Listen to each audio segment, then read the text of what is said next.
The robot appeared and said that Mark was now skilled enough to pass the martial arts test. The hero remembered that the Fire King mentioned this during the battle. Looking at the robot, he asked how to take part in this test. The robot said that for this, he needs to go to the temple of thousands of phenomena in the big world. During the test, the body of the test subject will be transformed by the power of the divine path, and he will receive the title of an earthly level master. The robot also said that during the test subject's success would be assessed. The higher this score, the greater the transformation power would become, and the more benefits the test subject could receive. After analyzing the robot's words, Mark realized that he needed to get the highest score in this test by any means. When Faye flew up to him, he used healing on him. The next moment, the system window that appeared reported that Sam had upgraded his home to the 3rd level and received the blessing of heaven, and his combat power had also increased to 30 stars, so Mark received plus 10 stat points. The hero immediately turned to the robot and asked in surprise whether, when residents improve the level of their houses and become stronger, he will also receive a reward. The robot explained that when residents advance to a specific level, in the human level combat power stage, the village chief receives a certain number of points. If the resident reaches 30 stars, then the village chief receives 10 points. If 50, then 20 points, and so on. Mark smiled contentedly, saying that the headman was quite profitable. Thinking about this, he happily thought that if the village now has 937 residents, when they reach 30 stars, he will receive 9,370 points. He liked the prospect, and thought it would be great if the number of people in his village increased to several hundred. In that case, he could become a god in this world. The robot hastened to intervene and bring Mark down to earth, telling him that he should not have such unimaginable hopes. The hero's face showed dissatisfaction with the robot's words. Sighing, Mark said that in any case, he must contribute to the development of his residents if he wants to get a return as soon as possible. Previously, he had already donated the 500 spirit vouchers he received here. He also donated a huge amount of ice stones, and now residents can improve their homes. If you improve your house, you can also get additional points and improve your abilities faster. Mark also noted that after receiving the Fire Core, he was able to upgrade the Hellfire to B rank. Finally, he laid out all the resources that you can sell it in the hope of getting something useful. He gave that fiery lotus to his pet in the hope that it would help him become stronger. Sometimes he wonders if he really needed a pet. Looking forward from him, Mark thought about the fact that he applied extraction to almost all the animals in the zones available to him. So this skill becomes practically useless, which the hero really didn't like, because this is his main support, thanks to which he becomes stronger. Therefore, at any cost, he needs to quickly open the map to find new animals. Meanwhile, Turgenev fought a fierce battle in a lost village. The demon's follower was too strong and struck him again and again. The man fell to the ground, rolling along it for several meters. A few moments later, he slowly rose from the ground. Using his ability, he lifted a nearby boulder above his head. Then he threw it towards the enemy. The stone hit the follower directly, crushing him with its weight. Breathing heavily, Turgenev said that no one could stop the warriors of the state of the Northern Bear. Suddenly, something sharp flashed in the sky. The man was distracted by chat messages and did not notice the threat approaching him. A few moments later, he fell to the ground, and the girl who approached him from behind was convinced that her opponent was indeed dead. From the chat, Mark learned that Turgenev also went on a mission for the Elders, entering an abandoned village. Although this man was strong, he understood that he could not cope with the spirit of resentment and the demon of hatred so easily. Suddenly an arrow came from behind him, but he was able to dodge it. Turning around, he told the enemy hiding in the wall of dust that attacking from behind was too low. Gloom immediately activated the Eye of True Sight to see the enemy's strength. A few moments later, the dust cleared, and he saw in front of him a man with a bow who was the guardian of the Forbidden Lands. His power was equal to 52 stars. Pavel did not intend to conduct a dialogue with his enemy, and fired another arrow at the hero. He watched the approaching arrow, not even thinking about dodging it. Putting his hand out in front of him, he stopped the arrow with his palm. Pavel asked in bewilderment how a man from the small Chiliocosm could stop his arrow with his bare hands. With one movement of his fingers, Mark sent the arrow back, thinking that the more people he meets, the more questions he has, and if he wants to find out the answers to them, he needs to become stronger. The arrow pierced Pavel's head, after which the system reported that for killing the Guardian, the hero received 5,000 experience points and 100 stat points. Pavel's body fell limply onto the sand. Suddenly, a huge cloud of dust rose again. The fossilized body of a man unfamiliar to Mark began to slowly emerge from the sand. Every moment there were more and more such steles. The hero did not understand what was happening. Sometime later the dust cleared, and Mark saw in front of him an altar similar to the one he had seen in the abandoned village, surrounded by many petrified people on their knees. As he got closer, he noticed a man in the center. He looked at the hero carefully, not taking his eyes off him. When Mark came close enough, he waved and greeted the hero. The eye of true sight revealed that the man sitting in front of him was also the guardian of the Forbidden Lands, whose power was estimated at 109 stars. Mark warily asked if they knew each other when the keeper addressed him by name. Taking a quick glance at the petrified people around him, he thought that if they attacked all at once, then he would not be able to finish this battle quickly, given that the strength of the main enemy was more than 100 stars. Suddenly, the man said that he had been carefully watching Mark all this time, from the very first day, when in the forest, he secretly attacked a giant rat and killed a mummy that was several times stronger than himself. The man said that the hero's strength and abilities, which he shows every time he gets into trouble, are truly amazing. Pointing at him, he said that in this world, Mark is the strongest warrior he had met in the last 1,000 years. So he decided to destroy it. Having said this, Jacob slowly rose to his feet. The next moment, with a sword in his hands, he rushed at Mark. The hero immediately took a defensive stance, holding his blade at the ready. It enveloped him in hellish fire. As he approached, the man swung his sword, enhanced by his light ability. Mark carefully watched every new swing of the enemy's sword. He took a few steps back as rings of light surrounded him. Noticing the danger behind him, the man immediately turned around. Jacob saw blue flames and easily recognized the dazzling hellfire technique, capable of burning everything in its path. Suddenly, one of the fireballs flying towards him exploded. The man was able to dodge. Looking at the balls exploding in the air, he said that Mark's abilities were really impressive. He was able to not only dodge his attack, but also sneak up behind him unnoticed. As soon as he turned back to the hero, his body was cut into 2 halves. At the last moment, Jacob's face showed surprise. Immediately after this, he fell dead. Looking at the corpse of the guardian in front of him, Mark said that he talked too much. This was the reason for his death. Due to the lack of a system notification, the hero realized that he would soon be resurrected. A few moments later, the man actually came to life. Rising up, he began to stretch his neck, saying that with age he had lost his fighting skills, which is why he did not even notice the blade pointed at him. Smiling, Jacob said that if he were really alive now, he would show Mark what a real battle was.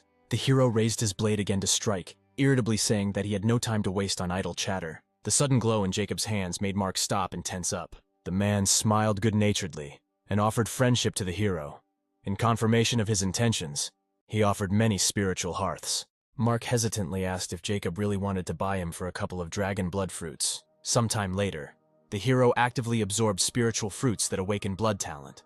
The more of them he eats, the higher the concentration of true dragon blood in his body. Jacob watched the guy, saying that he still had a lot of these fruits, and he might not be in such a hurry, after which he added that he could answer his questions. Mark asked if the guardian knew anything about the martial arts test. He replied that it is a gift from the heavenly path. Those who take part in this test can receive the highest blessing and transformation. He also knows that when grading, results are divided into 5 levels: low, medium, high, special, and divine. Although there are only 5 of them, 99% of people belong to the low level. Only the remaining percentage can be classified as middle class. When Mark asked about the high level, Jacob replied that the possibility of achieving it was 1/1000,000,000. Remembering his past, the man said that then 1 billion people came with him from the middle Chiliocosm, but only a few managed to reach a high level. Not even all the geniuses who received the title of Rookie Emperor during the rookie evaluation stage managed to reach a high level. Mark was surprised by what he heard and asked about the special level. Jacob frowned as he said that young people these days are very ambitious. After which he said that the possibility of obtaining a special level is equal to 1 in 100 billion. If we talk about masters of the divine level, then no one has ever met them. He also said that once he had the chance to meet a high-level master, he took part in a martial arts test. Then he was at the 20th level and the strength was estimated at 280 stars, but everything did not end well. So he suggested that Mark needs to achieve at least 300 stars. While eating the fruits, the hero thought that he still had time to increase his strength. Calling on the system window, he learned that the concentration of dragon blood in his body had almost reached the 3% required to awaken the blood skill. Looking at Jacob, he asked what the Great Battle of 10,000 Worlds was. The man replied that this is a battle that happens every 1,000 years in the world in which they live. Everyone comes to this world with the goal of destroying a large, medium, or small Chiliocosm. All living things will be forced to fight, and if they manage to win, the winner will be able to become a deity. The losing side will be destroyed, and any information about it will be erased from memory. There are races that manage to survive, but they are forced to eke out a miserable existence. Jacob ended his story here, saying that this is all he knows, and also added that if Mark manages to break the seal and go to the Great Chiliocosm, then perhaps he will be able to meet the losing races. Mark listened attentively to his interlocutor, absorbing the spiritual fruits. A robot suddenly appeared and reported that the concentration of the dragon's blood had reached 3%. Therefore, the blood talent was raised to D rank, and 100 points were also added to strength, agility, and energy. A blue glow enveloped Mark's entire body. Watching this, the man thought that this boy would definitely reach heights. Looking back at the altar, he thought about the monster sealed there, which he had been keeping sealed for 1,000 years.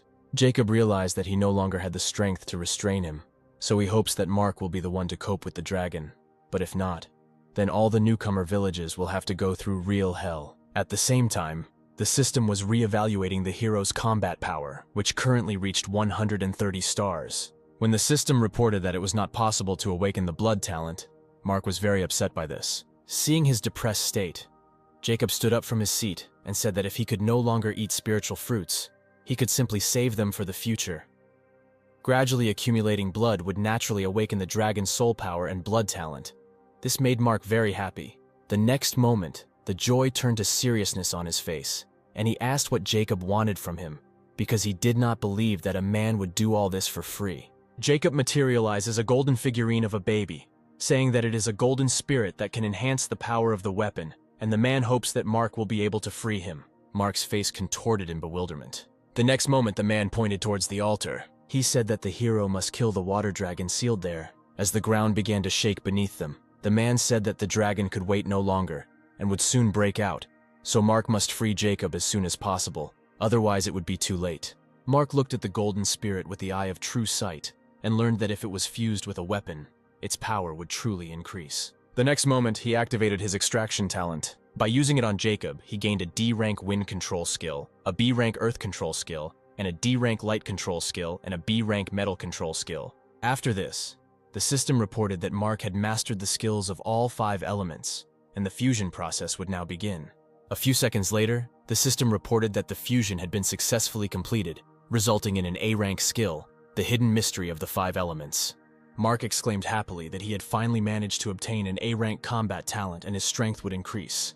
However, the joy on his face quickly turned to shock as he looked at the man in front of him. His body turned to stone and he could no longer hear Mark, turning into an ordinary statue. Turning around, the hero said that he would definitely stop the dragon, no matter what the cost. Having risen to the altar, he began to place the cores of the kings in turn into the necessary holes. He began with the core of the Mammoth King, the core of the earth. Next, he put in the core of the Spider Queen, the metal core. After it came water, the core of the Turtle King, after which came the turn of the tree core, obtained from the Witch of the Withered Tree. The very last thing Mark put in was the Fire King's fire core. As soon as the last core was inserted, colored rays rose into the sky from all the cores. The hero raised his head, watching this beautiful sight. When the seal broke and the dragon burst out of it, Mark jumped to the side. He landed a few meters from the altar, which was covered in a dense cloud of dust. Holding his sword at the ready, Mark looked up at the creature freed from captivity. Although the dragon was free from captivity, his body was still wrapped in chains. Thanks to the Eye of True Vision, the hero learned that the strength of this dragon was equal to 143 stars. The beast looked carefully at the field below him. He immediately noticed the familiar figure of the guardian. The dragon let out a furious roar. He perfectly remembered the day when he was sealed for many centuries. All this time, he patiently waited for the day when he could get out and take revenge on those pathetic people. And now that day has come. The dragon intended to destroy all living things in this world. As soon as he roared his wish, a system window appeared in front of Mark with a message that he must kill the water dragon and sacrifice it to the heavens. At this time, the dragon slashed its clawed paw through the air, creating ice needles. They rushed straight towards Mark. Noticing this, Faye immediately tried to melt them, exhaling a powerful stream of fire. But the dragon's power turned out to be stronger, and the phoenix had to retreat. The needles passed further, but Mark managed to block them with the edge of his blade. He tried to push them back, but he failed. The needles began to press on him with renewed force. Then he enveloped the blade of the blade in hellish flames. The needles began to melt instantly, and he managed to throw their remains aside. Seeing this, The dragon again let out a furious cry, after which he said that now Mark would experience his strongest technique. Immediately after he said this, the dragon threw his head up, opened his mouth, and roared deafeningly. Mark watched as the fire raging around him slowly began to reach towards the dragon. It seemed that all the energy was flowing towards the dragon. Activating the eye of true vision, Mark saw that every moment the beast's power was growing at a terrifying speed. Watching this, Mark thought that this was what the Guardian had told him about. Earth-level masters were able to use the power of the earth and heaven for their own purposes. Having absorbed enough energy, the dragon released a huge amount of fire into the sky. At this moment, its combat power was equal to 200 stars. Suddenly, there were many fireballs falling from the sky. Mark was terrified. He could only dodge these countless fireballs. A few moments later, he decisively headed towards the dragon, simultaneously creating 2 clones.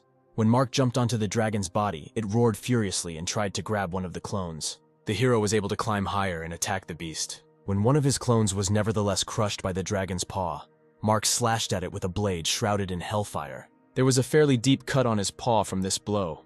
Immediately after this attack, Mark jumped back to the ground, thinking that such a wound would not be scary for the dragon at all. He needed to find the enemy's weak points in order to win. The next moment, the dragon opened its mouth and released many tongues of flame. Everything within a radius of the nearest kilometers began to be engulfed in flames, and explosions were heard somewhere. Mark ran as fast as he could as far as possible. One of the clones was unable to escape the attack of the enraged dragon.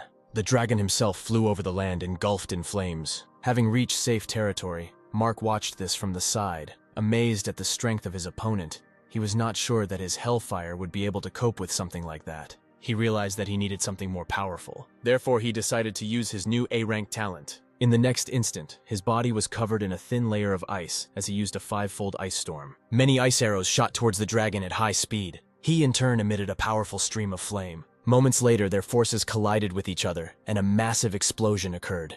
Dense clouds of smoke and dust rose into the air after their collision. Seeing that the dragon was safe and sound, Mark decided to change tactics. He jumped towards the enemy. Noticing the hero's approach, the dragon opened its mouth again, spewing out strong flames. When Mark flew into its mouth, the dragon immediately slammed it shut. The next moment, his eyes widened in surprise.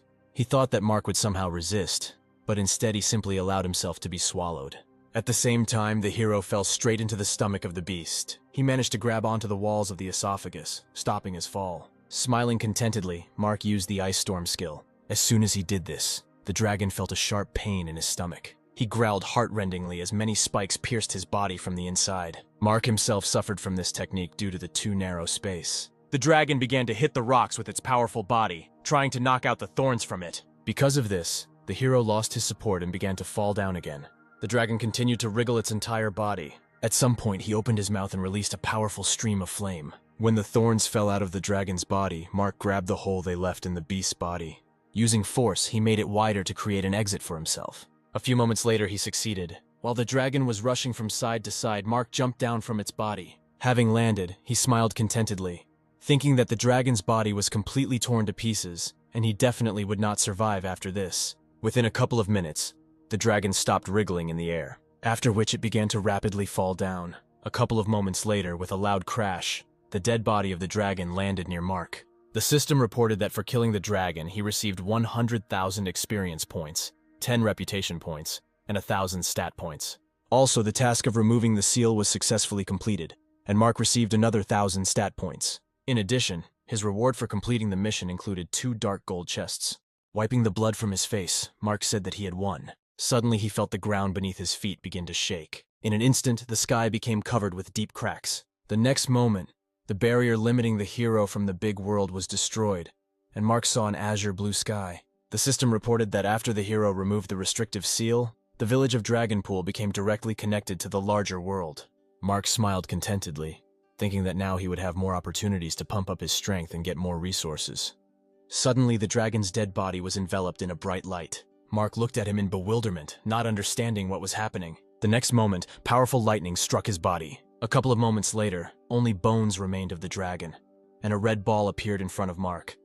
The system said that it was the essence of the soul of the water dragon, a 4th-order miracle of heaven and earth. Suddenly, the ball lit up and rushed towards the hero. Mark's eyes widened in surprise as the essence was absorbed into his body. The system reported that the hero had absorbed enough power from the dragon's soul, and the dragon's soul had been awakened, and he also received plus 300 points in energy, plus 50 in strength and agility. He also received a new skill, the greatness of the dragon, which produces incorporeal spiritual energy, scares away all living things, and can suppress the will of others. This skill immediately activated, and a projection of a golden dragon burst out of Mark's body and let out a deafening roar. A few minutes later, the joyful hero applied the extraction to the remains of the dragon.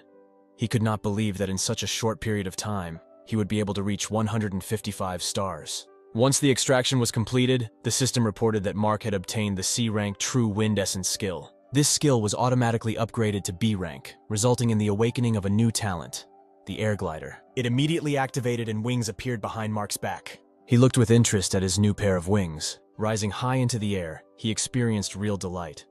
This method of movement was much more effective than his high-speed boots. There in the air, he decided to take care of the chests he had received. At that moment, Faye flew up to him, who was overjoyed that he would now be able to fly with his owner. Mark ignored all the pet's words, trying to understand why the spiritual fruits fed to him had no effect. His thoughts were interrupted by a robot that appeared and said that as a reward for opening a map for his village, Mark received a map of the large Heliocosm. He also said that villages that have not completed the task of opening the card will not be able to receive this card. Mark was delighted by this news. Having opened the received map, he saw many red dots that marked the villages of newcomers. Blue, the Temple of Thousands of Phenomena, located next to each temple of the village, forming a certain area. Mark assumed that at the end of the test of newcomers, all villages would join the large Chiliocosm. He also understood that at the same time the competition for resources would intensify, and for his village this was truly a unique opportunity.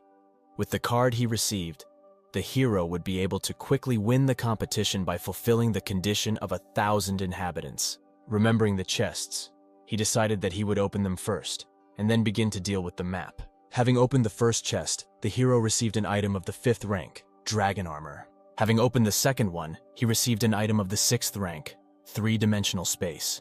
Mark decided to immediately put on new armor. As soon as he did this, his combat power increased to 158 stars, which greatly delighted the hero. Then he decided to deal with 3-dimensional space and understand how it works. The system reported that the space is suitable for growing spiritual plants or other living beings there, and various things can also be stored there. Using a dagger, Mark made an incision on his finger when he learned that his blood was required to secure the identity of the 3-dimensional space, after which he dropped a few drops onto the ball of 3-dimensional space. Immediately after this, a bright flash of light appeared, blinding the hero.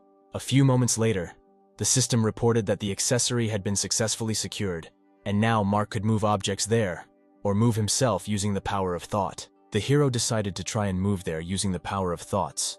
When this happened, Faye was very scared, not understanding where his owner had disappeared. Once inside the 3-dimensional space, Mark was amazed. He had no idea that this place could be so huge. Having entered the system, the hero materialized the remains of the dragon.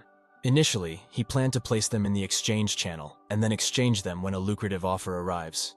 But the 3-dimensional space is perfect as a warehouse and will solve the problem of lack of space in the ring. Taking out a map, he found the Temple of 1,000 Apparitions closest to him. To get to it, Mark would have to overcome the Forest of Sorrow, the Chess Valley, and the Heavenly Lake. The hero was puzzled because there were only 3 days left until the end of the competition. A few moments later, he thought that he wanted to return to the real world, and a portal appeared in front of him, leading back. Mark smiled contentedly, thinking that it was very convenient to move around like this. Faye, who had been waiting for him all this time, began to shower him with countless questions about where he was. Without removing the smile from his face, the hero patted his pet on the head and said that they were going into the big world. After that, he took Fairy in his arms and headed in the right direction. A few moments later, the hero accelerated and disappeared behind the clouds. A few minutes later, he overtook the Forest of Sorrow, which was filled with various rank 0 and 1 trees. Flying past him, Mark thought that first he should check the situation in the Chess Valley, and then deal with the residents. Finding himself in the Chess Valley, he immediately encountered monsters, which he easily defeated. Based on the results of the battle, Mark concluded that although there are not so many animals here, individuals of the 20th level and above can be killed twice, and receive 3 stat points for each. Afterwards, he opened the system window. Checking the status of his village, he saw that the number of houses on the first level had reached 471, and the number of houses on the second had reached 91. Mark noted with satisfaction that there were only 9 huts left to build on the 2nd level, and 8 residents to reach the 10th level. After studying all the information, Mark wrote a message in the chat that now residents of the 8th level and above can go to the Chess Valley to get wood, and also warned them about the presence of animals of the 11th and 12th levels. Suddenly, a strong explosion was heard a little distance away. He immediately attracted Mark's attention. After listening, he heard someone else screaming there. The hero took off, heading towards the screams. Due to the fact that Dragonpool is the closest village to this place, he was sure that there should no longer be people from other villages here. So he guessed that this might be one of the losers in the great battle of the 10,000 Worlds race. Meanwhile, the white-haired girl fought with a huge thunderwolf. She didn't notice how he approached her from behind, and when she heard his roar behind her, it was already too late. However, the next moment, the thunderwolf was thrown aside. Mark made it in time at the last moment and saved the stranger, throwing her over his shoulder. When he landed, the wolf had already come to his senses and growled menacingly. Mark asked Faye to deal with the opponents. Immediately after this, the hero rushed as far as possible from here, and the phoenix rushed to carry out the order of his master, attacking the wolf one after another. Due to the fact that they were much inferior to him in strength, he did not have any difficulty with this. When the hero was far enough away, a huge fireball appeared above the forest, among which lightning flashed. The girl watched what was happening in bewilderment. Suddenly, someone's footsteps were heard behind them. The girl immediately recognized the guy who came out to them. He stopped and, looking at Mark, asked if he was one of the applicants.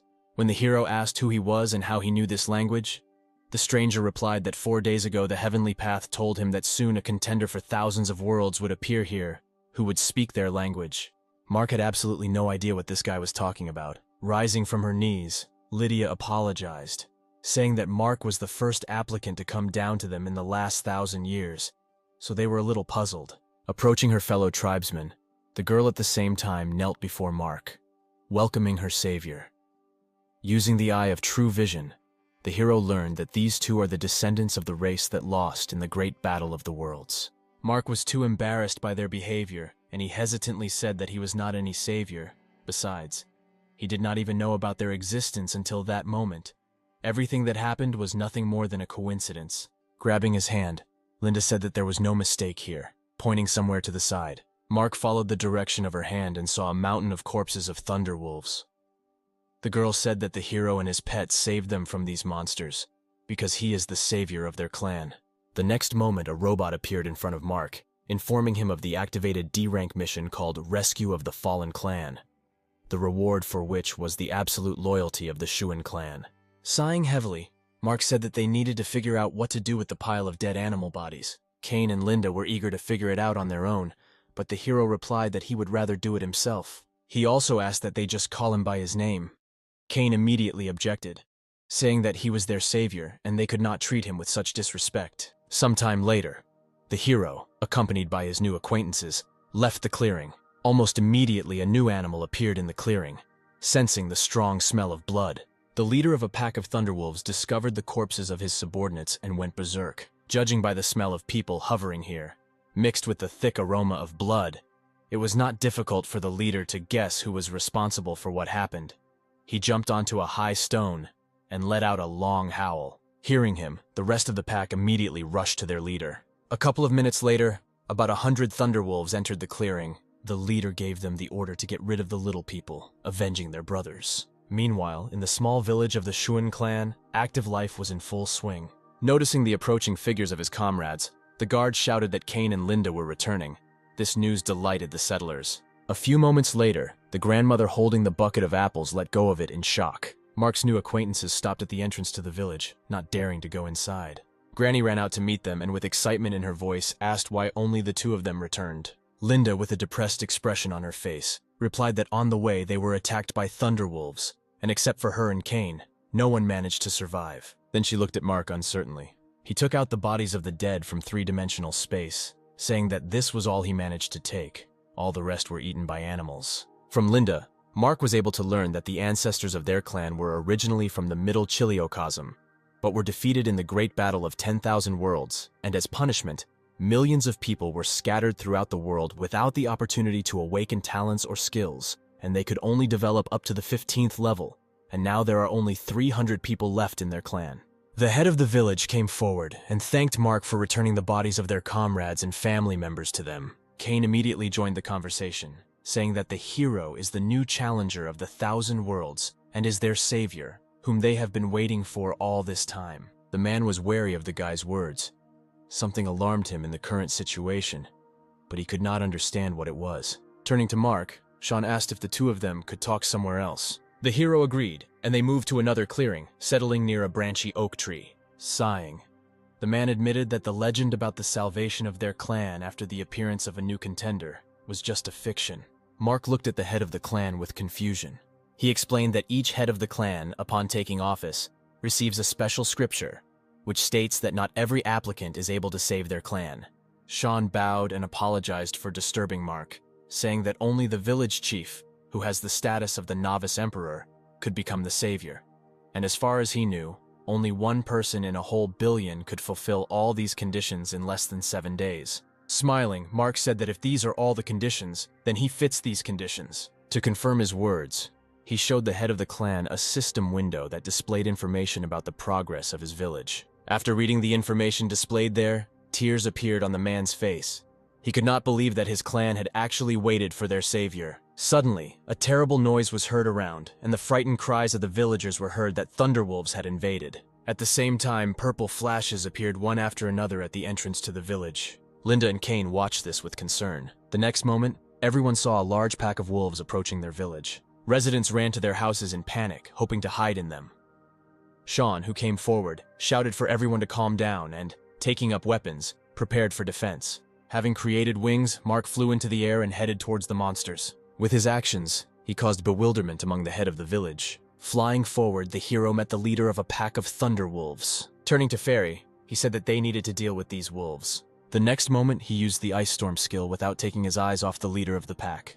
Many ice arrows rained down on the wolves, piercing their bodies. For each killed beast, the hero received 2,600 experience points. Some wolves managed to reach the walls of the village itself. Faye came to the rescue of the villager, blocking the path of the animals. Using the flame, getting rid of the thunder wolves was not difficult for him. The wolf burned alive one after another. At the same time, Mark fought with the leader of the pack, who was several times stronger than ordinary thunder wolves. When the leader attacked him, the hero used reflection and redirected the attack in the other direction. As soon as the beast's attack ceased, Mark immediately headed towards the enemy, closing the distance between them. He could not allow the hero to do this and attacked again, but Mark deftly dodged all the leader's attacks.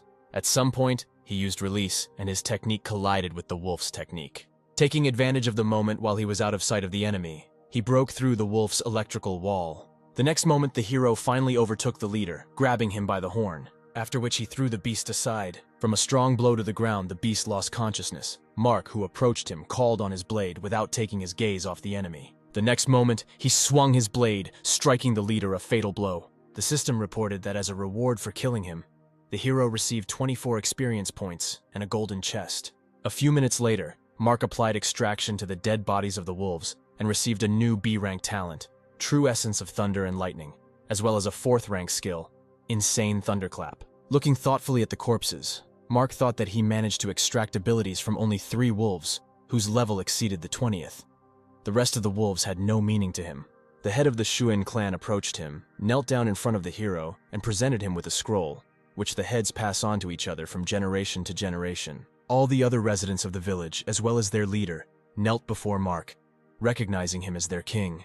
The hero looked in surprise at the scroll in the man's hands. He explained that this is a heaven-given contract between the master and his subordinates. Only a drop of Mark's blood is needed to activate it. He also said that the Shuin clan would follow him even to the ends of the earth and fight side by side. Mark thought about Sean's words. If he signs the Heavenly Path contract, then the members of the Shuin clan will be even more loyal than the people of his village. This will clearly play into his hands. Making a cut on his finger, he dripped a few drops of blood onto the scroll. The next moment, a robot appeared in front of him and happily announced that the contract had been concluded, and 327 people from the Shuin clan had become his loyal followers and automatically received the status of residents of the Dragon Pool village. As soon as the contract was concluded, the clan members regained their innate talents and skills, which caused a whole storm of joyful emotions among them. The village leader looked at the system window that appeared in front of him with tears in his eyes, not believing that this was really real. When several rays of light fell on Mark, the system reported that 2 people from his village had reached 30 stars. so he received 10 stat points for each. The hero was terribly annoyed by these rays of light.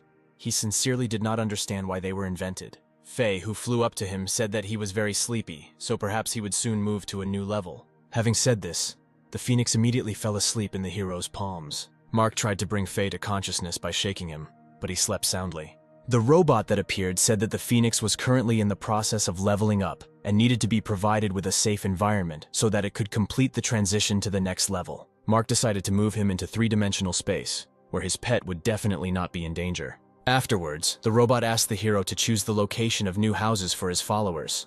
Mark thought that the Shuin clan had been living in this place for many years, so changing the location would be inappropriate, and he decided to build new houses right here. A few moments later, everyone saw renovated houses in place of their old huts. Soon the robot reported that the construction was completed, as well as the task of saving the fallen clan.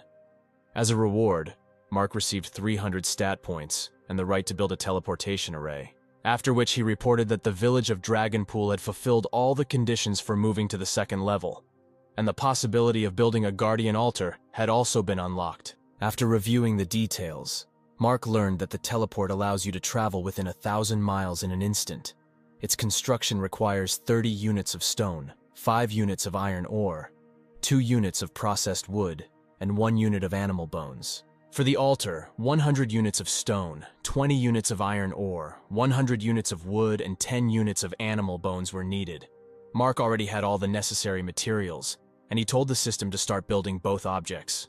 A few moments later, the system notified the villagers that their village chief had installed a guardian altar in the village, as well as a teleport connecting them and the village of the Shuan clan. Once everything was ready, the robot announced that now all the conditions were met, and the village could move to the second level with just one click. All this time, Mark received endless notifications that the inhabitants of his village had reached certain heights, accompanied by light rays. At some point, the hero could no longer stand it, and with irritation asked the robot how long this would continue. He ignored Mark's question, and said that he received 400 points for building a teleport, 500 points for building an altar, 400 for moving the village to a new level, and 3,400 stat points for achieving the combat power of the villagers to 30 stars. To summarize, he said that the hero received a total of 4,700 stat points. Mark immediately called up the system window with his personal information and distributed the points he received, after which his combat power reached 196 stars.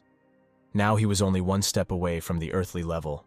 He was confident that with his current strength, he could easily pass the battle test arts. The next moment, another system window appeared, informing that permission had been received to master the profession of a blacksmith, pharmacist, and tailor. Mark thought happily that since he had mastered all 5 elements, he would be able to master all these professions. Considering that they are connected with the requirements for improving his house to the 4th level, the hero decided that these skills would definitely not hinder him. When he received a message with the conditions for raising the village to the 3rd level, Mark immediately opened it. After reviewing the information, he sent the requirements to the chat. The following were listed there. The population must be more than 1,800 people. The headman's house must be of the 4th level. The number of people who have reached the 10th level is more than 100. The number of public buildings is more than 3, and the number of 3rd level houses is more than 30. Everyone was surprised by the significantly increased list of conditions for the new level. Mark wrote that they only had 3.5 days left, and they needed to try hard to meet the deadline. Calling out to the head, he said that it was time for him to leave, but he was absorbed in the system and did not hear the hero at all. Mark realized this and decided to leave the man alone, after which he looked around. Everyone else was also so engrossed in the system that they did not notice anything around them. They were absolutely delighted with the possibilities open to them, deciding that they would not even notice his absence. Mark soared into the sky. He thought that today was already the 4th day, and in most villages the residents had only reached the 4th or 5th level. He understood that at this rate, nothing good would come of it. Therefore, the sooner the hero gets to the villages, the more likely it is that he will be able to save them. No matter how rich his village is, he will not be able to help the others when the time allotted to them is over. Having marked his next target on the map, he headed there. Mark realized that if he could not get the highest mark on the martial arts exam, then he could even forget about defeating the Punisher. All this time, an attentive pair of eyes watched the flying hero. Appearing behind Mark, the stranger intended to launch a surprise attack from behind. When he pointed his blade at the hero, he sensed danger and turned around, blocking his blow with his blade. Klaus jumped back. The next moment, instead of blades, an earthen ball appeared in his palm, and he said with a grin that Mark had a pretty good reaction. Having said this, he put his palms in front of him, and a strong stream of sand rushed towards the hero. Mark's body was enveloped in many electrical discharges, and he annoyedly asked the stranger who he was that he dared to provoke him. The next moment, he easily cut apart a lump of earth thrown at him. As soon as this happened, the sand exploded, and Mark found himself at the epicenter of the explosion. Klaus smiled contentedly when he saw an unharmed enemy in front of him. He said that Mark was lucky this time, but next time it won't be the same. The hero said wearily that he didn't have time for these stupid games and waved his palm. The next moment, 2 of his clones appeared near Klaus and attacked him at the same time. He was taken by surprise. The next moment, one of the clones cut him in half. When Mark received the system message that he had received 1 million experience points and 327 stat points for killing an Earth-level guard, his eyes widened in surprise. He looked at the robot in bewilderment, asking if this was a joke, because this boy was too weak for such a high reward. The robot replied that this guardian was a descendant of one of the clans that participated, but lost in the Great Battle. The challengers and guardians are rivals who can receive excellent rewards for killing each other. The more experienced the enemy, the greater the reward. Hearing this, Mark grabbed his head, thinking that if he killed a few of them, then he wouldn't have to worry about the martial arts test at all. The robot warned him that the hero should take the guardians more seriously, because they are incredibly dangerous. The next moment, a sudden attack knocked Mark off his feet. The new guardian did not have to wait long. After examining the corpse of his brother, he was surprised that an ordinary person was able to kill Klaus, who was on a semi-earthly level, in just a couple of moments. Mark managed to hold the guardian's spear with his hands, preventing the blade from piercing through his head. Using force, the hero broke the weapon in half and said with a grin that luck really doesn't come alone. Rising into the air, Ash said that Mark overestimates himself too much. He is too weak to put himself on the same level as them. The next moment, he began to quickly form seals with his hands. Once all the seals were completed, a stone chain materialized in front of Ash. She instantly strove towards the hero. Mark didn't even have time to notice how his legs were firmly tied to wooden trunks that had grown out of the ground. Ash was not going to stop there, and the next moment he lowered his hand. Noticing a huge shadow above him, the immobilized Mark raised his head. He saw that a huge boulder was falling directly on him. A moment later, it crashed to the ground, raising a cloud of dust. The pressure exerted by the stone on the hero was too strong, forcing him to fall to his knees. Using the eye of true sight, Mark saw that the enemy's combat power suddenly increased to 341 stars. He urgently needed to come up with something because he understood that he could not hold out for long. The only thing that came to his mind was to create clones that immediately rushed into battle. But even so, Mark understood that the clones, possessing only half of his strength, could only delay the guard for a while. So he needed to take advantage of this time and figure out how to get rid of the enemy. Ash was a fairly experienced warrior and without much difficulty fought with 2 opponents at the same time, blocking and delivering attacks. Not even a couple of minutes had passed before the first clone was killed. When one of the other was open, he took this opportunity and attacked him. The clone flew into the nearest tree, upon collision with which it began to rapidly disappear. Having dealt with the clones, Ash turned on one leg towards the hero. After that, pointing the blade at him, he rushed towards Mark, his face contorted in horror, realizing that he was about to be killed. Suddenly, his 3D space artifact sparkled. A small red-haired girl emerged from it and fearlessly rushed towards the enemy. When Ash attacked her, the girl managed to hold off his attack by using a fire shield. Mark looked at her in bewilderment. Suddenly, she shouted that there was no time for explanations now and simply asked him to grab her tail. The hero's eyes widened in surprise even more when he noticed a yellow ponytail sticking out of her dress, which he mistook for a bow. The next moment, he hesitantly said that his hands were tied. Then the girl replied that Mark should use his teeth. The hero was dumbfounded by her proposal. When Ash struck again, she shouted that he should hurry up because she wouldn't last long. Her words brought Mark back to reality. He turned his gaze to the Guardian, who was striking at the shield more and more actively, trying to break through it. Realizing that he had no choice, the hero followed the girl's request. The next moment, he lightly bit her tail. As soon as he did this, they were sucked into a spatial vortex. Realizing that he was falling from the sky, Mark screamed in surprise.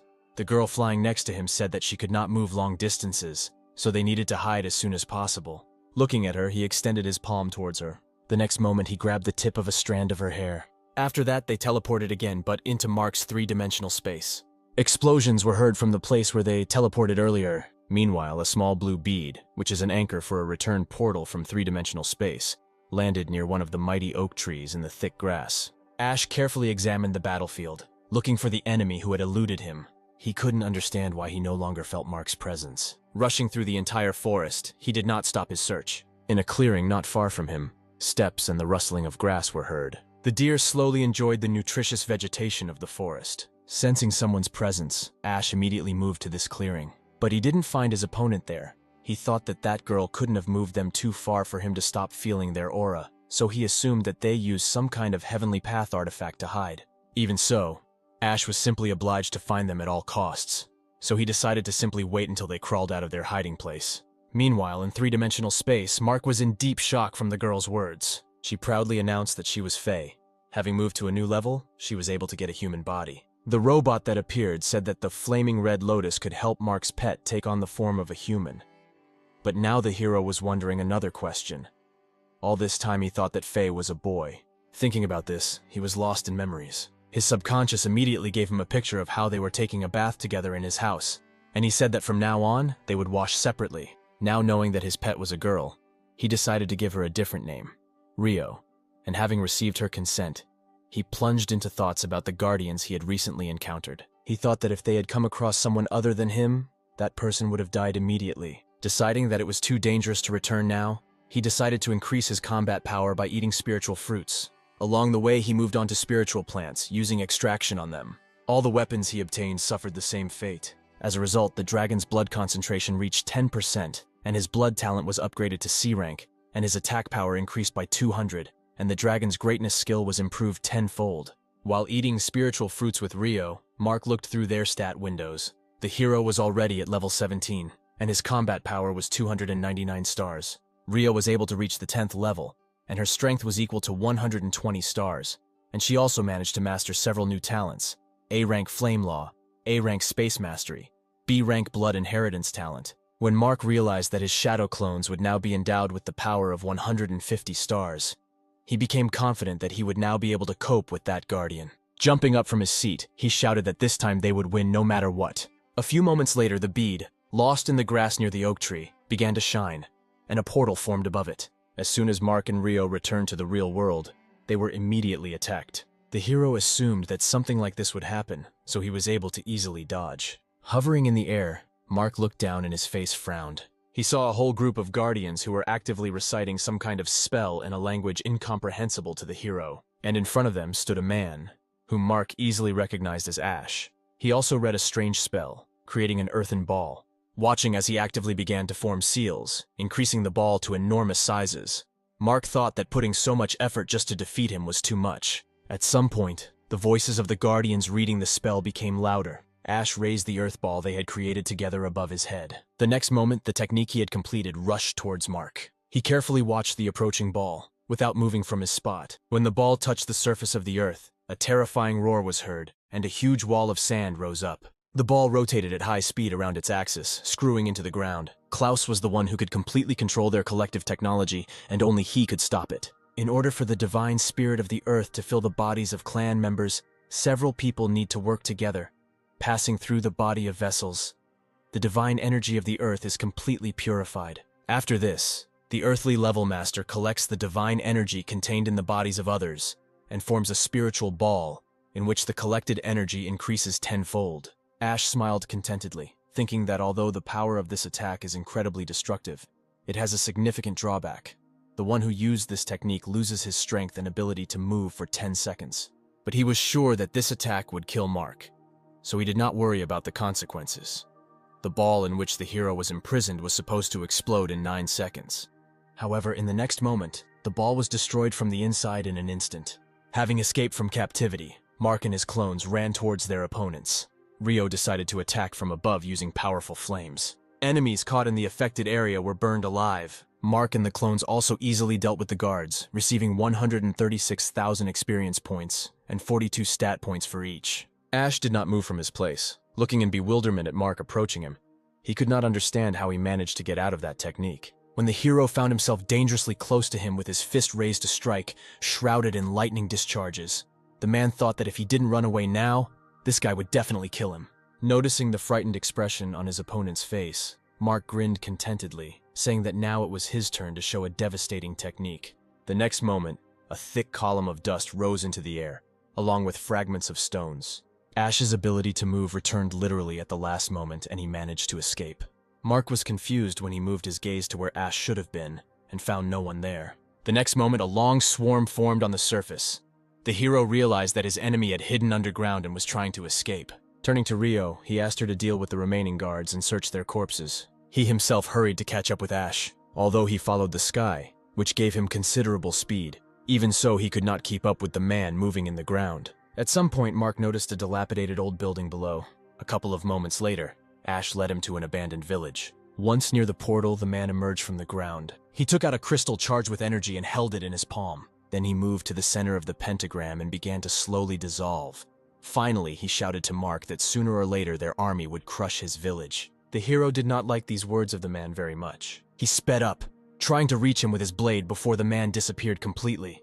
But the next moment, Ash was no longer in front of him, and his blade was cutting through the empty air. Mark said in disappointment that a little more, and a lot of experience points would have been in his pocket.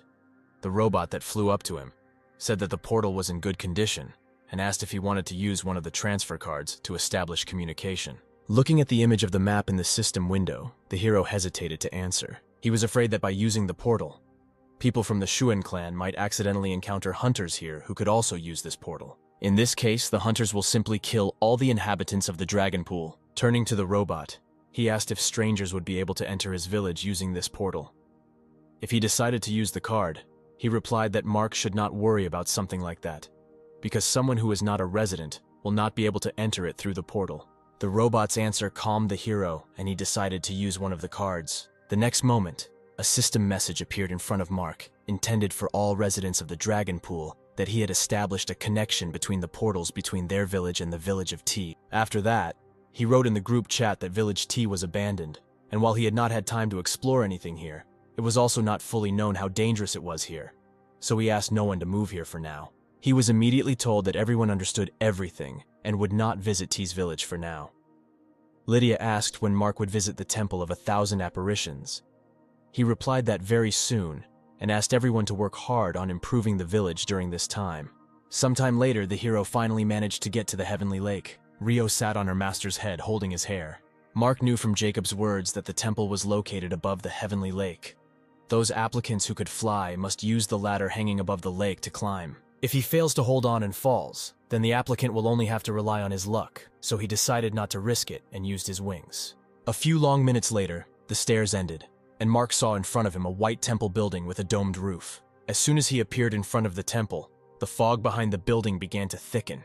The next moment, a flying guardian snake with a combat power of 100 stars appeared in front of the hero.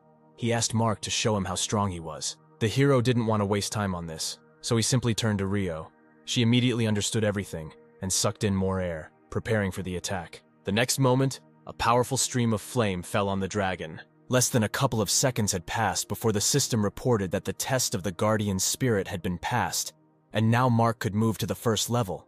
And from that moment on, he could move freely within the first palace.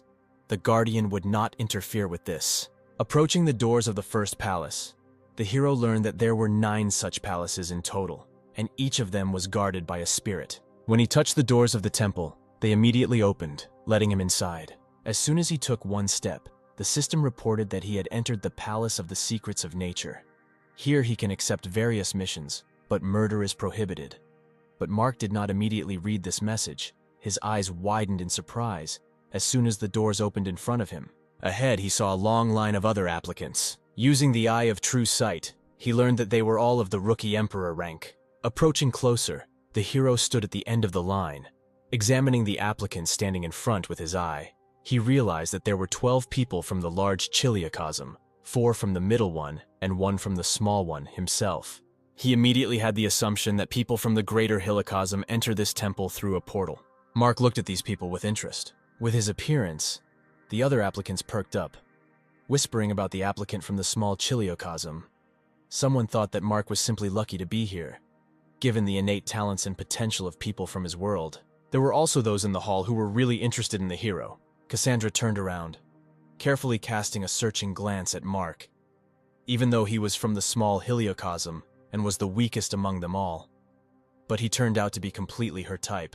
Licking her lower lip, the girl thought that when she became the empress of the large Chiliocosm, she would definitely get him into her harem. Although Mark did not hear Cassandra's thoughts, he felt uneasy from her gaze. Meanwhile, the robot informed the applicant standing at the altar that the pledge had been successfully accepted. The next moment, a B-rank token materialized in the air, after which the robot announced that the applicant had received the opportunity to complete a B-rank mission. Everyone looked in surprise at the token of such a high rank. Few of those present managed to get a mission higher than C rank. When the old man stepped aside, Cassandra, waiting for her turn, stepped forward. Mark looked puzzled when he realized that some kind of deposit was required to get the token, but he didn't have anything suitable for this. As someone walked past him, disappointed that he had received a C-rank token, the item in his hand caught the hero's attention. He was sure that he had seen her before, but he could not remember where exactly. Mark was pulled out of his thoughts by cheers of admiration when another contender managed to get his hands on a B-rank token. Mina squealed with joy as she received a high-ranking mission. An old man approached her and asked what she offered as collateral. The girl replied that she had donated the core of hatred. When the old man asked if she received this core for killing the demon of hatred, she nodded her head, after which the old man thoughtfully said that he also completed this task, but he failed to get the core. Mina explained that the difficulty of her task had been doubled, and therefore the demon was twice as strong as usual. The next moment she winked at the people around her and said that even so, defeating the demon was not difficult. At this moment, the applicant who received the token stepped aside, giving way to the next one. Mark stepped forward confidently. The other applicants noticed that it was the turn of the man from the small chiliocosm, and watched him carefully, waiting with interest for the moment when he would receive the token. Someone suggested that Mark would not be able to get a token of a higher rank than E. The hero ignored the snickers of the others in his direction as he raised his palm to the altar, his spatial ring glowing. He managed to remember what was in the hands of that monk, the bracers of light, which he had once managed to exchange. But after applying the extraction, their appearance changed greatly, so he did not immediately recognize them. Therefore, he decided to leave the artifacts received from the demon of hatred, luminous bracers and rings, as collateral. As soon as these objects touched the altar, they were engulfed in a blue light. Suddenly it intensified, rising high towards the ceiling. A few moments later it became so strong that it practically filled the entire area around the altar. Everyone was shocked by what happened. When the glow disappeared, the robot happily announced that the pledge had been successfully accepted, and Mark was able to complete the C-rank mission. But that was not all. After this, he announced that he also had the opportunity to perform D and S-rank missions. When the robot said this, the eyes of all the applicants in the room widened in surprise. Mark smiled contentedly and turned around and headed towards the exit. Everyone turned after him, following him with glances full of surprise and bewilderment.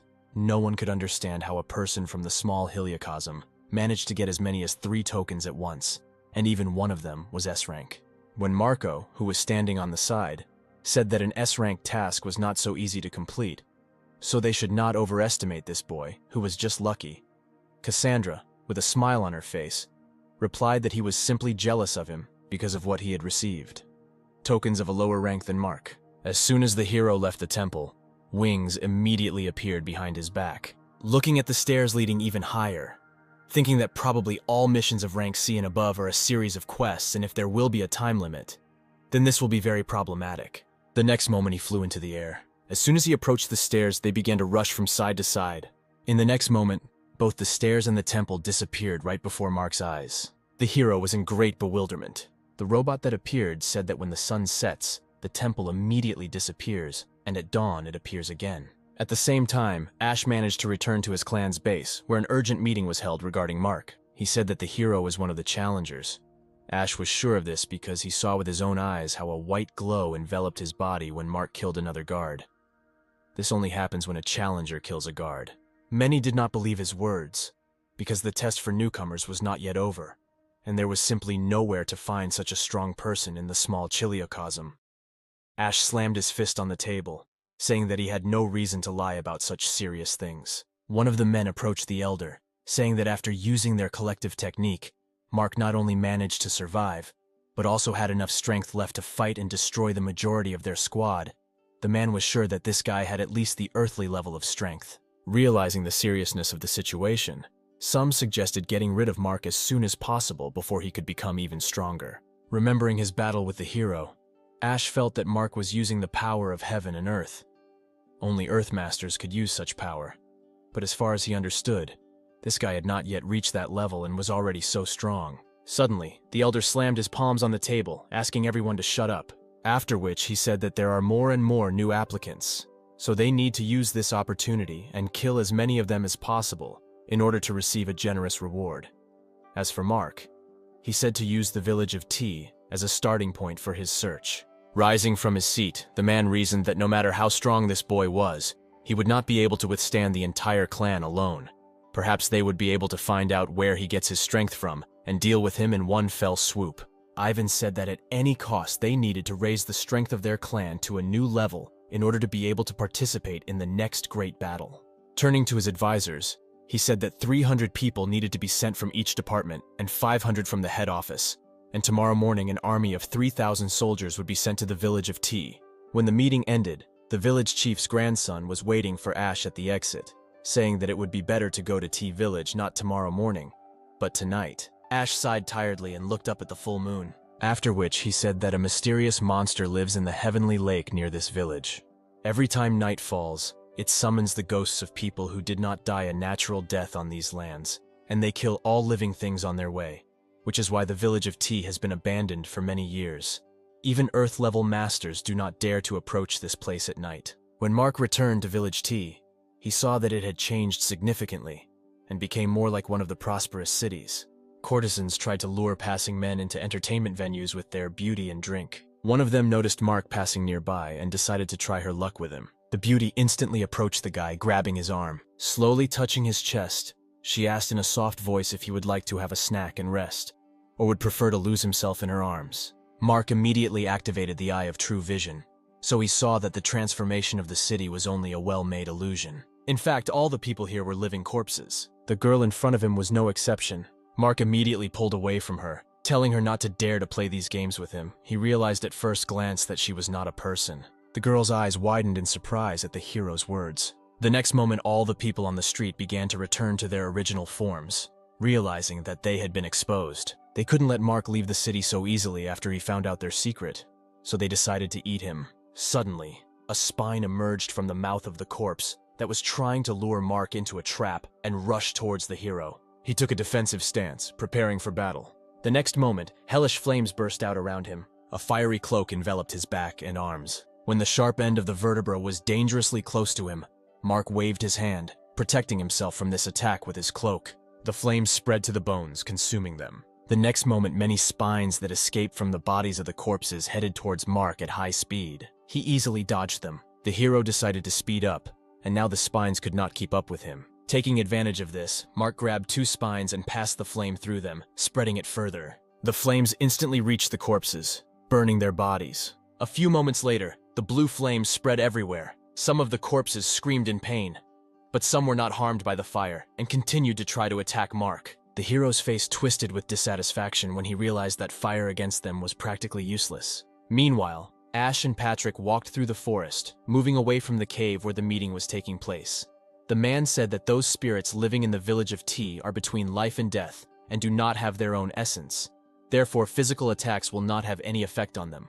Attacking these souls in the usual way is like cutting clouds. There is no point. He also knew that individually these spirits do not pose much of a threat, but when they gather in groups, things take a completely different turn. In such situations, they become dangerous even for Earth-level masters. Many dead spirits with terrifying smiles slowly approached Mark. When they suddenly stopped, they released an ear-piercing, ghostly howl. This sound spread for many kilometers. In an instant, Mark's ice shield was broken and his fiery cloak was dispelled. Mark's eyes widened in horror as the corpses simultaneously rushed at him. Meanwhile, Ash continued his story that the howl of these spirits is capable of causing damage to the soul and splitting consciousness. When the soul of the attacked person is separated from the body, they fly together in attempts to absorb it. Pulling himself together, Mark activated his acoustic protection and began to concentrate power in his right hand. The next moment, he used the Furious Thunder skill. The sky immediately became clouded, and powerful lightning appeared from the resulting funnel. She struck all the spirits at once, causing them to scream in terrible pain. A few moments later, the system reported that several level 30 spirits had been killed, for which the hero received 30 justice points and 12,000 experience points, after which it added that Mark had reached the 7th level of the Arbiter of Justice and received 80 stat points. The spirits died one after another, subjected to continuous lightning strikes. Mark watched this, thinking that their death was as pathetic as their life.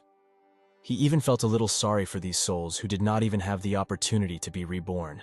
In the next moment, he strengthened the technique, getting rid of the remaining spirits, after the death of which red stones appeared with the same symbol engraved on them. Picking up one of the stones, he carefully examined it, hoping that the power of thunder and lightning had freed these souls and they could find peace. The next moment, a system window appeared, informing that Mark had reached the 18th level, and his combat power had reached 320 stars. Before he could really rejoice at the increase in level, he felt a simply terrifying aura of evil behind him. A green cloud of energy rushed towards him. Mark looked in bewilderment at the ominous energy that was rapidly enveloping him, completely not understanding what was happening. In the next moment, he got to his feet, and cutting this energy with his sword, ran to the water, hoping to hide there. However, after his feet barely touched the water, he found himself in a completely different place. Mark's eyes widened in surprise when, instead of the water column, he found himself in a place similar to his old world. Looking around, he realized that he was in the office. Suddenly, his gaze fell on the mirror in which he saw his reflection. The clothes he was wearing were completely different from the ones he was wearing. Suddenly, Sam came up to him and tapped him on the shoulder, reminding him that the director had called him to his place. Mark looked in bewilderment at the retreating back of the guy who approached the girl, whom he recognized as Alicia. Having found out where the director's office was located, he went to a meeting with his superiors. The girl sitting in front of him in the director's chair with a smile on her face said that Mark has been doing his job brilliantly lately, so it was decided to promote him to administrator. His salary will increase to 100,000 yuan, plus paid vacation will be provided 30 days in bonuses. When she asked if he was happy with everything, Mark replied that he was fine. All other thoughts flew away. This was the reality in which he lived all his life and worked hard to get the position he so coveted. That same evening, a corporate party was organized in honor of his promotion, at which they continued to congratulate him, raising glasses with toasts. All this time, Mark was haunted by a strange feeling, as if something was missing. He understood that this promotion should be a joyful event for him, but for some reason he felt absolutely nothing. On the contrary, it seemed to him that he was the odd one out among all these people. Currently, Mark's body was sinking deeper and deeper into the water, surrounded by a green ball of evil energy, which the hungry souls were rapidly approaching. Rio tried to shout to her owner, but no matter how hard she tried, he did not hear her, being immersed in deep sleep. Suddenly, Mark opened his eyes as if waking up from a dream. He found himself on the street in the middle of a pedestrian crossing. Ahead, he noticed a strange couple, a guy with a collar around his neck, obediently following the girl, whose face seemed vaguely familiar to the hero. As soon as they were out of sight, Mark immediately forgot about it, heading on about his business. From time to time, the world in which he lives seems unreal to him. His friends seem to be not his friends at all, and his family is also not his family. All the time, he feels an all-consuming emptiness, as if this life does not belong to him at all. He began to become more and more convinced that he had some problems with his head, but he had no one to share his experiences with. Suddenly, a man walking towards Mark stopped and pointed to the sky. The hero, like many other people, turned around looking at the sky. He saw many strange creatures floating in the sky. At this moment, Mark had a feeling of déjà vu, as if he had already experienced a similar situation. The people on the winged serpents said that this planet no longer belongs to its inhabitants, so they must disappear. The next moment, many sand arrows rained down from the sky. When they began to descend to the ground, people panicked and began to scatter in different directions. One of the arrows landed behind the ground where Mark was standing, and he was immediately thrown towards the doors of the building. Having come into contact with the wall, the hero hit his head painfully. When he saw another arrow flying straight at him, he jumped out of his seat, avoiding the threat. Mark ran away from here. Suddenly, thoughts began to appear in his head that he had to kill these people, otherwise they would kill him. At the same time, his mind told him that this was impossible, and he would never defeat these strange people. Hearing the sound of an arrow approaching behind him, Mark turned around. He sped up, but knew perfectly well that this time he would not be able to escape, and he was about to die. A sudden red flash blinded the hero and he had to cover his eyes with his elbow. When he looked forward again, he saw a small pink-haired girl who saved him from the arrow by creating a shield. Due to too strong an attack, it became cracked. The next moment, the shield collapsed, muffling the girl's cry for help. And the next moment, an arrow pierced her body. Mark's eyes widened in horror and he instinctively ran forward, thinking that he couldn't let her die like that. As the girl disappeared into thin air, a blade appeared in his palm. Mark waved it several times and powerful gusts of air saturated with his energy rushed towards the winged snakes. A few moments later, many explosions were heard in the air as the hero's attack overtook its targets. Mark did not take his eyes off the sky from where the corpses of his opponents were falling. Suddenly, the location in front of him changed. From the window, he had a beautiful view of the city below. The phone lying on the table nearby was bursting with calls, but Mark ignored him, not taking his eyes off the window. He was thinking about what happened to him recently. He managed to remember the identity of the girl who saved him, and he realized that thanks to her, he managed to escape from the first illusion, but now he was thrown into a new one. It was not difficult for him to understand that the one who controls this illusion wants him dead. Therefore, the hero also understood perfectly well that the next attempt to kill him would not take long. Having guessed the right moment, the shooter, aiming at Mark, pulled the trigger. The bullet instantly flew into the window of the hero's apartment, breaking it into pieces. At the same moment, an explosion was heard from the front door. After knocking down the locked door, armed soldiers burst into the room. Having looked around, they did not notice Mark among the clouds of smoke that filled the entire space. The leader of the group informed his superiors that their target had been destroyed. At the same moment, the hero's chuckle was heard from the side. He managed to use sand, which took the entire blow from himself. So there was not even a scratch on Mark, he grinned, thinking that the creator of the illusion decided to change methods, abandoning heavenly powers and trying to kill him with earthly weapons. The shock squad leader immediately radioed his superiors, asking for reinforcements because their target was alive and unharmed. At the same moment, many shadow bonds appeared from Mark's shadow, and the room instantly filled with darkness. The leader of the squad began to shoot at the hero with a machine gun in order to stall for time for his guys. Others rushed towards the exit, saving their lives. However, the shadow bonds were much faster and overtook the men faster than they could reach the exit, grabbing them by the necks. Although the chains wrapped around the leader, squeezing his body in a strong vice, he did not stop shooting at Mark, trying to kill him. However, the bullets did him absolutely no harm. As he recalled the shadow bonds back, a grenade rolled at his feet. Looking at the man in front of him, he noticed a pulled pin in his palm. The next moment, there was a deafening explosion. But even he could not cause any harm to Mark, who created a transparent shield from his energy. By this moment, reinforcements had arrived, requested by the dead man, and the hero was informed over the loudspeaker that he was surrounded and he should immediately drop his weapon and not resist, otherwise they would shoot to kill. At the time of this announcement, the snipers had already taken their positions and were awaiting the order to shoot. Mark turned towards the destroyed wall and several dozen laser beams from weapons immediately appeared on his back. Suddenly he thought that he must have some kind of armor, and at the same moment wings appeared behind his back. Turning around, he walked to the edge and jumped down. He fell straight onto the tanks surrounding his house. As soon as the tank under Mark was in the reach zone, he gathered all his strength in his fist and gave them each a tank. At the same moment, the guns on the military vehicles aimed at the hero. Mark looked around. A moment later, the military began shelling. Having created a shield from his energy, Mark sat down on his knees and grabbed the cannon of the tank whose roof he was on. He managed to pull it out of the machine structure without much difficulty. A look of bewilderment appeared on his face when a blurry picture appeared in the place of the cannon he had pulled out. He realized that the illusion could not be so detailed because he had never understood the armored vehicles that existed in his previous world. Then he threw the gun aside.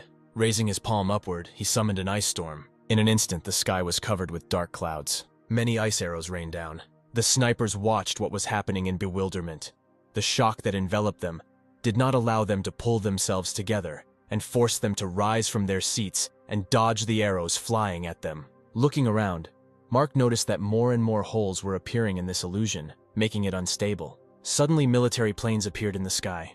Flying over the area in which Mark was located, they dropped missiles. They crashed into buildings, bringing down their impressive structures to the ground with powerful explosions. When Mark rose into the sky and caught up with the planes, the face of one of the pilots showed bewilderment mixed with shock. He contacted the remaining pilots and ordered everyone to attack the target. A few moments later, many missiles were launched towards Mark. He did not hesitate and used furious thunder, causing the missiles to explode in the air. Lightning then struck the military aircraft themselves, putting them out of action. Mark watched them fall while remaining in the air.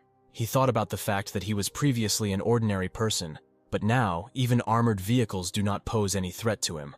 His combat power of 300 stars will be more than enough to conquer the small Chilicosm, so he thought about what would happen if he will reach 1,000 or even 10,000 stars. He was brought out of his thoughts when he noticed that his fingers began to disappear. Mark realized that the illusion was finally about to disappear. He was even a little sorry that it would all end so quickly, because he never waited for the nuclear bomb to appear. When he opened his eyes a few moments later, he found himself underwater, exhausted, Rio immediately collapsed into his palm. Mark praised her for her excellent job and said that he would sort out the rest.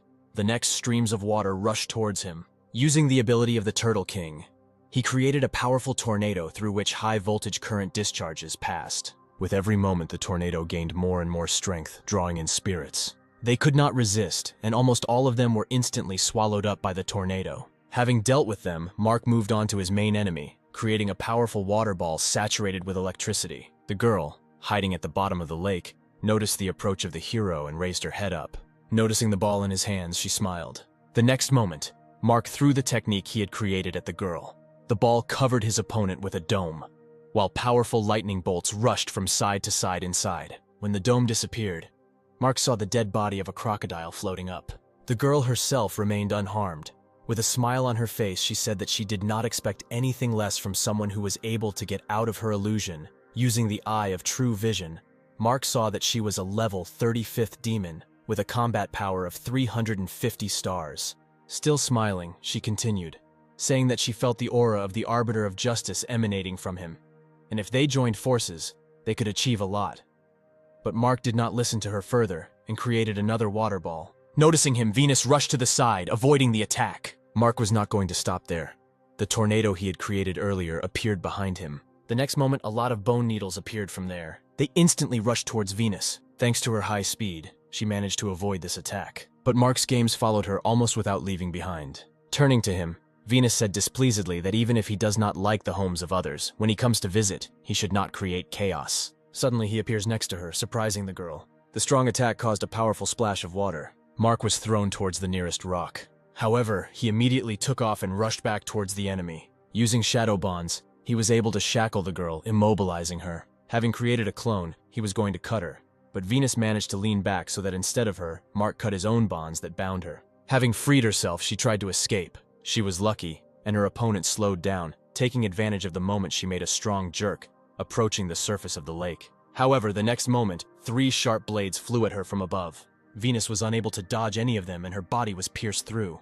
Watching her body sink to the bottom, Mark thought that she was only strong in illusions and was not capable of anything else, so it was not difficult for him to kill her. The next moment, the system reported that for killing her, he received 1 million experience points, a core of darkness and 3 golden treasure chests, as well as 5,000 justice points and a special item, a dark seal. Reflecting on what happened, Mark suggested that Venus felt the power of the Arbiter of Justice circulating in his body and decided to get it. Therefore, using her abilities, she imprisoned him in an illusion, trying to exhaust him and ultimately absorb him. When he applied the extraction to all the killed opponents at once, the system reported that he had received a new A-rank talent, Dark Law, and a new 5th level skill, Dark Dispersion, was also automatically awakened. After analyzing the illusion he experienced today, Mark was able to understand what he really wants. Before, he was the most ordinary person living his day according to the same scenario. But in this world, everything has changed. He has the power to protect those who dear to him. Therefore, Mark decided to gain even more power in order to become a truly outstanding being. Suddenly, small glowing crystals began to appear from the sand, forming a path. Following with his eyes where they led, he noticed in the distance a building covered with a dome.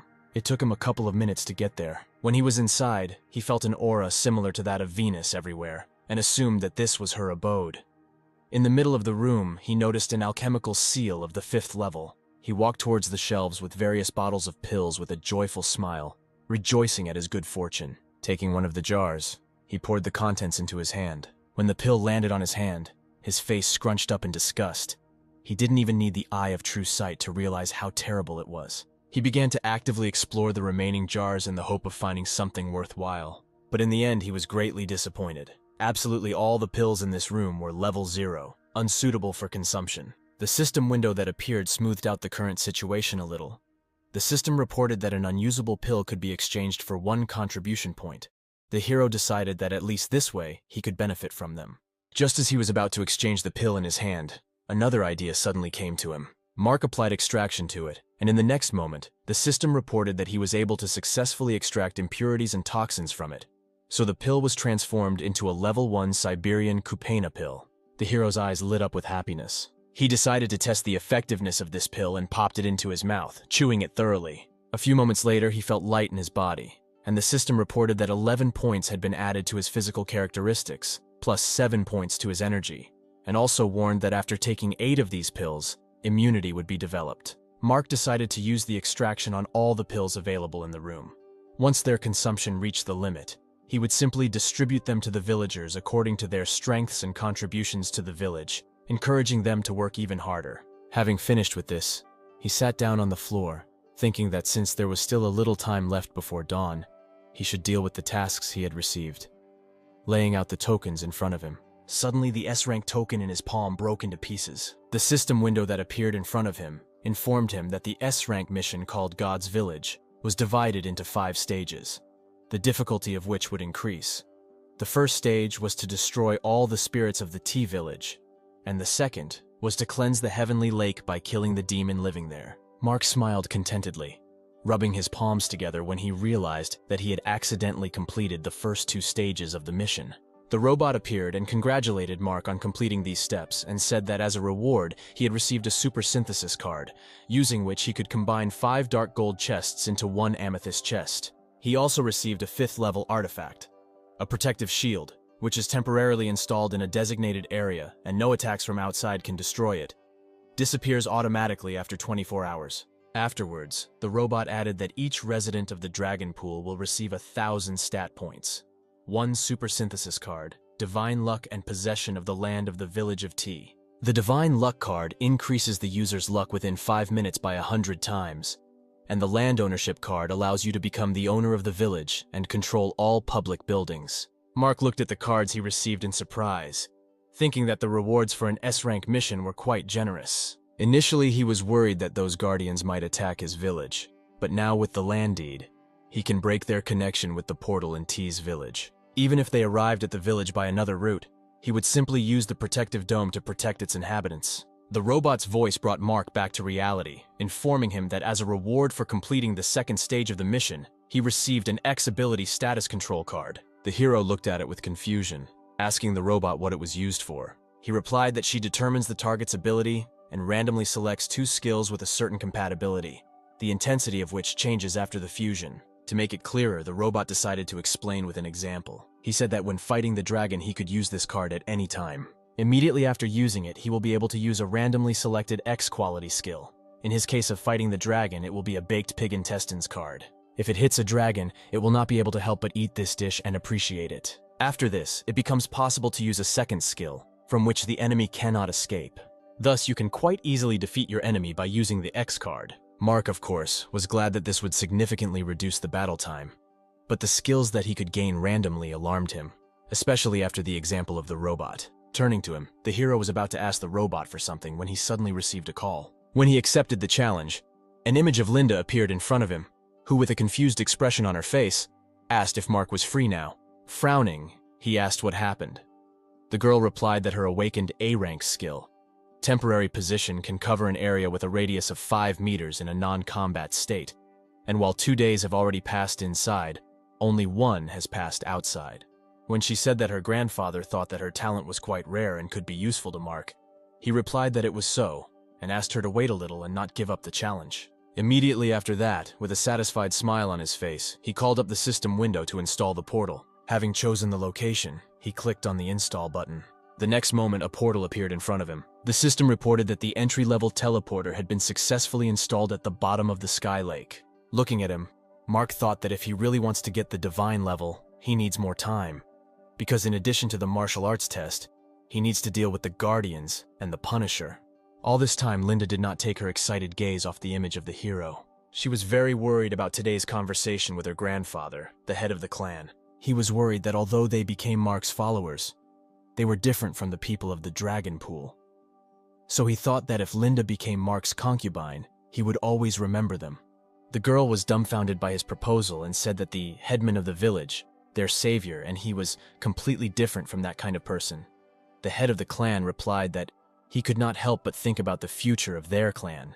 Turning again to his granddaughter, he said that if such a talented young man with a great future as Mark were inflamed with feelings for her, then this would be a real blessing for the clan. The hero's voice pulled Linda out of her memories. He told her to use the teleporter to get to the Sky Lake, where he would be waiting for her. The girl immediately headed to the teleporter and moved.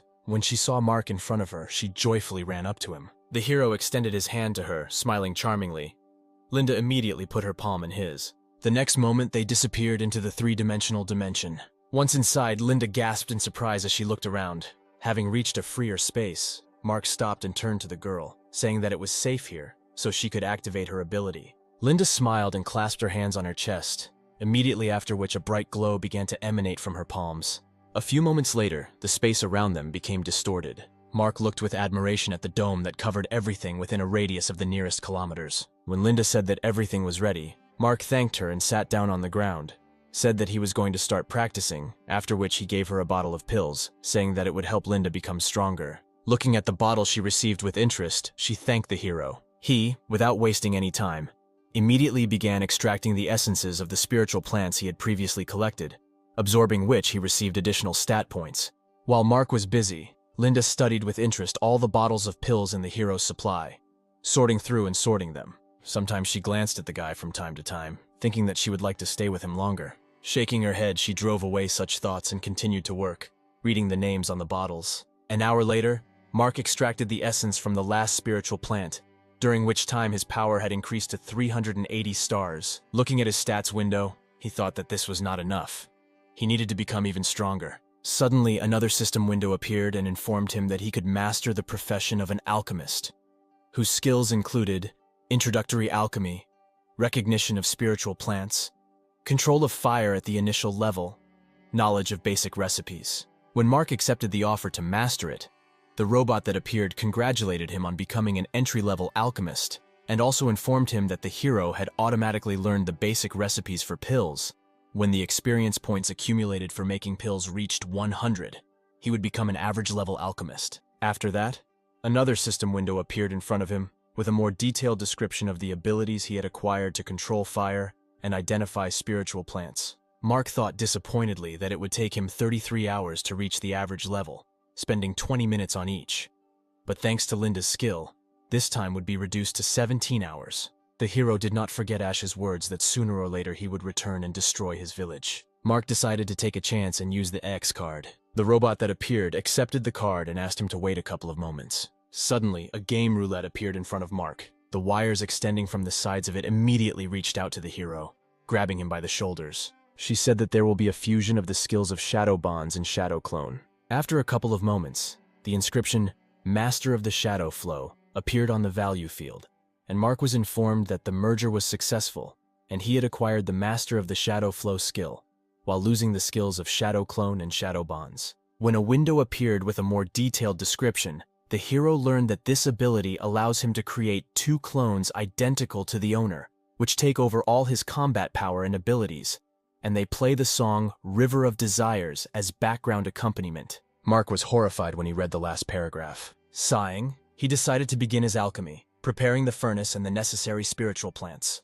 Deciding that one stove would not be enough, he decided to purchase 2 more. The next moment he activated the Shadow Flow. 2 clones immediately appeared in front of him, dancing to the song they were performing. Linda was shocked when she saw Mark intact in front of her. The hero himself was dejected by what was happening. The behavior of his clones reminded him of some kind of bug. When all 3 Marks sat down at their furnaces, the alchemist's skill was activated. Spiritual plants were drawn straight into the furnace. Due to the low level of skill, only pills unsuitable for preparation were obtained. Mark was delighted when he realized that with the help of clones, the process would speed up 3 times. If they continued to work at the same pace, he was confident that they could finish everything in 5.5 hours. Having applied extraction to one of the resulting pills, Mark received a power pill of the first quality. Smiling contentedly, he thought that with endless extraction and its clones in the future, he would not have problems leveling up. At dawn, the clan of guards gathered in one place. One man asked with a grin whether it was really worth gathering so many people for one applicant from the small Chiliocosm. Even one would be enough to smear this little guy on the ground. The guy standing next to him reminded that the advisors who fought with him were greatly injured, so they should be careful with this opponent. Immediately after this, there were whispers in the crowd about how strong Mark must be in order to defeat an Earth-level master. Suddenly, someone said that the earthly level has its own stages. Masters who have reached the combat power of 100 stars, but have not passed the martial arts test, are called semi-earthly level masters. That, in turn, is divided into 3 stages. which are awarded upon victory over the spiritual beasts guarding the first 3 temples. Those who have passed to the 4th temple and the test of martial arts can be called masters of the earthly level. When the head of the clan came forward, all conversations immediately died down. A man who approached him said that all 9 districts had sent people here, and in total they now had 3,100 warriors. After listening to him, Ivan touched his beard and said that he would have to stay here to protect the territory. So he entrusted the advisors with command of the army. Advisor Flip, standing on his left, said that they would not let him down and would win. Ivan put his palm out in front of him, saying that they should not waste time on empty speeches. The sooner they attack, the better. After this, he turned to his soldiers, saying that it was time for them to set out. The first group of 7 people ascended the portal, anticipating the upcoming battle. However, when the portal was activated, the system reported an error. Ivan went into shock when he realized that the portals between their village and T's village were disconnected. At the same time, Mark fought with the new spirit defender of the second palace. It only took him a couple of minutes to win. As soon as the guardian spirit was defeated, Mark rushed up the stairs. Mark thought with regret that after a night of working on pills, he could no longer improve his performance. Even though the skill acquired was rather strange, it turned out to be useful. The hero hoped that in the future Linda would be able to develop her talent, and it would become even more effective. Mark noticed that this girl turned out to be much more useful than he thought. In addition to helping with clones and alchemy, she also dealt with other issues that arose, which allowed him to fully concentrate on his work. A few moments later, he finally reached the 2nd level temple. Some immediately drew attention to the appearance of another contender. A robot hovering in the air announced that the number of people present had reached its maximum, and they could now start fighting. Folding his arms across his chest, Marco asked what that meant. The robot replied that there was a large portal under their feet that could take them to any corner of this world. Each use of it must be accompanied by the use of one universal stone. Having materialized one of them, the robot showed everyone what it looked like. After winking at the applicants, he said that in order to get it, they would have to fight with a friend, taking away stones from their opponents. Some were dismayed to hear this condition. In the next moment, 3 purple star-shaped stones appeared in everyone's hands. Mark looked at the stones in his hand in surprise when the robot announced that the applicant who received the most cameos would be declared the winner and receive a secret prize from the organizers. The hero suggested that he needed to get 16 stones. For this, he would have to fight 3 other contenders. Throwing the stones up, Marco asked if he didn't want to participate in the competition. Then he could just give them back and leave. The robot replied that he really could do this and no one would stop him. The man was happy and wanted to say that he was leaving, but the robot did not let him finish. He said Marco didn't listen to him until the end. The next moment, the man felt enormous pressure, and the robot said that if he wanted to leave, he would die immediately. When this pressure disappeared, Marco began to look around, trying to figure out if anyone else felt it. But the faces of the other applicants showed calmness. Raising his gaze back to the robot, Marco thought that he should be more careful with him. Meanwhile, the robot asked everyone to confirm their intention to participate in the competition. After his words, everyone immediately paid attention to the system window with a choice that appeared in front of him. Mark thought that he had not yet fought with other contenders, so this was a great opportunity for him to see their level, and he was also interested in the mysterious prize promised to the winner. Having thought everything over, the applicants, as one, chose to participate in the competition and clicked on the Take Part button. As soon as this happened, the surroundings changed to a huge arena, illuminated by bright spotlights. Mark found himself in the very center. The rest of the crowd was moved to the stands. Opposite him, the enemy froze, examining the hero with a searching gaze. The newly appeared robot happily announced that the first battle of their competition was about to begin. Pointing towards the hero, he said that the right corner was occupied by a participant from the small Chiliacosm, Mark. Pointing in the opposite direction, he announced that in the left corner was a member from the middle Chiliacosm, Ray. When joyful cries were heard from the stands, Mark looked there, wondering why so many people were here. He remembered that there were significantly fewer applicants before moving to the arena. The robot's voice rang out again and said that for the sake of fairness, of all the personal information, only the level of the participants will be displayed here. The opponents will not know each other's skills, abilities, and combat power. After he said that spectators have 10 seconds before the start of the fight to place bets, and those who do not place a bet will automatically lose the right to be a spectator of the next fight, they immediately picked up the device that appeared in front of them, placing a bet. When the robot warned that all gambling is accompanied by certain risks and viewers should make their choices wisely, Mark thought that everything that happens here is perceived as a game. He strongly disliked this attitude towards other people's lives. After the specified time, the robot announced that all bets had been accepted and viewers should put their devices aside. Afterwards, he looked at the first participants in the fight, informing them that there were no rules or restrictions in this battle. Entry could be made by any means. Having said this, the robot announced the beginning. Ray instantly took off, rushing towards Mark. Due to the fact that his opponent turned out to be quite nimble, the hero was unable to jump to the side when he struck him with his fist. The only thing he managed to do was to cover himself with his hand, taking the entire blow on it. Ray applied even more force, trying to break through Mark's defense. But he failed. His opponent turned out to be stronger. Ray was instantly thrown aside. He noted that Mark was not as simple as it might seem. Although he hit him with a force of 30 tons, it was only enough to move his arm a couple of millimeters. Landing on his feet, Ray took a defensive stance. The next moment, the mechanism behind him began to move. Ray decided that if he could not suppress the enemy with physical force, he would do it with weapons. When he put his hands in front of him, 4 shells flew from the rocket launchers on his shoulders towards our hero. Mark did not dodge them, but simply cut them all at once. The next moment, a strong explosion was heard in the arena. When the clouds of smoke cleared a little, the guys were no longer in their original places. Everyone looked at the arena in bewilderment, not understanding where the participants were. Meanwhile, in another part of the arena, a lively battle was going on. When Ray released a stream of fire from his hands, Mark covered himself with his sword. At some point, he felt the presence of an enemy behind him. He instantly turned around, holding his sword in front of him.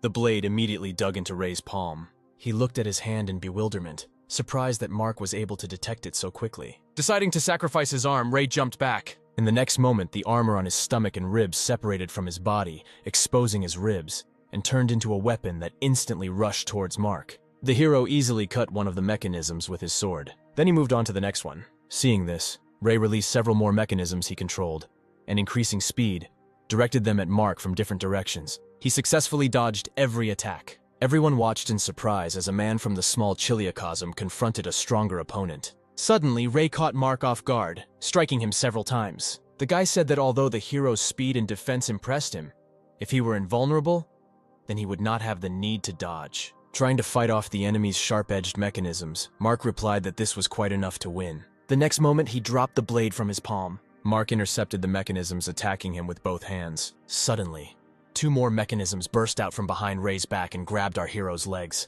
Immediately after this, they began to rapidly spread his legs apart. The spectators in the stands opened their mouths in surprise, realizing what cruelty Ray had planned. Mark decided to use shadow bonds to keep his legs in place. However, he understood that if Ray did not stop, his mechanisms would simply break his legs. Looking ahead, Mark grinned, saying that Ray was indeed a worthy opponent. When the hero called out to him, the guy's eyebrows furrowed. Using a little more force, Mark managed to destroy the mechanisms he was holding, after which he said that he had previously heard that fire was perfectly suppressed by steel. Immediately after these words, he created a huge wall of hellfire, deciding to test these words in practice. The next moment, a powerful stream of flame nailed Ray to the floor. A couple of seconds later, the fire died down and he managed to land on the ground. He looked at his remaining melting hand in horror. He was distracted by noticing movement in his direction. Ray didn't even have time to get to his feet when a purple hand grabbed him. The next moment, she lifted him high into the air, after which Ray was again nailed to the ground with such force that the surface beneath him was destroyed. When the guy was already on the verge of losing consciousness, the hand again dragged him somewhere. Once again lifting him high into the air, she froze in one place and began to circle him at high speed. Mark approached Ray in one leap, and raising his fist to strike, said that now everything would end. The next moment, his fist landed on his opponent's head. Blood gushed from Ray's mouth after the hero's blow. The hand holding him disappeared and he fell back to the ground. Following him, Mar also landed on his feet, dispersing the remaining smoke and dust around him with powerful gusts of wind. Pointing to Ray lying on the ground, he addressed the robot, saying that apparently his opponent was no longer able to move, so victory was his. The robot looked at Ray, asking him if he could continue the battle. He hesitated to answer, thinking that it took him a lot of work to get here, and if he died now fighting this guy, then everything he managed to achieve would lose meaning. Meanwhile, Mark raised his head towards the stands, feeling many searing gazes on him. Having looked around the audience, it seemed to him that the atmosphere that reigned there now was significantly different from what it was before. When Ray finally admitted defeat, the robot's face broke into a terrifying smile. The next moment, he announced that Mark was the winner of the first competition. When the robot said that from now on, the restriction would be lifted and asked to place a bet so that the winner would receive his reward, Mark looked at him in bewilderment, not understanding what restriction he was talking about. However, the next moment, black shadows began to appear across the entire surface of the arena, from which monsters slowly crawled out. They immediately surrounded Ray, who was lying on the ground. When the monster's hands reached out to him, he stood up, looking at what was happening in bewilderment. Not even a couple of seconds had passed. When alien hands were all over his body, Ray asked with horror in his voice what they were going to do to him. Instead of answering, several monsters bit him hard, causing the guy to cry out in pain. Dragging Ray further underground, the monsters said that only death awaited him. More and more monsters flocked towards the poor guy, who was almost completely swallowed up by other monsters, pushing the others aside in order to be the first to get to the victim. Mark was numb with horror watching this scene. Looking at the robot, he said with reproach in his voice that he deliberately kept silent about what would happen to the losing side. Smiling broadly, the robot replied that this world is not a toy, and any battle is a battle for life and death, so he should not slander the system support service. Pointing towards the stands, where there was also an active battle between the spectators, Mark asked who all these people were. The robot replied that these were everyone who lost their battles.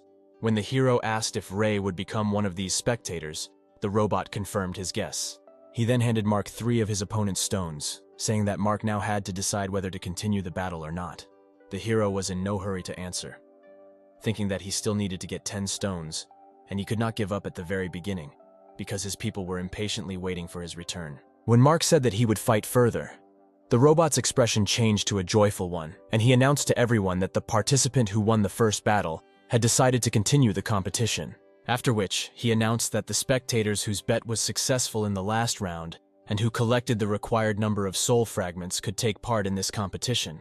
Immediately after that, the spotlight rose into the stands, choosing a new participant. One of the girls jumped up from her seat as the spotlight came next to her, volunteering to take part in the next battle. However, contrary to her expectations, the next moment a laser beam flew a couple of centimeters from her head, cutting off a strand of hair as a warning. At the same moment, the purple spotlight focused on a guy with painted stripes on his cheeks. When a system window appeared in front of Robert, the robot asked him to choose his appearance for the upcoming battle. Robert carefully looked through the options offered to him, thinking that he had been waiting for this opportunity for 1,000 years. He belonged to the Bai clan, which had long since disappeared from the face of the earth, from which the heavens had turned away. All the time that he could remember, his family did not live, but survived in the foggy forest, waiting for the new emperor. But on one ill-fated day, everything that was dear to him was destroyed after the arrival of a new challenger. His mother, like everyone else in the village, was brutally killed while he and his father were hunting. At that time, Robert could only stand on the sidelines, clenching his fists, watching his father clutch his wife's lifeless body. The image on a piece of cloth left by the killer was forever imprinted in his memory. He swore to himself that one day he would definitely take revenge for what happened on that day. Fueled by hatred and a desire for revenge, several years later he managed to become stronger and was taken to a martial arts trial. However, he lost in the first fight with another contender. Looking carefully at the defeated enemy, the fair-haired guy said that he was vaguely familiar with the name of Robert's clan. Hearing this, he looked in bewilderment at the guy standing in front. A painfully familiar sign on his clothes immediately caught his eye. Recognizing in his opponent the killer of his clan, he shouted that one day he would definitely kill him. Although the hands of the monsters diligently held him back, pulling him towards themselves, Robert, overcome with rage, rushed forward. Looking at this, David said that now he remembers. With disgust in his voice, he admitted that he was surprised that anyone from that clan of scum had managed to survive, but now that was over. After that, he turned around, losing all interest in Robert. The guy lying on the ground did not give up and continued to shout out promises that the day would come and he would kill David no matter what the cost. Having chosen the most convenient form for this battle, Robert pressed the confirm selection button. The next moment, rapid changes began to occur in his body. The robot looked at the guy in surprise, knowing full well what form he had chosen. A terrible pain tore through Robert's entire body as his limbs began to lengthen. A few moments later, a monster appeared in his place before everyone, emitting a terrifying roar. Lowering himself to his paws, he prepared to jump. Letting out another furious roar, he rushed at Mark. Noticing the approach of the enemy, the hero immediately created a flame. The next moment, the monster was right in his face, opening its mouth. Mark was not going to just let it devour himself, and clenching his fist, shrouded in flames, he hit the monster, knocking him to the ground. For a few moments, the monster tried to get up, grabbing a nearby stone with its paw, after which he rushed towards Mark again, surprising him with his speed. Over the next few moments, they moved from one end of the arena to the other, leaving trails of destruction behind them. Spectators tried to follow their movements from the stands. Suddenly, the robot asked them if they were interested in why this time the participants started the fight without bets. He attributed this to Robert's chosen appearance. The robot said that this form is a clone of a mysterious beast that emerged from a cosmic crack. This monster also has the speed and strength of an A rank comparable to a B rank speed talent. In addition, its claws and teeth are so sharp that they can easily tear metal and stones. When the robot said this, Mark's shadow bonds wrapped around the limbs of this monster. And when the hero created ice arrows and sent them towards the enemy, the robot reported that although the skin of this monster looks smooth and soft, its body is actually invulnerable. The best feature of this monster is its one terrifying ability. The next moment, he made deep cuts on his forearms, from which black blood immediately gushed out, emitting a heart-rending scream. The robot explained that the blood of this creature, like a flammable liquid, immediately explodes upon contact with a victim. No defensive abilities or artifacts below rank 4 will save you from this attack. Immediately after his words, balls formed from the monster's blood rushed towards Mark. The hero tried to dodge the balls flying at him, jumping in different directions. Distracted, he did not notice another ball approaching him, and the next moment it hit him directly. Meanwhile, the robot continued to comment on the strength of the monster Robert had chosen, whose strength was at the level of 400 stars. Turning to the audience, he asked them to place a bet. Meanwhile, the monster rushed towards its weakened victim.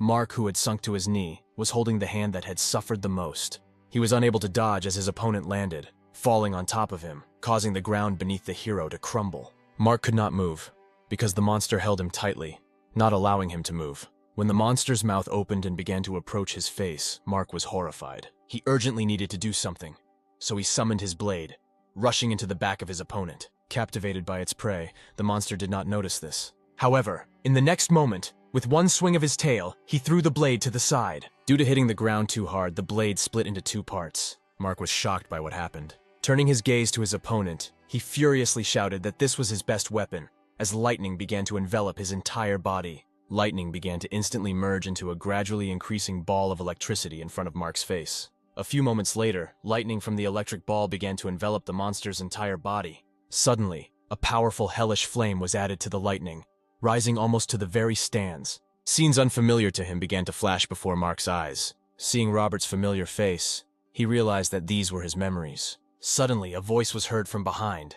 Mark immediately turned around to see who it was. With every moment, the voice became louder and louder, repeating only one word: "I will take revenge." Having discovered the source of the voice, Mark calmly looked at the guy in front of him. He asked if Robert had decided to make him feel emotional by showing snippets of the past, but he continued to sit, hiding his head in his knees, completely not paying any attention to Mark. The hero simply looked at the guy in front of him for several moments. After sighing heavily, he created a flame in his palm, saying that what Robert had to go through would not be wished on even an enemy, but he also has those whom he must save. Having said this, Mark spread hellish flames around them and threw a fiery clot in his palm at Robert. As soon as the cubes of dust cleared, everyone saw Mark standing next to the defeated monster. He tried with his last strength to rise slowly. Having taken a couple of steps towards him, the hero put his hand on the monster's head. Mark said that Robert had been fighting hard all this time, so he deserved a rest. He promised to destroy all his enemies so that Robert could retire peacefully. A few moments later, an unconscious guy appeared in the place of the monster. The robot that flew up to them reported that all the power of the spirit had been exhausted, so Robert could no longer be resurrected. When he said this, Mark looked up at the robot. Noticing his gaze on him, the robot smiled and declared him the winner of the second round. Also, since he had already won twice, he would receive 6 stones as a reward. Having said this, the robot threw stones at the hero. As he approached, he asked Mark how he managed to break through the enemy's defense with his last attack. Having moved the stones into 3-dimensional space, the hero silently looked at him for several seconds, thinking about whether to answer. He slowly turned around and walked towards the remains of his blade, after which Mark dropped to one knee and, taking the fragments in his hands, replied that he simply used a little trick during physical contact. The hero explained that by touching his palms, he allowed the power of lightning to pass through the veins of the monster, which got there with the blood from the wounds. When thunder and lightning reach a certain level, only a small discharge needs to be released so that it covers the entire area. The fact that his blood is easily flammable only played into Mark's hands. He only needed to use lightning to make the monster explode from the inside. Looking at the robot, Mark said that the more blood, the stronger the explosion. The robot looked with horror at the guy in front of him, thinking that for a man from the small Chiliocosm, he not only had terrifying strength, but also simply inhuman methods of dealing with opponents. Having moved the fragments of his blade, Mark said that he wanted to continue the competition. The robot's expression changed to a joyful one, and he announced to the audience that their participant wanted to continue the competition and asked who wanted to become the next participant and try their luck. All voices immediately fell silent. No one dared to risk their lives and enter the arena, thinking that there were still many contenders, so they could wait for the next one. The robot watched the situation below in bewilderment. A few moments later, he turned to Mark again, saying that since there were no people willing to become his opponents, they would not be able to continue the competition. Mark looked at him with a silent question in his eyes. However, he didn't have time to say anything, because the next moment the robot's hologram began to distort. When he completely disappeared, Mark was perplexed. Meanwhile, Charlie moved to the doors of the Punisher's chambers. A few moments later, the doors opened to let her inside. Lying on the bed, the Punisher immediately noticed her appearance and, smiling, said that Charlie was beautiful, as always. The girl was in no hurry to go inside the Punisher's chambers, glaring at her with a dissatisfied look. Sighing, she took a couple of steps forward and asked why she was called so urgently. Rising from bed and putting on a robe, the Punisher replied that she only wanted to relieve Charlie's boredom. Misunderstanding flashed across the girl's face, and she asked the Punisher what she meant. With a snap of the Punisher's fingers, a large system window appeared, and she said that they would not be able to continue the battle further. So she had one great suggestion. Looking at the perplexed Mark on the other side of the screen, Charlie said that the Punisher has no right to interfere during the assessment of newcomers. She took a couple of steps towards the girl. Smiling, she touched a strand of Charlie's hair and said that she was not going to interfere, but was simply suggesting. Then she leaned towards the girl's ear, whispering that in this world full of murders, risk and opportunity are synonymous words. Immediately after these words, she sent Charlotte back. The Punisher was confident that this boy would make the right choice. The girl who approached her from behind excitedly asked if he could kill the alien body that the Punisher had returned from the Great Void. In addition, Anna was worried about another question: what had happened, since she decided to interfere in the affairs of the big world. The woman replied that Mark reminded her of an old friend. Meanwhile, Charlie, who had returned, again took on the appearance of a robot and informed the hero about the hunter's game. The robot explained that all viewers would receive the same appearance, and Mark would enter the sacred ruins for 1 hour. The role of the hunters will be given to the audience, while Mark will be the hunted. The robot said that the hunter's goal would be to capture the hero. If they succeed, they will be resurrected again. The prey must avoid attack and its capture. If after an hour the prey remains safe and sound, then it wins. If the prey kills all the hunters, then Mark will be able to get 500,000 points for changing roles. The hero looked at the robot in surprise, listening to the conditions of the game. Having finished his explanations, the robot said that Mark could refuse if he wanted, but he confidently replied that he would take part. Flexing his fists, he said that he was ready to start right now. A few moments later, the robot transported him to the sacred ruins. As soon as Mark was there, he immediately activated the synergy of the 6 senses. At the same moment, 5 hunters attacked him. The hero, without turning around, waited until they got close enough. As soon as this happened, he used the energy release skill and jumped up, scattering the opponents to the sides with one blow. When he landed back on the ground, the unconscious opponents were still in the air, rapidly approaching the ground. Rising to his feet, Mark said that with a combat power of 200 stars, they were too weak for him. When the bodies of the hunters touched the ground, he noticed that they immediately disappeared, and he did not even have time to apply extraction to them. Suddenly, his attention was drawn to a bright ball of light ahead. Recognizing the threat, Mark immediately put up an energy shield around himself, on which a ball of light approaching him crashed. On the roof of the house where this ball came from, Mark noticed another hunter with a machine gun. As he shot upward, a moment later, many fireworks exploded in the sky. However, Mark was not going to give in to the moment and watch the fireworks. He instantly got rid of this hunter. At the same time, other hunters were running through the ruins tracking down Mark. Suddenly, fireworks began to explode in the next block, attracting the attention of the hunters. One of them stopped and shouted that Mark was where the fireworks were. He suggested dividing into 3 teams, 2 of which would go around. Dividing into groups, the hunters immediately rushed to where Mark was. Approaching the target, the hunters developed a strategy of attacking in waves so as not to allow the hero to escape so easily. The hunter with a mace in his hand thought that there were too many hunters, while there was only one prey and the hunter's chance of victory was much higher. They suddenly stopped when they spotted their target. Surrounded by flashes of lightning, the hero rose into the sky in a thunderstorm, preparing for battle. With a triumphant smile on his face, he said that the hunters were very late. They looked at him in bewilderment, trying to understand what was happening. The next moment, a sudden explosion shakes the building near them, and a huge cloud of smoke and dust rises around them. The hunters threw their weapons at Mark, giving chase as he dropped to the ground and ran forward. The hero had no difficulty dodging the weapons flying at him. Another group of hunters arrived in time, and the man in front pointed at Mark, shouting that their target was there. The hunter standing next to him noticed that there was not one guy in front of them, but two, and suggested that Mark was capable of creating clones, and decided to check this by using the Eye of Truth. Looking at the guy approaching him with the help of his eye, he learned that this man was from the small Chiliocosm. His combat power was 420 stars. The hunter assumed that this mark was real, since the Eye of Truth did not reveal anything unusual. The next moment, one of the hunters caught up with the hero and raised his sword to attack, but Mark disappeared, disappearing into thin air. Douglas, who was using the eye, watched this scene in bewilderment. A skirmish immediately broke out between the hunters, each team blaming the other for missing their target. Meanwhile, Douglas carefully looked around, suggesting that most likely Mark has the ability to move in space. But if he really used such a technique, distortions in space would appear. But there were none. Suddenly, one of the hunters asked if everyone had heard that strange sound. Hearing his question, Douglas instantly turned around.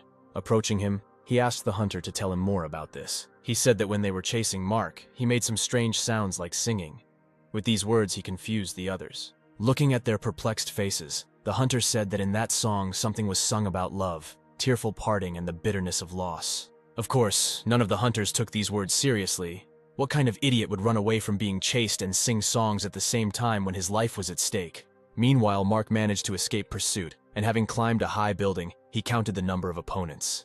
It took him a few moments to count 54 opponents. Deciding that this was enough, he said that he could begin, immediately after which his body was enveloped in lightning discharges, and his clones, which were placed in neighboring buildings so that the hunters were sandwiched in a triangle, were shrouded in a bright golden light.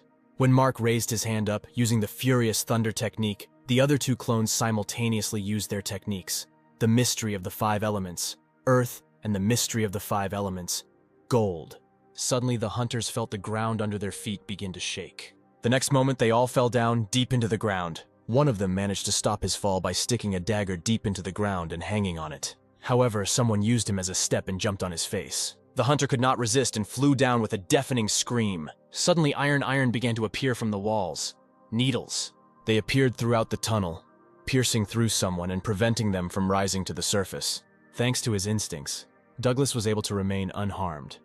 Looking down, he wondered who this guy was, who not only had the ability to move in space, but also with metal, thunder, and earth.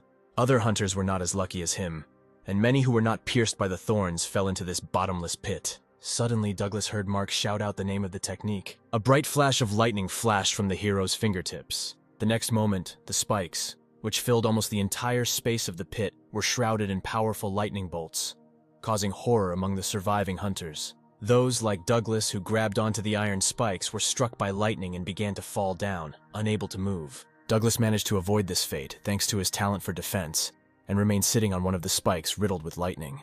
Deciding that it would be too dangerous to stay here any longer, he began to jump from spike to spike, rapidly moving upward. A few moments later, he still managed to reach the surface. However, as soon as he raised his head up, he was stunned with horror. A huge grate with iron spikes engulfed in blue flames quickly descended directly onto the pit, blocking the exit. The next moment, it sank down with a terrible roar, raising clouds of dust into the air. Mark and his clones remained in their places, watching as the blazing flames of hell engulfed everything around them. Assessing the current situation, the hero thought that there were too many opponents, and if he killed them one by one, he would definitely not be able to complete the task of destroying them. Therefore, he had only one choice, namely to gather them into small groups and kill them. Thus, he used the talent of earth manipulation to create a huge pit. Next, he placed metal spikes there, using his metal manipulation talent. And at the very end, he again resorted to the talent of managing the earth, creating the appearance of untouched land. Having waited for the hunters to go hunting, he activated the Master of the Shadow Stream skill and lured the opponents into the prepared trap. Now Mark decided it was time to move on to the next step. He looked at the clones and nodded to them. Understanding him without words, they immediately turned around, each heading in their own direction. One of the clones immediately discovered another group of hunters who chased him. Mark just needs to wait until the clone leads them into another trap. A few moments later, the hunters were at the desired point, and the hero raised a wall of hellfire around them, cutting off all possibilities of retreat. The next step was to use the art of manipulating the gold of the 5-element talent to weaken the frame of a nearby building. The next moment, the hunters watched in horror as the house rapidly collapsed and huge pieces of the walls fell right on them. Unable to withstand the pressure, the house fell on its side with a loud roar. However, that was not all. Ice arrows were already waiting for the hunters in the air. They instantly rushed towards the hunters who managed to survive under the rubble. Mark's arrows instantly ended their lives. Once that step was done, Mark moved on to the next, once again using hellfire to heat the area he was targeting to extremely high temperatures, melting the soil and turning it into lava. Then he himself became bait and lured the hunters into real hell. There he easily dealt with those who sat in secluded corners until the last. Next, he planned to demonstrate his weakness. With this action, he wanted to lure out the remaining hunters. This plan worked perfectly, and now Mark pretended to lose consciousness, secretly watching the hunters and counting their number. When their number reached 200, he grinned contentedly. The next moment, many iron needles burst out of the ground and walls, piercing right through the bodies of the hunters.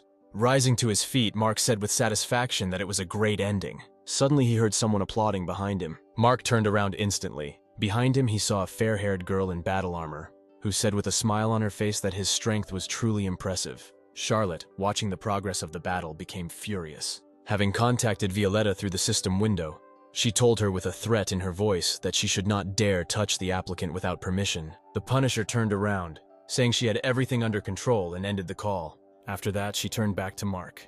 Wary, he asked who she was. Folding her arms across her chest and tilting her head to the side, she replied that her name was Violetta.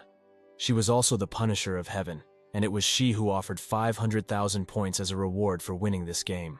Wary of the woman in front, Mark said that in this case he should thank her for this opportunity. Violetta replied that his gratitude was of no use to her, because it was not done out of the kindness of his heart. Heaven has its own rules, and the Punisher cannot interfere in the affairs of applicants during the testing period for newcomers. However, this place is an exception, because the territory is not controlled by Heaven. Based on her words, Mark concluded that all this was arranged only to lure him here, and the reward of 500,000 points was just a bait. Violetta replied that it was both yes and no at the same time. Frowning, the hero said that he did not like talking with people who only had an intrigue that was beneficial to them. Smirking, Violetta replied that in that case there would be no more. Immediately after that, she raised her fist, gathering her strength in it. Instantly approaching Mark, she hit him. He managed to activate his armor and cover himself with his hands, but her blow was too strong and forced him to fly several meters back, hitting his back against the wall of the house. When he came to his senses, wings appeared behind his back and he rushed towards Violetta.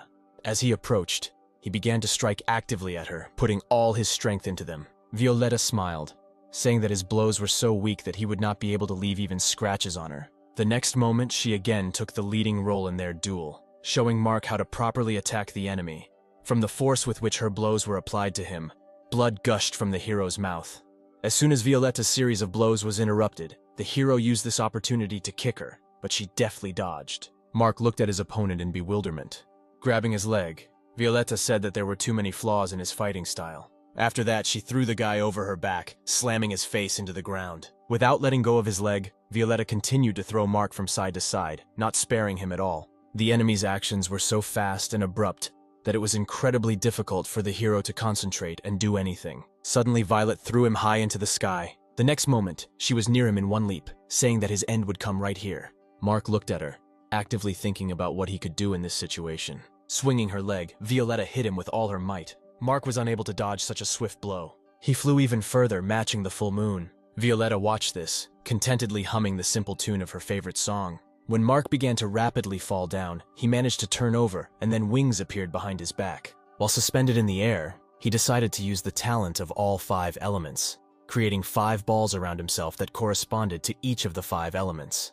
A few moments later, the balls were created, and with a wave of his hand, he sent them towards the enemy. She calmly watched the balls of the 5 elements approaching her. When they reached the place where Violetta was, 5 deafening explosions thundered. This attack took a good half of Mark's strength. He hoped that the destructive power of these balls, not inferior to a nuclear bomb, was enough to hit Violetta. He peered carefully into the rising column of dust, trying to make out her silhouette. Suddenly, all the columns of smoke sharply dispersed to the sides, revealing to Mark's gaze Violetta standing confidently in the center. Raising her head, she asked the hero with a grin in her voice if this was really his best move. It was only enough to slightly stain her armor. Mark, frowning, noted that the power of the elements against her was useless. Then he decided to turn to Rio for help, releasing her from three-dimensional space. The next moment, he said that he was using shadow bonds to restrain the enemy, and he asked her to use the golden flame. At Mark's command, Rio took off and rushed towards Violetta. Rio created a powerful flame around herself, preparing to attack the enemy in front with it. However, the next moment something unexpected happened. Violet grabbed it with her bare hands, ignoring the flames covering Rio's body. Without taking her eyes off Mark under her helmet, Violetta said that she had been waiting for Vincent for 1,000 years to take revenge, because it was his fault that she had to become the Punisher and endure the ridicule and bullying of others. So she had been watching new challengers for thousands of years. Immediately after these words, Violetta clenched her fist, trying to crush Rio, adding that now the moment has come when she can finally take her revenge. Mark was horrified as he watched her being killed. He used his thunder control talent and attacked the woman holding Rio in his palm. She was surprised that he had such an ability. Taking advantage of the fact that Violetta was distracted and loosened her grip, Rio managed to slip out of her hands. She flew up to Mark in an instant, hiding in his arms. The hero looked at Violet in bewilderment. He suggested that perhaps the elemental talents did not hurt her, but they definitely had some effect. The next moment, with a tense expression on his face, he connected his fingers in the desired seal, using the earth control skill of the 5-element talent. Violetta's legs were immediately sucked into the sand whirlwinds, not allowing her to move from her place. The next moment, everything around her was engulfed in powerful flames. Looking up at Mark, she asked if this was all he could do. If so, then she was truly disappointed. Meanwhile, the hero was concentrating on creating an ice ball using the Ice Storm skill. Suddenly, the sand, which turned into lava, began to rapidly rise upward, enveloping Violetta's body. As ice arrows rained down, she scooped up the lava with her palm and splashed it upward, shouting that Mark would never be able to defeat her. A few moments later, the lava she spewed upward collided with an arrow flying straight towards Violet. When the opposing forces collided, a strong explosion occurred. When the ice arrows rained down on her even more actively, she asked with a grin on her face why Mark had not yet given up his pathetic attempts. Ignoring her words, the hero moved on to the next stage of the plan. Suddenly, the lava froze in an instant, shackling Violetta's torso to the waist. After that, Mark gathered strength in his fist and quickly approached the enemy. When she was within reach, he hit her in the face. The hero dealt blow after blow, saying that she was trapped and now she would not be able to do anything. As he was about to strike again, Violetta leaned forward a little, exposing her helmet to the blow. She only had to use a little force to make Mark fly away. The hero could not have foreseen such a turn of events. Having flown a sufficient distance, he fell to the ground with a roar, rolling across it. A few moments later, he flew into a rock, hitting the back of his head hard, and his blood slowly began to spread on the rock behind him. Looking at this picture, Violetta laughed like crazy, shouting that all his vain attempts looked too stupid. The next moment, the ground beneath her began to shake. Mark's eyes widened in horror. The entire surface of the earth, covered with ice, soared into the air in an instant. A huge earthen ball slowly rose higher and higher above the buildings of the ruined city. Looking down at Mark, Violetta said that now she would show him the power of the Punisher of Heaven, with whom he dared to put himself on the same level. Immediately after her words, the huge ball shifted to the side and began to rapidly descend to the ground. Mark looked in horror as this ball approached him. He understood that now he could do practically nothing due to the amount of energy he had, and besides, his regeneration rate was too low. The next moment, the many-kilogram ball fell to the ground with a roar. Violetta, floating in the air, was confused. Turning around, she said with a grin to the guy who appeared behind her that he had a very interesting pet, possessing not only fire, but also spatial skills. Arriving at his side in the blink of an eye, she punched him hard in the stomach, telling him that he was very lucky indeed. Mark fell back again, hitting his head on another rock. With pain in his eyes, he looked at little Rio, who saved him from that block. The next moment, Violetta moved towards him again, about to attack. The hero managed to rise to his knees and dodge her powerful blow. Deciding not to waste time, Mark activated his acceleration skill and rushed away. Watching his attempts to escape from him, Violetta just grinned. The next moment, her fingers touched the boulder into which our hero had flown a couple of moments ago. With almost no effort, she lifted it above her head with her bare hands. Taking aim, she threw it at the retreating guy. Mark suddenly stopped, dropping to one knee. This allowed him to make a powerful jerk and accelerate even more. He thought that he had to urgently heal Rio, even though she teleported him at the last moment. But that block damaged her heart and lungs. Violetta was not going to let him down so easily, and, having caught up, She threw another cobblestone at him, shouting that these games of being a hunter greatly provoked her. Having dodged a stone flying at him, Mark decided to change strategy, realizing that he could not tear himself away from Violetta. Turning towards her, he created several thunder spheres. She immediately ran towards the hero, rapidly approaching him. Smiling, she shouted that she had already seen this trick, and it was time for him to come up with something new. With a wave of Mark's hand, all the spheres flew towards the woman. Suddenly, the spheres transformed into thunder dragons, emitting a terrifying roar. But this didn't stop Violetta. She shouted out that if the hero continues to resist, he will only make his death more painful, so it's better for him to just give up. The next moment, a strong explosion was heard above the ruined city, raising columns of dust into the air. Having lost sight of her opponent, Violetta listened carefully to the sounds around her. Catching quiet footsteps behind her, she turned around and grabbed Mark by the arm, raising her fist to strike. When she hit him in the face, he instantly flew away through clouds of dust, leaving only his severed hand. The guy himself was slammed into the wall of the house. Throwing his hand away, Violetta said with displeasure that Mark had decided to fool her by using a clone. Clenching her fists, she slowly walked towards the clone. Looking at him, Violetta decided that she would unleash all her anger on him. The next moment she approached him and they exchanged blows. Meanwhile, Mark managed to hide deep underground, thanks to his talent for controlling the earth, while his clone distracted Violet. Once safe, he immediately set about healing Rio. Once all her wounds had healed, he gave her a bottle of pills to quickly replenish her energy. While Rio was actively eating the pill, Mark also ate several, restoring his strength. They were unable to rest for a long time, because soon the hero felt his clones being killed, which Rio reported. He asked to teleport them upstairs, and she immediately moved to his shoulder, fulfilling the hero's request. The next moment, Mark returned back and, deciding to use the effect of surprise, attacked his opponent from behind. Violetta peered ahead carefully, trying to figure out the location of the original. Feeling a presence behind her, she looked back and grinned contentedly, thinking that her prey had come into her hands. Mark exchanged a series of powerful blows with Violetta. Continuing to strike, the woman smiled and said that he could not even touch her, but still continued to make these pathetic attempts. Suddenly the hero moved behind her, striking. The next moment, the helmet from Violetta's head fell to the ground. Smiling widely, she asked if Mark had decided to find out her weak point by knocking off her helmet. Violetta appeared before his eyes. The gaze of her spiral-shaped eyes, shining with a bright yellow radiance, pierced him, it would seem, to the depths of his soul. When she said that her weakness was not in her eyes, as if to confirm her words, her pupil shrank to an imperceptible point. The next moment, powerful energy waves began to emanate from her body. Mark immediately jumped back. However, the next moment the first wave of energy overtook him. It was as if she had passed through his entire body, separating the physical shell from his soul. A contentedly smiling Violetta instantly approached him, delivering a strong kick. From this blow, Mark flew several kilometers to the side at high speed. Having reached one of the houses, he broke through the glass with his body, flying inside. He fell with a crash onto the concrete floor, hitting his long-suffering head on it. Mark opened his eyes slightly, trying to get up from the floor. He did not understand what had just happened. The feeling as if his body and soul were separated reminded him of the spirits in the village of T. But this time the effect of the attack seemed much more real to him. His thoughts were interrupted by the appearance of Violetta. Noticing her, Rio immediately tensed up.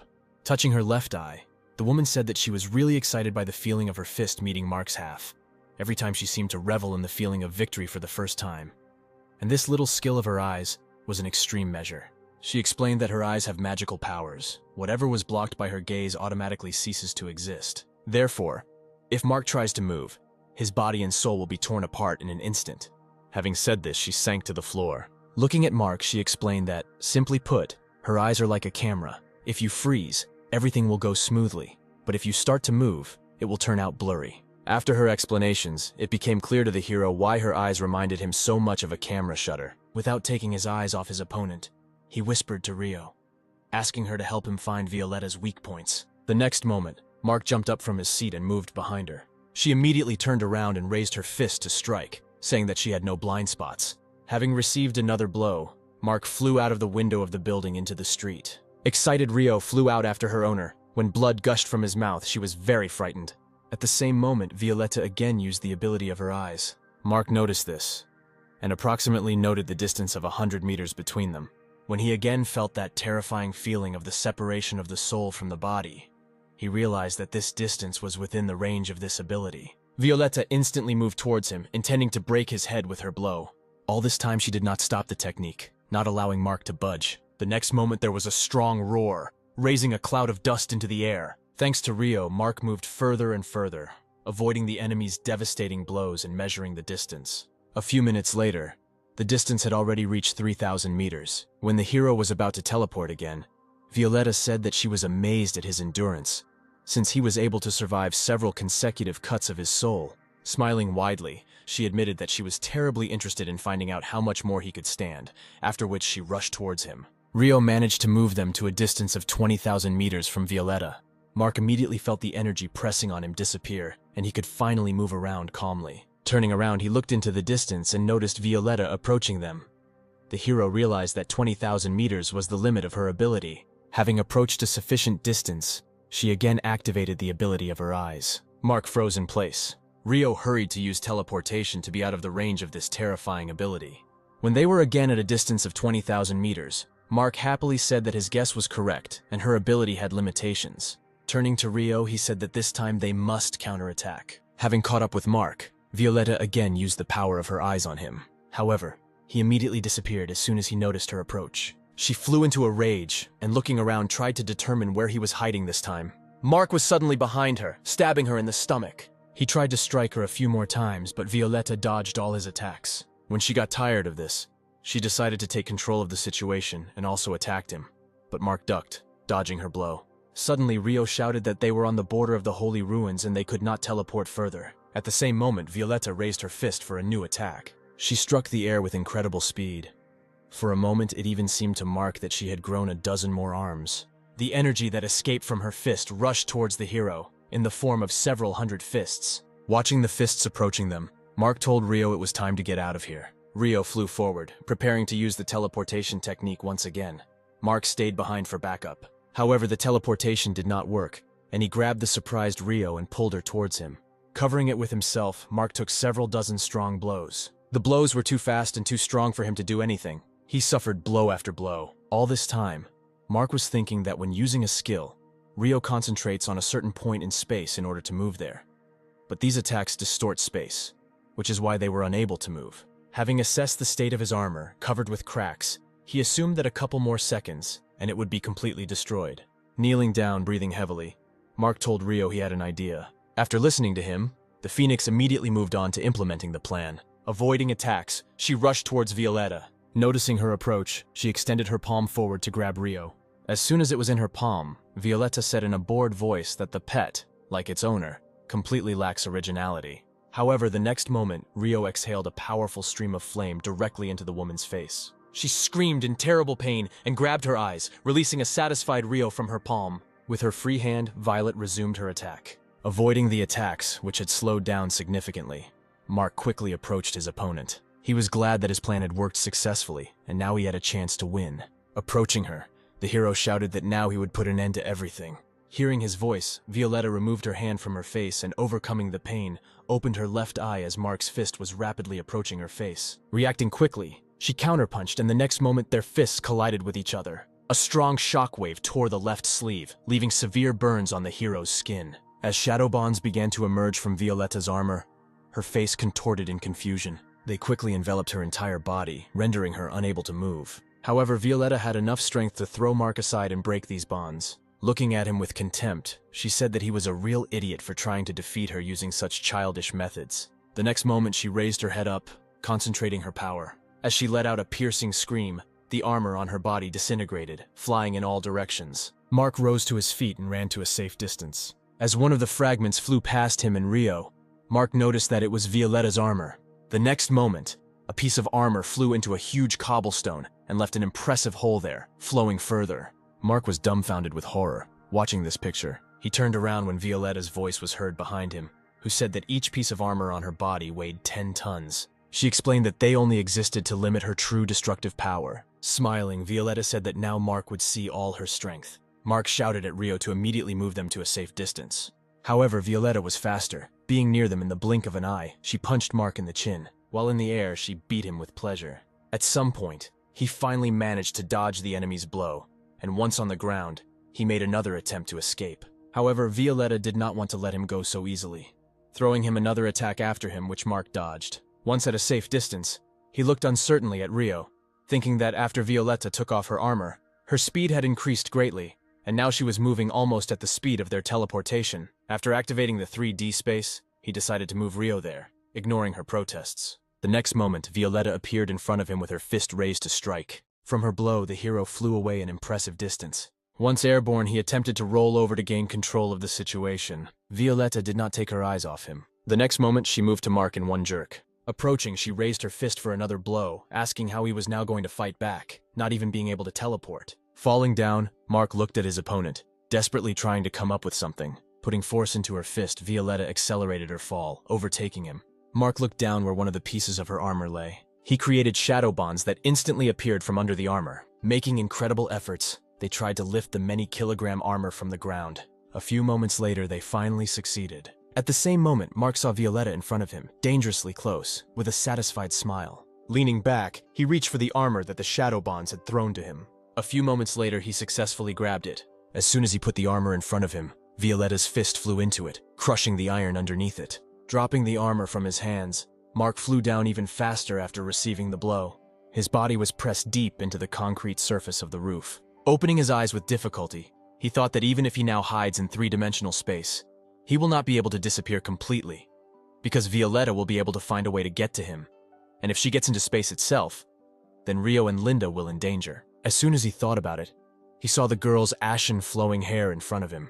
Linda immediately used her ability, saying that she came to help him. Meanwhile, Violetta, still in the air, picked up a piece of her armor. Swinging, she threw it right at where our heroes were. Linda did her best to slow down the armor penetrating into space. However, he continued to fly straight at her without slowing down for a second, which caused a strong shock in the girl. Her eyes widened in horror when she realized that she would not have time to dodge.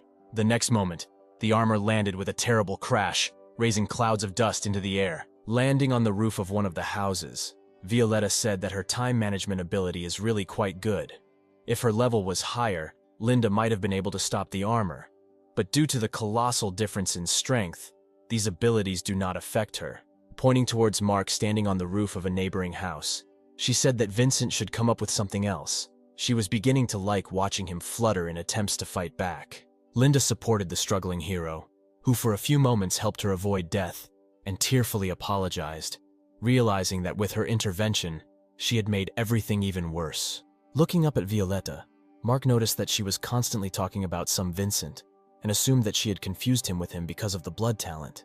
If this was true, then this could be the key to victory. Turning to Linda, he said that he had a skill card that would allow her to use his wings. Immediately after using it, she must use her skill to interact with the clones. The next moment, a clone appeared behind Mark with his left arm torn off, and wings began to appear behind the girl's back. Clutching his chest, overcoming the pain, the hero said that they needed to buy just a couple of minutes of time so that he could recover a little. Violetta, standing to the side, was tired of waiting for action from the enemy, and taking a couple of steps forward, she said that it was time for them to end this protracted battle. Concentrating, Mark announced that he would create an explosion, using which Linda and his clone should get close to Violet. The next moment, as he said, the hero created a powerful explosion, sending clouds of smoke into the air. Violetta had to cover her eyes. Just at that moment, Linda and Mark's clone rushed past her from both sides. Turning around, Violetta rushed in pursuit of the girl. Meanwhile, Mark managed to hide inside the building on a flight of stairs and immediately used his self-healing ability, healing his serious wounds. While in the air, Linda used her ability on Violet, trying to slow her down. After healing his wounds, Mark began to actively absorb Dragon Blood's spiritual fruits and eat restorative pills. Linda and his clone were successfully doing their job all this time. Despite Violetta's words that due to the low level Linda's ability would not work on her, the girl still managed to slow her down a little. Meanwhile, Mark was trying to cope with the consequences of the rapidly increasing level of Dragon Blood in his body. Violetta approached Linda from behind, intending to remove the obstacle in her face. Freed from the influence of her ability, the Punisher attacked the clone. He was unable to dodge and was hit. Linda tried to intervene to save the situation. However, Violetta prevented her. Grabbing her face painfully, she smiled contentedly. The next moment, Violetta threw the girl down. She landed on the concrete roof, hitting the surface painfully. Soaring in the air, Violetta said that if Linda told her where her friend was, she would generously spare the girl from this torment. Linda didn't have time to respond when Mark appeared behind Violetta and struck her. The Punisher flew away an impressive distance. Landing on the roof, the hero picked up fragments from his wings, thinking with regret that he would no longer be able to fly. The next moment, he activated the second form of wind wings, and a mechanism consisting of fragments of broken wings began to assemble on his left hand. It only took a couple of seconds for the new mechanism to be completely assembled. Holding his left hand, Mark looked up at his opponent. Violetta, walking towards him, smiled, asking what the hero would show her this time. Mark slowly rose to his feet. He knew that the wings of the wind are an extremely powerful thing, but all this power is not released in the first form, but in the second it can be released 100%. The next moment, the hero rushed towards his opponent. Approaching Violet, Mark attacked her with all his might, unleashing the power of his wind wings. She did not expect that the blow would be so strong that the hero would be able to move her from her place. When he pinned his opponent against the wall, forcing him to hit his back against it, it collapsed in an instant. Mark noticed with horror that the power of the wings was weakening too quickly. Holding back his fist, Violetta said that now this is more like a real fight, but this is still not enough. The next moment, she knocked Mark off his feet, forcing him to fall on his back. She didn't stop there and picked up a piece of armor lying nearby and threw it at the hero, pinning him to the floor. Immobilized Mark, he thought that his ribs were broken and his energy was only restored by half. No matter how many dragon blood fruits he ate, he would never defeat the Punisher. She slowly approached him, not taking her eyes off the hero. Raising her foot, she wanted to deliver the final blow to finish him off. Using shadow bonds, Mark tried to throw the armor aside before Violet's foot crushed it. Suddenly she laughed. The next moment, Violetta changed her mind and turned around sharply, walking in the opposite direction with sweeping steps. Having moved away to a sufficient distance, she turned around and, gathering all the strength in her fist, shouted that out of respect for him, she would give Mark a quick death. Immediately after these words, she made a swift dash, approaching the hero. Suddenly, Linda blocked her path. But even despite this, Violetta, thirsting for death, did not stop, approaching the girl standing in front of her with a bloodthirsty smile. With tears in her eyes, Linda apologized to Mark, saying that she only wanted to protect him.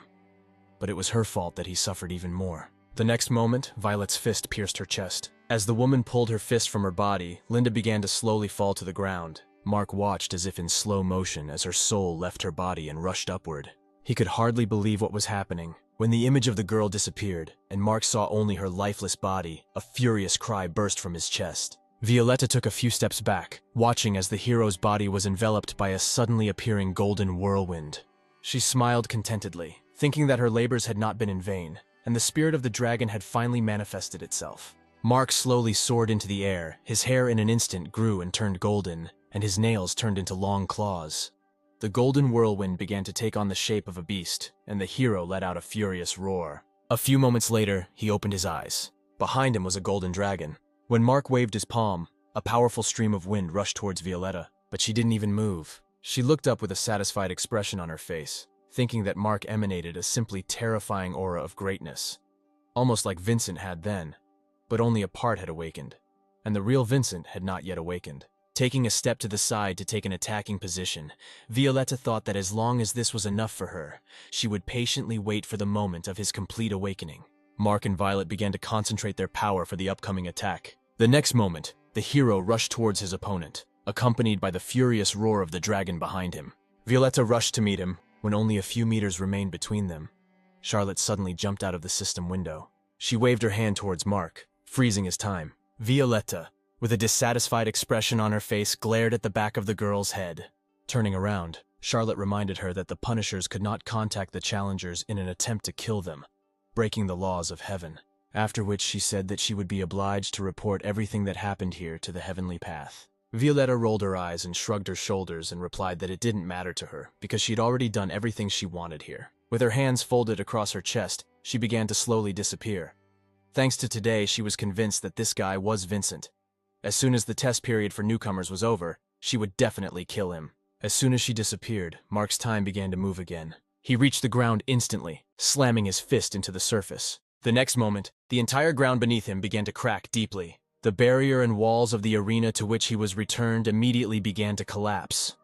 Unable to withstand the powerful force of his blow, Mark himself slowly came to his senses. His hair returned to its previous length. A few moments later, all that was left of the arena were fragments of stones floating in the air. Standing on one of them and holding Linda's dead body in his arms, Mark listened to Shirley's words that he received 500,000 points for winning the Hunter game. She also added that, as compensation for what happened, he received the right to unlimited purchase of universal stones for the portal. But that was not all. To this was also added an artifact of the 7th rank. a divine sword, adding 2,000 to attack power, 200% to defense and recovery speed, as well as 100% to increasing the power of the 5 elements. In addition, this sword has an additional skill, Destruction of Skies. Mark also received level 6 armor, Dragon Armor, which adds 2,000 to protection, 100% resistance to 5 elements, and also has an additional skill, Dragon Experience. The hero accepted all the prizes due to him without saying a word. Raising his head and looking blankly at Charlotte, he asked who Violetta was. The girl was in no hurry to answer, looking at the guy with a searching gaze. A few moments later, she sighed heavily and replied that Violet was a demi-deity who came from the abode of the immortals, but was demoted in rank. That's all she could tell him at the moment. Looking at Linda's cold body, Mark replied that he would definitely return the favor and make her pay for everything she had done. Suddenly, he noticed how the girl's body began to slowly dissipate. Charlotte said that she belonged to one of the losing clans, so there is still a chance to make an extraction before she finally dies.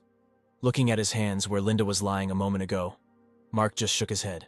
Many fireflies rose into the sky, slowly disappearing from his field of vision. As Mark watched them go, he explained in a sad voice that he did not want to extract the dead.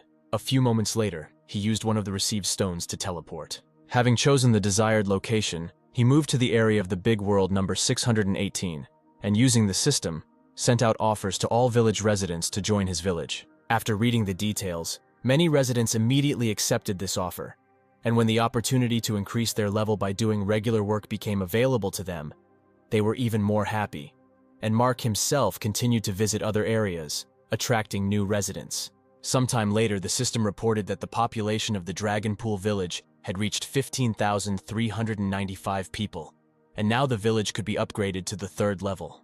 As soon as the hero raised the level of his village, it was transformed into a city, and the system reported that the village of Dragonpool took 1st place in the competition and received the highest award. Its residents received 1,000 stat points each, and the village chief received 2,000 in addition. Looking through information about his village, Mark learned that now there would be one department organized there, and for each of the 16 constituent villages, a separate department would be created. Turning to the robot, he asked to distribute the points he received. 10,000 points for strength, 10,000 for speed, and 10,000 each for energy and physical characteristics. In addition, Mark changed his equipment to the dragon armor he received, and now his combat power reached 1,200 stars, and his level reached 18. Sometime later, he returned to T's village. Walking past the rejoicing residents, Mark thought that he needed to find the head of the Shuan clan and tell him about Linda. Suddenly, almost after him, a shabby man appeared from the portal and reported that the system had not yet managed to build city systems, and the army of the Guardian clan was about to break through here, and also reported that Kane and others had already headed there. Hearing this, Mark stopped and his eyes widened in shock. He immediately headed to the battlefield. The hero could not let Linda's younger brother die. Residents looked after him with surprised faces, amazed at the speed with which Mark rushed past them. Meanwhile, a lively battle was going on a couple of kilometers from the village. The elders did not intervene in the battle themselves. They only observed everything from a safe distance and gave orders. The chief elder, Ivan, was completely indignant because a meeting of the defense forces was held in the Yuan clan, but their clan was not informed. The man was angry that everyone looked down on their clan, so he intended to destroy Mark in order to significantly increase the power and prestige of his clan. He shouted to the warriors to all go on the offensive and get rid of every enemy they had. The armed warriors followed the order of their master and rushed forward with furious cries. They were all intent on killing their opponent and bringing honor and glory to their clan. Kane, who led a group of volunteers from the Dragonpool, also rushed forward, leading the others with him. Although they were in the minority, he was not afraid for a moment. Rapidly approaching the enemies, Kane was obliged to get rid of them and prevent them from entering the village. The next moment, 2 guardians rushed at him, raising their swords above their heads. Kane was not taken aback, and crouching on the ground, he attacked their legs, and they immediately fell, losing their balance. Looking at this, the guy smiled contentedly. However, the next moment, a sudden kick attack flew at his head, which he was unable to dodge.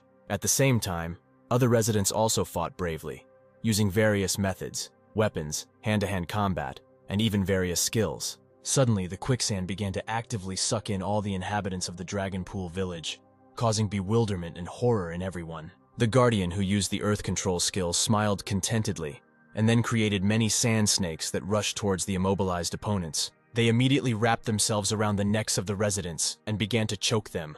but they could not resist this in any way. In another part of the battlefield, dragons appeared in the sky, incinerating everything with their fire. Now the residents had to not only repel the attacks of the advancing enemy, but also make sure not to fall under the dragon's attack. Suddenly, out of nowhere, a huge gorilla appeared, growling furiously and randomly striking with its powerful paws. Just as the villagers thought that they urgently needed reinforcements, a purple lasso suddenly appeared and scattered a bunch of guardians, throwing them high into the air.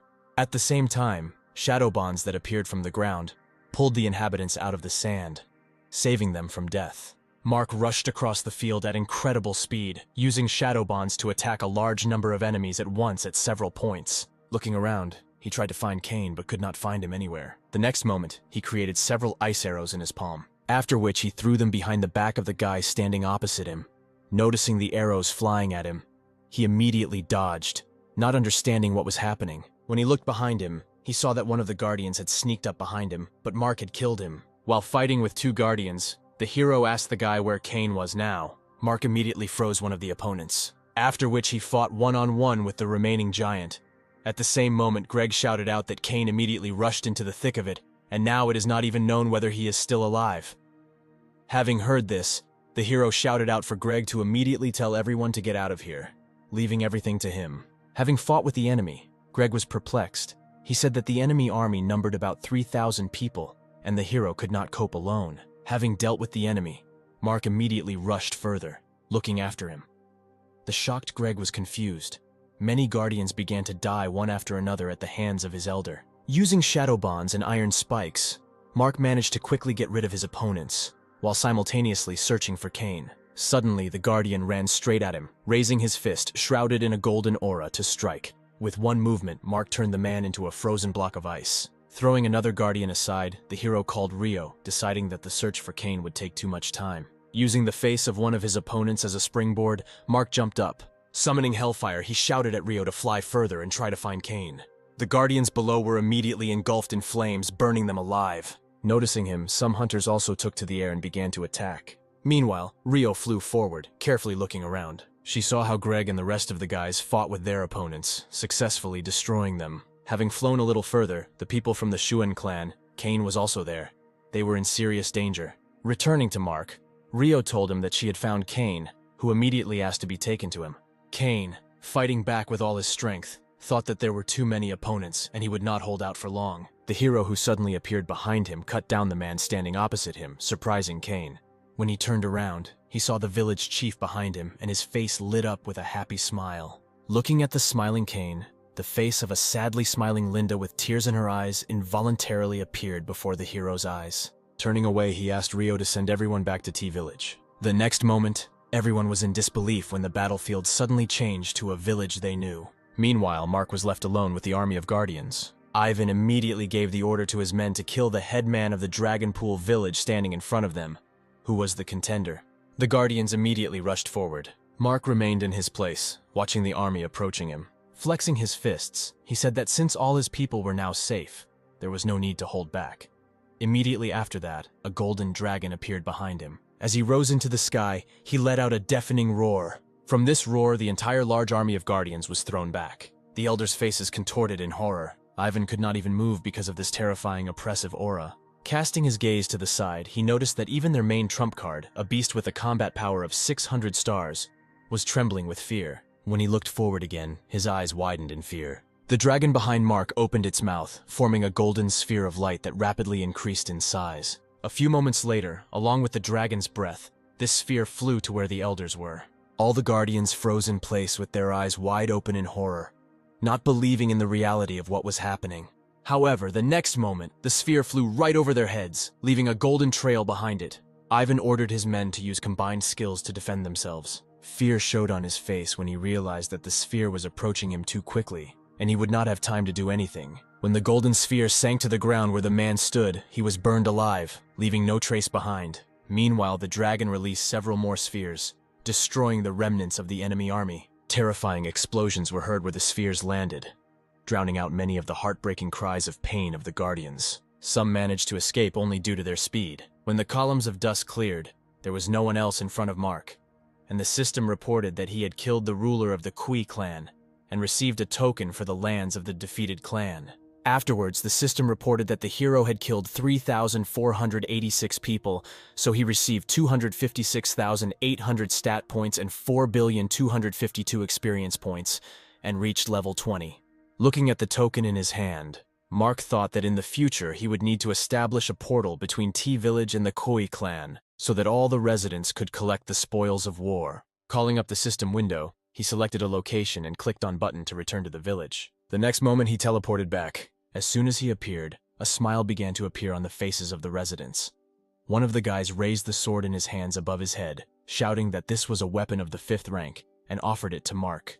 Other residents also brought various gifts for their headman. Looking at all this, the hero was confused. Turning around, he noticed the head of the Xuan clan standing to the side. Mark realized that Sean had already guessed what happened to his granddaughter. The surviving guardians reached the alliance of clans allied with them and reported what had happened, but they were not believed, answering that this was a very implausible joke. Frank objected that this was the absolute truth, and said that the challenger used some special skill to kill everyone in a matter of moments. Everyone in the room listened carefully to the man when he said that their clan wanted to deal with Mark even earlier, before he reached the peak of his power. But in just one night, he became incredibly strong. Yi clan Elder Han, who was at the first stage of the heavenly level, turned to the other elders, saying that if this is all really true, then the strength of this applicant is already comparable to that of a feather-level master of the heavenly level. The Mo clan elder, Flip, sitting next to him, objected that only 5 days had passed, and even a person from the large Chiliocosm could not achieve something like that. The elder of the Luo clan, Luke, like the others, who was at the first stage of the heavenly level, thoughtfully said that nothing is impossible in this world, and they should not underestimate this contender, because he has an assumption that this boy is even stronger than they can imagine. He explained that among the defeated were maters of the 9th stage of the earthly level and the 1st stage of the heavenly level, to defeat whom you need to make a lot of effort, especially since there were about 3,000 of them there. The elders listened to him carefully. Han suddenly had a hunch that this applicant must be at least at the 3rd stage of the heavenly level. He immediately hurried to voice this thought. The elders looked at each other when they realized the danger of the current situation. Khan cast an uncertain glance at the man sitting in the very center, who during this time had not said a word. The dark-haired man Han was looking at was an elder of the Yuan clan, the strongest among them because his strength was equal to a 3rd-tier heavenly level master. All this time he did not interfere in the conversation, however. When the other elders started talking about how they needed to join forces and destroy this pretender, he grinned. Rising from his seat, he headed towards the exit, leaving a final word to the other elders that they were cowards for being afraid of some boy pretender. Under the puzzled looks of the elders, Killian approached the door and said that the Yuan clan would never unite with weaklings. When Han wanted to go after him, Luke intervened, saying that they shouldn't worry about it. It was normal for the Yuan clan to look down on everyone else, and they wouldn't be able to convince Killian. The reason for this was that he had the support of that being, which is why this clan became so arrogant. Sometime later, the long day gave way to evening. In the village of T, joyful laughter was heard everywhere. People rejoiced at the victory over their enemies and organized a real holiday in honor of this event. However, the atmosphere in Sean's house was not at all festive. A depressed darkness told the man about what had happened and how Linda gave her life protecting him. Sean was not surprised by this news. He immediately assumed something similar. He said that what happened was not Mark's fault. Linda was a warrior of the Xuan clan and died honorably defending her master, so he is proud of her. The hero understood perfectly well that not only Linda, but all members of the clan were ready to die for him. But this thought did not please him. Initially, he planned to take them to himself, only to increase the number of the village, but now he is responsible for them. Thinking about this, he remembered how weak he was in the battle with the Punisher. Then he could only dodge and get hit. With his current strength, he is simply not able to protect his inhabitants. Sean suddenly approached him and asked if he knew the name Vincent. Hearing this name, Mark looked at the man in surprise. He handed him an old book, saying that in his clan, this ancient book, Records of an Ancient Deity, is passed down from generation to generation, which he remembered after listening to the hero's story. This book told about the history of the appearance of the Golden Dragon, which is the progenitor dragon spewing golden flames, which managed to change the state of things with its own forces and drive away all the evil spirits from this world. It also said that after thousands of years, the Golden Dragon will return again and will dominate heaven and earth. and evil forces will again be defeated. Mark quickly studied the text of the book. Sean assumed that Violet was demoted and became the Punisher because of the progenitor dragon, although the fragments of the true spirit of the dragon were scattered after his death. But the possibility of his revival exists. The man made another assumption that due to the fact that Mark has skills similar to the progenitor dragon, Violetta mistook the hero for his reincarnation. She wants revenge, and therefore, using the identity of the Punisher, she controls the entire world. As soon as a strong contender appears, she immediately gets rid of him. Taking a deep breath, Sean said that what happened could not have been predicted. Mark closed the book, thinking that in the sacred ruins, Violet's combat power was about 1,000 stars. Recalling Charlotte's words that the Punisher's combat power was reduced to 1/10 during the rookie evaluation period, he guessed that Violet's true power should be equal to 10,000 stars. This meant that she must be at least at the 4th stage of the heavenly level. And if Mark could not reach the same level in 2 days, then the dragon pool would be destroyed. A tense silence hung in the room, each of them thinking about his own. Suddenly, someone knocked on the door. This instantly attracted the hero's attention, tearing him out of the stream of his thoughts. Greg, who went inside, said in an excited voice that an enemy army was again approaching their village. Shadows could be seen rapidly approaching from afar. When they approached the walls of the village, the guards saw a large enemy army. Those who stood guard were horrified when they saw the numbers of their new enemy. Luke, who was walking ahead, stopped, signaling to his men by raising his palm up. They followed his example and also stopped, looking at the wall protecting the village. Smiling, Luke introduced himself and asked if the headman of the Dragonpool village was here. Mark, who appeared on the wall, carefully studied the enemy for several moments. Ignoring Luke's question, he asked what he needed. He immediately realized that the boy in front of him was the one he was looking for, and replied that he had come to take revenge for the previously destroyed clan. Opening his fan, Luke said that he was well aware of Mark's strength, so he prepared in advance, bringing with him an army of 10,000, which he definitely could not cope with. After a pause, the head of the Luo clan added that if they do start a war, then neither side will survive without losses, so he has a proposal. But Mark tensed. He didn't like it when someone tries to stall for time with empty talk. Meanwhile, Luke said that he was inviting Mark to fight only his 3 best people, and if the hero wins, he will take his people and, forgetting about revenge, go home. Luke remained a winner in any of the options, even if his people lost, during which time he would be able to learn Mark's fighting style, which would then help him conduct a team battle more effectively. After thinking about this proposal, the hero replied that he did not want to waste time and told the 3 to come forward. Folding his fan, Luke replied that he did not even doubt his choice. The next moment, he spoke the names of those who should come out and fight Mark. Hearing his name, Marat just grinned contentedly, throwing the machine gun over his shoulder. When Luke took a few steps back, all 3 rushed towards the enemy. Mark also jumped off the wall, approaching his enemies. The girl began to create a magic circle as she walked. The next moment, a powerful stream of flame rushed towards the hero, but he was able to easily jump away. He had no time to counterattack because a second enemy attacked him, jumping into the air toward him. Mark ran his foot into the exposed fist of a man with brass knuckles on. The next moment, Rob flew to the side.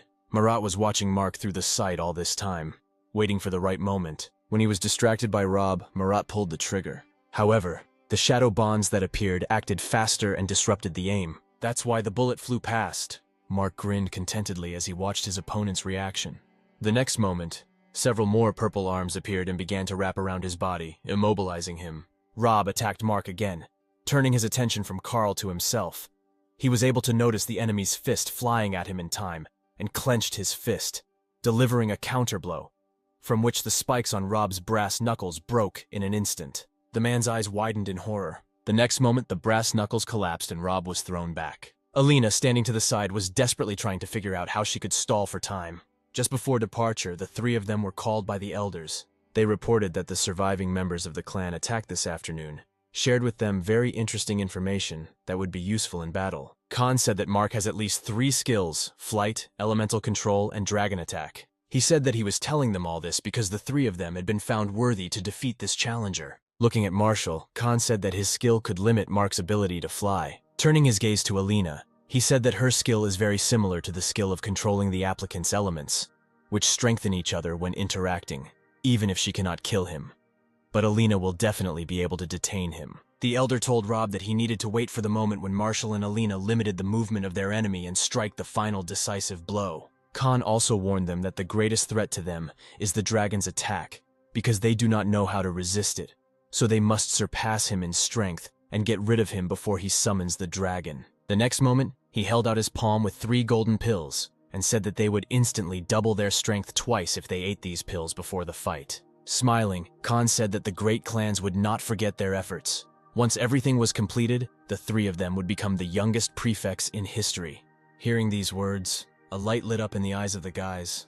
It was quite obvious that they would do anything to defeat their enemy. Rob attacked Mark again. He jumped back, and the ground under the man's fist began to crack deeply. Alice, who watched this, realized that the pills she had taken had finally begun to work. Having freed himself from the bonds, Marat again aimed at Mark, waiting for the right moment. He saw the guy having fun with Rob, beating him with a satisfied smile on his face. Throwing the robot aside, Mark disappeared from Marat's field of vision. The next moment, something flashed through his sight at high speed. Before he could understand what had happened, Marat fell to the ground with a sword blade stuck in his right eye. Alice shouted to Rob that she could detain Mark, and he should take the opportunity to attack. However, the next moment the hero found himself behind her, and with a mockery in his voice said that they were too weak. This was not even enough for him to warm up. Alice's face showed animal horror, and she began to slowly back away. The next moment, Mark raised his hand up, and clouds thickened in the sky, among which thunder was heard. The girl turned towards her comrades, shouting for help. However, no one had time to take a single step when she was struck by a powerful lightning strike. Mark immediately applied absorption to her, and received a B-rank elemental control talent. The system tried to combine the elemental control talents, but it failed due to the absorbed talent being too low. Mark exhaled in disappointment as he read the system's message. Then he turned his gaze to Rob, standing in front of him, who was struggling to cope with the fear of his enemy that overwhelmed him. In the end, he failed, and succumbing to fear, the man ran back as fast as he could, asking for help from the elder. As Luke watched, he couldn't believe that it only took Mark a couple of moments to defeat his most talented men, and he had a feeling that this young man wasn't even fighting at his full strength. His face showed bewilderment mixed with fear when the hero changed his stance. Mark put his left leg to the side, completely transferring his weight to his right, and clenched his right fist, concentrating his strength in it. As he punched the air, a powerful stream of flame erupted from his hand. The fiery fist overtook Rob in an instant. The next moment there was an explosion. Everyone's faces were distorted in horror at what had happened. As the smoke began to clear, they saw Rob's headless body falling to his knees. Holding out his fan in front of him, Luke said that it was time for him to intervene in the game. Approaching the body of the man who had just died, Mark said that from the very beginning, he suspected that Luke would not keep his promises. After applying the extraction to Rob, the hero smiled, saying that he was also not going to let his opponents go so easily. The next moment, many fireballs flew towards Mark. He turned to face his opponents and froze in place. When the fireballs were close enough, he took a deep breath. After that, he began hitting each of the balls with his bare hands at an incredibly high speed. The fireballs quickly flew back. No one could have expected something like this. So many fell from the balls that were returned to them. Watching his warriors die one after another, Luke thought that these were the necessary sacrifices to capture the village of Dragonpool. He decided to use his trump card, a skill that can be attributed to the divine. Only thanks to him, Luke remains on par with the strongest. Mark, who was fighting off the remaining fireballs, suddenly felt as if his body was paralyzed. The next moment, a terrifying explosion was heard. Having created a shield from his energy, the hero tried to move, but realized with horror that he could only move his head. The rest of his body was pierced by strange threads, paralyzing him. Mark grinned when he realized that these threads cling not to the flesh, but to the soul. This already reminded him of something. Luke shouted to his men that their enemy was now immobilized, and they needed to use this chance. Immediately after his words, many destructive attacks were directed towards the village wall. Residents became frightened when deep cracks began to appear along the wall. A few moments later, the wall was breached, and they realized. Meanwhile, Mark, freed from the effects of the paralyzing technique, attacked Luke, who had difficulty holding back his sword with his fan. He asked in bewilderment how the hero managed to free himself. Grinning, Mark asked if Luke really hoped that he would just reveal all his cards to him. After the battle with Violetta and her eye technique, the hero's soul has significantly hardened, and a couple of strings there will not be able to hold him back for long. Hearing explosions behind him, Luke noticed that his village was in full swing. The 3 leading clans had been planning this attack for a long time. According to the plan, while the pawns distract the village chief, his men use the Luo clan's stealth skill to destroy the wall from the rear and infiltrate the village. This way, the warriors will be able to mix with the locals, which will stop Mark from summoning the dragon. Mark swung his sword, intending to finish off his enemy. However, in the next moment, his sword sank to the ground under his feet, destroying the surface in the next couple of kilometers around. Immediately after this, Mark rushed towards his village. A malicious smile played on Luke's face. Everything went exactly as he thought. This guy is a responsible leader who immediately rushed to the aid of his subordinates as soon as their lives were in danger. Luke thought contentedly that all he had to do was wait until the challenger reached the village, then victory would be guaranteed to him. Watching Mark's retreating back, he looked forward to the moment when he would receive all the laurels and awards. Suddenly the hero appeared in front of him, and putting the blade of his sword to his throat, said that Luke was just a terrible actor. The next moment, a blue flame flashed behind the collapsed wall of the village. Mark said that he had sent 2 creatures equal in strength to him to have fun with Luke's friends. The headman of the Luo clan was confused. He had not been informed that there were 3 beings with such monstrous power in this village. If this was really true, then he would never win. The next moment, he activated his skill again, and one of the threads stuck into Mark's bow holding the sword. Thinking that this would delay the hero, Luke turned around and ran as fast as he could from here, saving his life. Mark looked at the thread in his hand with interest, noticing that it was much stronger than the previous ones. However, this was not enough to stop him. Creating a hellish flame, he sent a powerful stream towards the fleeing Luke. He could not avoid this attack and fell dead. Approaching his corpse, Mark used extraction and received a new skill of the 8th level, the release of divine consciousness, the effect of which depended on the target. Mark looked at his hands in surprise, trying to understand what it meant when he said that the effect depended on the target. He decided not to rack his brains over it, but simply activated the skill by selecting a certain area, and the next moment, the weapon in that area immediately flew up. In addition, extraction was carried out from all the corpses located in the area chosen by him. Mark smiled contentedly, looking at the tape in front of him, which is where the power of the skill lies. He guessed that if you change its shape, you can create threads that pierce the soul, and if you use this on an enemy, then perhaps he will be able to gain complete control over the enemy. The hero decided to check how far this ribbon can stretch. Pointing it towards the city, he could see everything that was happening there. One of his clones made short work of his enemies. Mark decided to help the clones a little by using his new skill on the enemies. When the coverage radius went beyond 30 kilometers, he was very surprised, and the thought even crossed his mind that this ability had no restrictions on the coverage of territories. Suddenly a strong wind rose around. The next moment, the sound of approaching waves was heard. Residents did not understand what was happening when they felt the ground shaking under their feet. Mark stood opposite a giant wave, rapidly approaching him, towards which silhouettes of amazingly sized crabs could be seen. On the crest of the wave, he noticed a stranger with a small octopus on his shoulder. The next moment, the wave hit a wall that appeared from the ground. Killian looked down with interest. A high stone wall surrounded the village on all sides, preventing the water from flowing further. The villagers froze in horror when they saw a wall of earth suddenly grow. "Captured!" Philip shouted in bewilderment whether Killian was really going to warm his hands on someone else's victory. When the next moment, choice curses rained down towards the newly arrived elder, Alicia, standing nearby, covered Rio's ears. For a moment, Killian's face flashed with irritation. He replied that the powerful of the world should not mess around with the weak. Afterwards, he pointed towards the mark, telling his subordinate beast that this was no ordinary person. He managed to awaken the power of heaven and earth and strengthen his techniques in just a couple of days, and asked them to destroy the wall he created. Using the Eye of True Sight, Mark learned that Killian's combat power was not much different from his, only 1,800 stars. But even so, for some reason, he felt a lot of pressure, and the source of this pressure was very strange. Taking a closer look at the octopus on his shoulder, he suggested that he might be the source. Raising his head up, he noticed falling drops of water. He watched this in bewilderment, not understanding where the rain came from, however. The next moment he realized that the water was moving in the direction of Killian's servants. Their bellies began to rapidly increase in size as they absorbed water. Mark was surprised when he realized that these Earth-level monsters were capable of drawing the power of heaven and earth for their own purposes. However, a few moments later they emptied their bellies, directing a powerful stream of water to one point, and the hero realized that he had made a mistake in assessing their strength.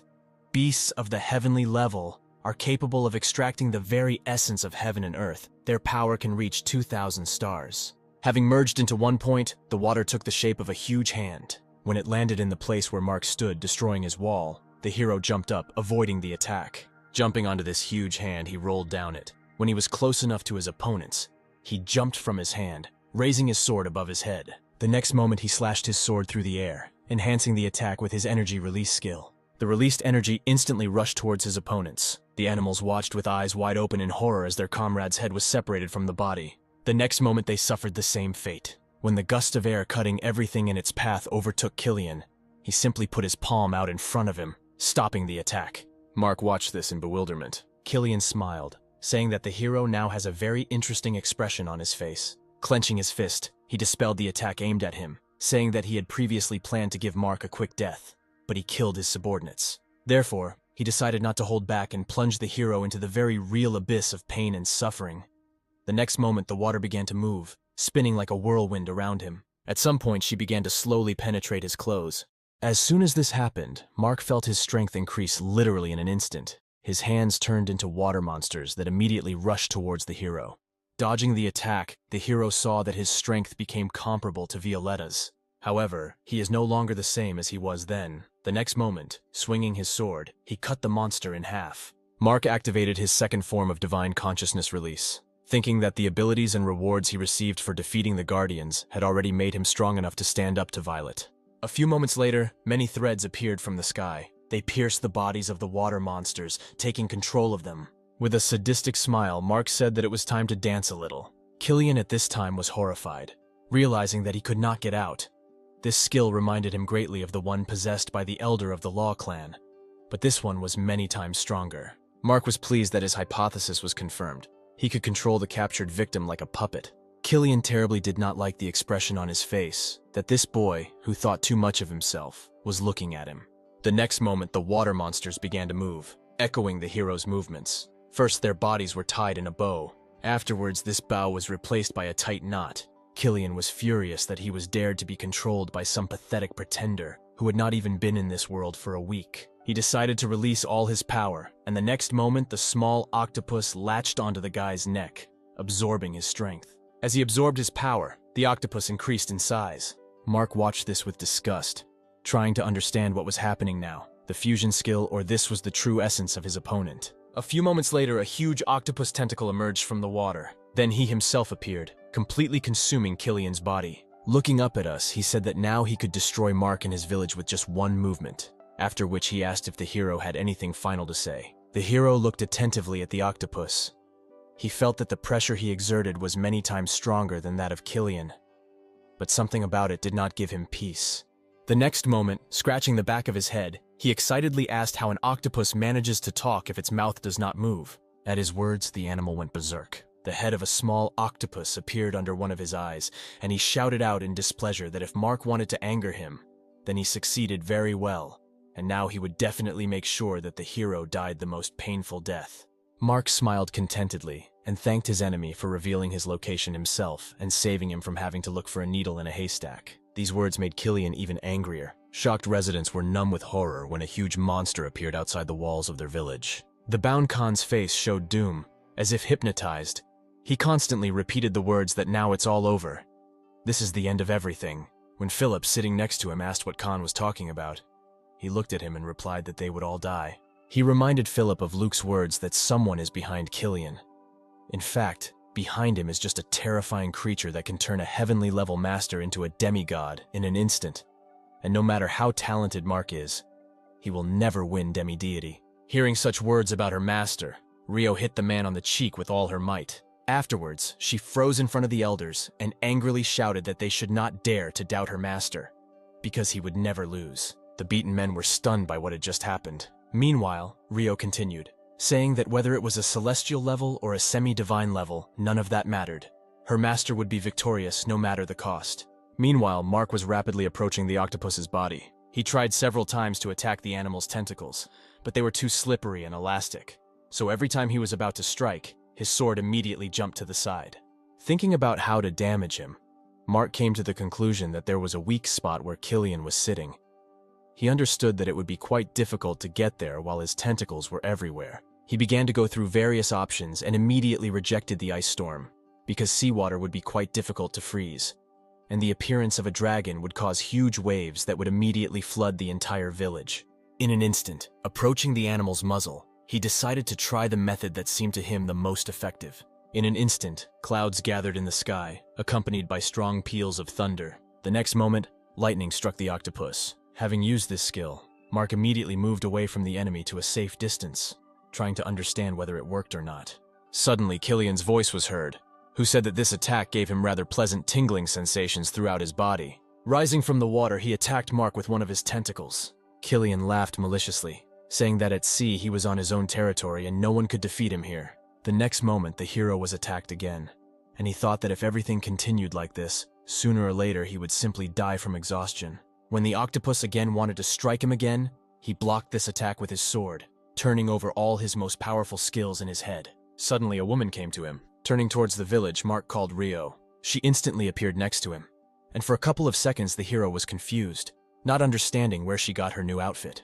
Remembering more important things, he said in a serious tone that he wanted to try soul fusion to take advantage of her power. But the catch was that he did not know how it would affect her in the future. There was a look of surprise on his face when Rio said he didn't have to continue. Touching his palm, she said with a smile on her face that she believed him and would always follow him and would even give her life for him without the slightest regret. The next moment, a bright flash lit up the sky. Mark began to slowly transform, his hair turning a yellow-orange color and a phoenix mark appearing on his forehead. The octopus carefully watched the transforming enemy. A few moments later, among the clouds of smoke, he saw Mark in front of him, who had grown several times in size. With a satisfied grin, he said that it was rather unfair that they used to have such a huge difference in size. After these words, he immediately struck the enemy with a strong blow with his fist, but he defended himself with one of the tentacles. When Mark pulled his fist back, a huge burn was left on the tentacle. Noticing this, the octopus growled with rage, randomly striking the surface of the water with its tentacles. He shouted that he would not stand on ceremony with Mark and would simply strangle him. Immediately after this, its tentacles rushed towards the hero. He intercepted them, squeezing them in his palms. Smiling contentedly, Mark thanked his enemy for the opportunity he had been given, which he had no right not to use. The next moment, the flames surrounding him spread to the octopus's tentacles held by the hero. The animal's eyes widened in surprise and horror. He did not understand what kind of flame it was that had deprived him of 2 tentacles. However, it was not difficult for him to restore his lost limbs in a couple of moments. Mark wasn't surprised by this, because he assumed that as long as the octopus was in the water, it could regenerate indefinitely. Therefore, he decided to simply dry up the sea by summoning hellfire. It quickly filled almost the entire space with lightning speed. Feeling the scalding hot air, the residents hurried to move as far away from the wall as possible. Watching everything from the porch of his house, Sean thought that this was truly a war of the gods, and Mark was not a bit inferior to Killian, who had been the leader of the Yuan clan for a millennium. Everyone admired the strength of their elder, rejoicing that such a strong person was on their side. Meanwhile, Mark struck the octopus's body with lightning-fast blows.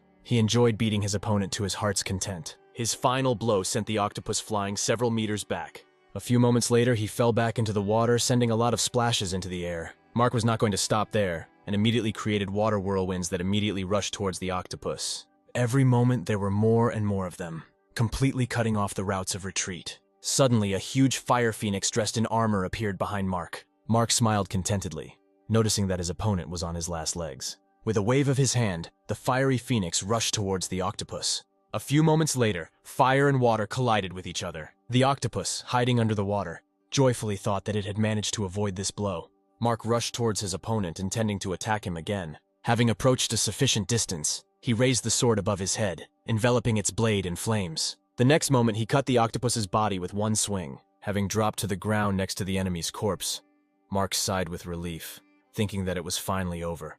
The system window that appeared reported that as a reward for victory, he received 5,200 stat points and 90,980 experience points. The hero immediately deactivated the fusion and began to rapidly transform back. Having returned to the form of a chick, Rio wearily said that it was quite dangerous. But fortunately, they managed to kill the enemy before he went through the stage of the final unification of souls. Mark smiled tenderly and stroked her. He thanked her for helping him. Activating the 3-dimensional space, he said that Rio had better go back there and regain his strength using the pills he made. Afterwards, he turned back to the dead body of his opponent, thinking that the power of demigods that can move mountains and dry up seas is truly impressive. But unfortunately for him, he can only have such power during a fusion. Pointing his palm at the octopus's body, Mark used extraction on it. A few moments later, the system reported that he had gained a new level 8 skill, Octopus Demigod. She also reported that the hero's skills were found to be compatible. After the merger, he received another new ability of the 8th level, Shadow Octopus. From the description of this skill, Mark learned that the shadow octopus hides in the darkness and stretches out its hands containing the power of a demigod at the request of the owner. The number of hands depends on the strength of the owner. As soon as he used the new skill, the hero immediately noticed how much the shadow he cast had increased. The next moment, fingertips slowly began to emerge from the ground.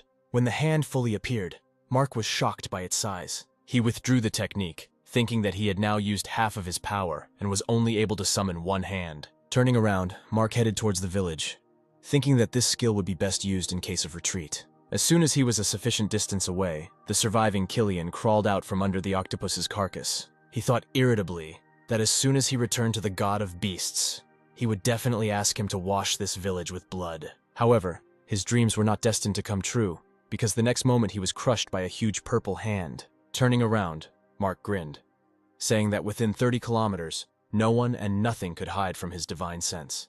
Returning to the village, he immediately used soul-piercing threads on the captives, taking control of the elders. Closing his eyes and concentrating, he tried to count their memories. Suddenly he opened his eyes, revealing information that shocked him. At the same moment, the elders of the Yi and Mo clans fell dead. Turning around, Mark commanded that low-level residents kill captives in order to raise their level. But he himself thought that if the memory of these men does not lie and he manages to get that thing, he can bring Linda back. The next moment, the hero said that he would activate the full right of movement, so the teleportation array from their village would be able to connect with all the Guardian arrays, after which he asked to gather the strongest warriors, and his clone would go with them to take trophies from the battlefield. Having said this, Mark laid out all the tokens in front of him, activating the land contract, after which the system reported that he became the owner of the territories of the Ye, Mo, Luo, and Yuan clans. For expanding the territory, he received 2,500 stat points, and he also moved to a new level, and its strength became equal to 3,000 stars. The hero sadly thought that he was still very far from reaching the rating of 10,000 stars, so now he needs to go to the lair of the Yuan clan, where he can increase his characteristics by killing the remaining guardians. Rumors about the outstanding contender spread quite quickly, and they managed to reach all members of the Yuan clan. The monster standing at the portal interrupted his conversation with his friend, noticing, out of the corner of his eye, a glow emanating from the portal behind him. However, when he turned around, he saw no one and assumed that the portal might have broken. Mark quietly crept up behind them. He smashed their heads together with all his might. When the hero let them go, the bodies of the monsters fell dead, and he thought that the learned skill of the Mo clan turned out to be incredibly useful. Turning around, he activated the skill of releasing divine consciousness. With his help, Mark learned that there were almost 100,000 people here, of which there were 60,000 of the human level, 30,000 of the earthly level, and 10,000 of the heavenly level. He thought contentedly that if he killed them all, he would definitely move to a new level, and his combat power would reach 4,000 stars. As soon as he snapped his fingers, thousands of lives ended in an instant. Mark deactivated the stealth skill, and walking through the streets of the village, he received continuous messages from the system about the successful extraction, which was carried out automatically, using the skill of releasing divine consciousness. Suddenly, a god-level mission window appeared in front of him, the goal of which was to kill 100,000 ferocious monsters and obtain the seal of the beast god. Mark brushed away this window and stopped after walking a few steps forward. In front of him were many bloodthirsty monsters. Looking at them, the hero said that a miracle capable of resurrecting Linda should be somewhere here. Remembering the contents of the task, he assumed that the number of ferocious beasts here was at least 100,000. Although it was a mission with a time limit of 24 hours, the hero was confident in his abilities. The next moment he jumped high into the sky. The monsters opened their mouths, concentrating their power and preparing to attack. Mark stubbornly moved forward, making his way through them. Sometime later, he concluded that the monsters located here can be divided into 9 species, the first of which were voracious frogs. Next came the ape-like ones, which the hero dealt with just as easily. Having defeated them, he then came across winged snakes and phoenixes. This list also includes tigers, unicorns, and spiders. The last to complete the list were the golden crows. When fighting monsters, he immediately learned skills from them. Thus, he acquired several more new skills: Feather Arrow, Lucky, and Great Light. In addition, his level 4 Thunder Calamity skills had been upgraded to level 5 Nine Heavens Thunder Calamity. In the Temple of the Ancestors, which was guarded by animals for thousands of years, there was a coffin on a high altar. Suddenly, the lid of the coffin lifted and moved to the side. The man lying there slowly rose to a sitting position. Soaring into the air, he flew towards the guards standing nearby, saying that he could no longer feel the aura of the 9 beast emperors. He already knew that an intruder had entered his lands. Ernest guessed that this person must have at least a 3rd stage of the heavenly level if he was able to beat 9 emperors. The next moment, an ancient artifact materialized in front of him. Using the Beast God seal, Ernest could create countless different beasts. When he activated the seal, many shadows slipped out of the hall. As they walked, these shadows transformed into animals. Having finished extracting the animals from the corpses, Mark spread hellish flames around, burning the bodies. Finding himself in the very center of the raging flames, he sank to the ground, deciding that first he needed to rest a little and regain his strength, and only then he would go to the god of beasts. Chewing the recovery pills, he called up the system window. He had managed to extract one very unusual B-rank talent, arbitrary skill fusion, and he wanted to test it. He chose level 2 armor and level 3 energy release skill to combine. Disappointment flashed across the hero's face when the system reported that the combination of skills had failed. Suddenly, another new skill caught his eye. Lucky. In the explanation, it was written that the user's luck would increase significantly by 5 seconds. The recharge time was 1 hour. Mark decided to try combining the skills again, and choosing the skills Feathered Arrow of the 6th level and Pillar of Sunlight of the 7th level, he used the skill Lucky. The next moment, the system reported that the merger was successful and he received a new skill, the 8th level Solar Arrow. Mark was very happy about this. Checking the system's information window about himself, he smiled contentedly. At the same moment, several animals jumped out from behind him. Mark managed to jump away in time, avoiding the surprise attack. Feeling strong energy from a tower nearby, he realized that the god of beasts had already woken up.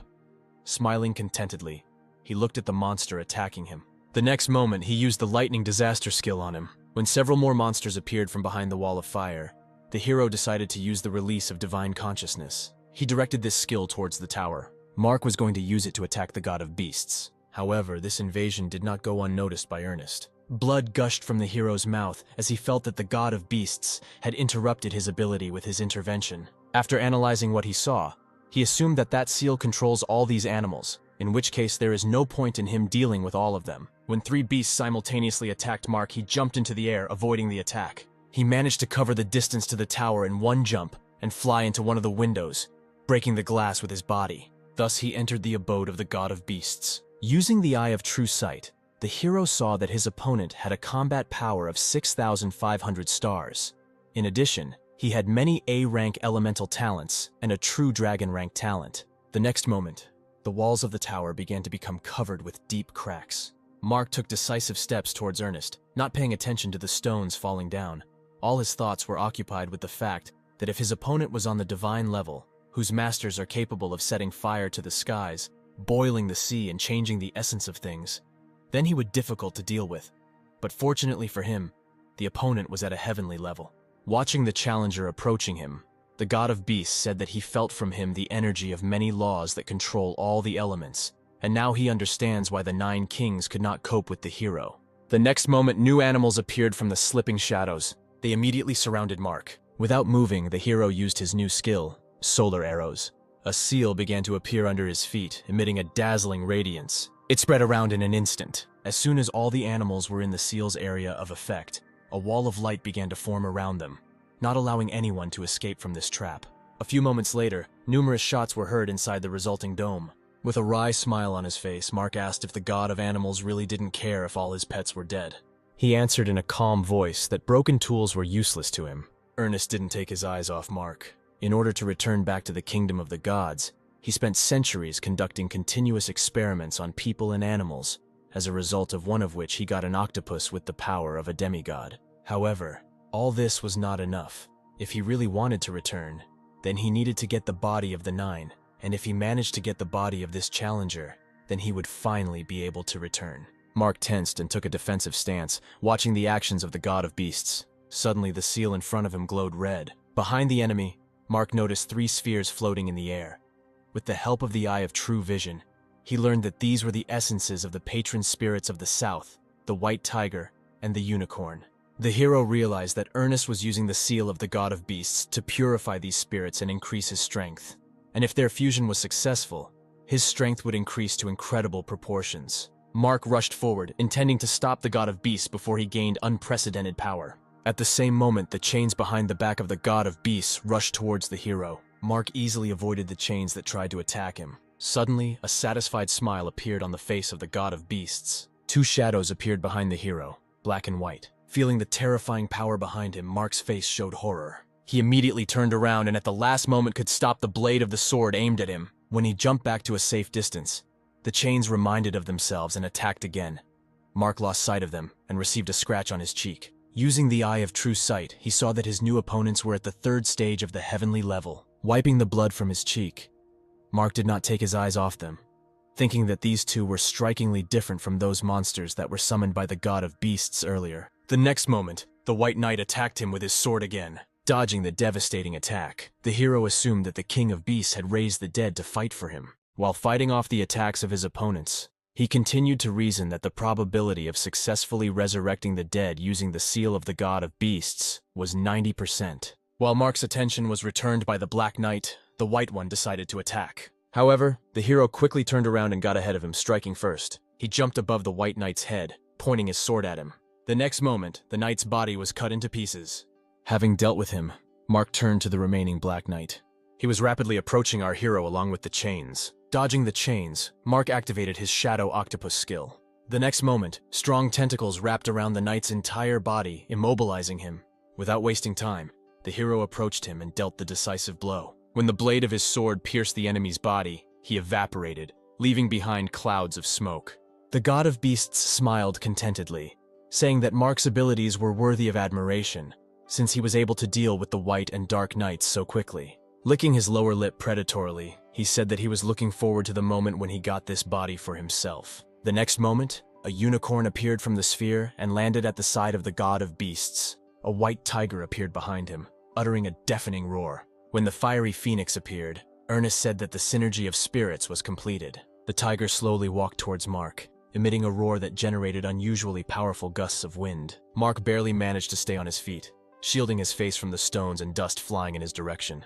The next moment, all three animals rushed towards him. When the phoenix screamed, scalding currents of air began to emanate from his body. The unicorn stayed away.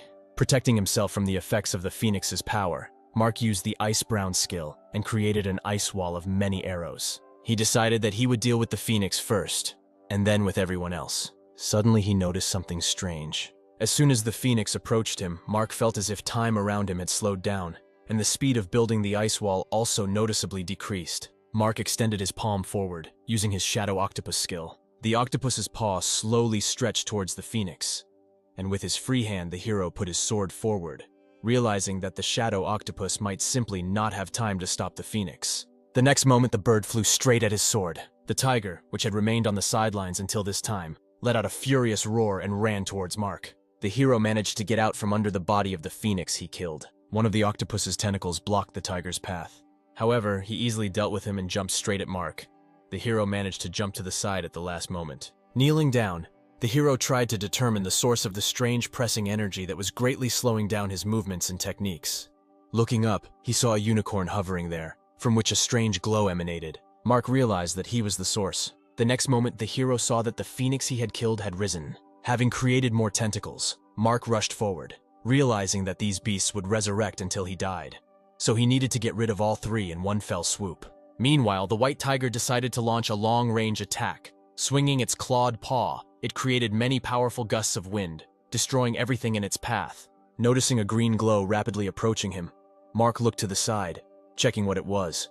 The next moment, wings appeared behind him, and he flew into the air, avoiding the attack. Having immobilized the tiger and phoenix with his tentacles, Mark rushed towards the unicorn. As he approached him, he realized that the beast had been motionless all this time due to the fact that the ability that slowed down time had been activated.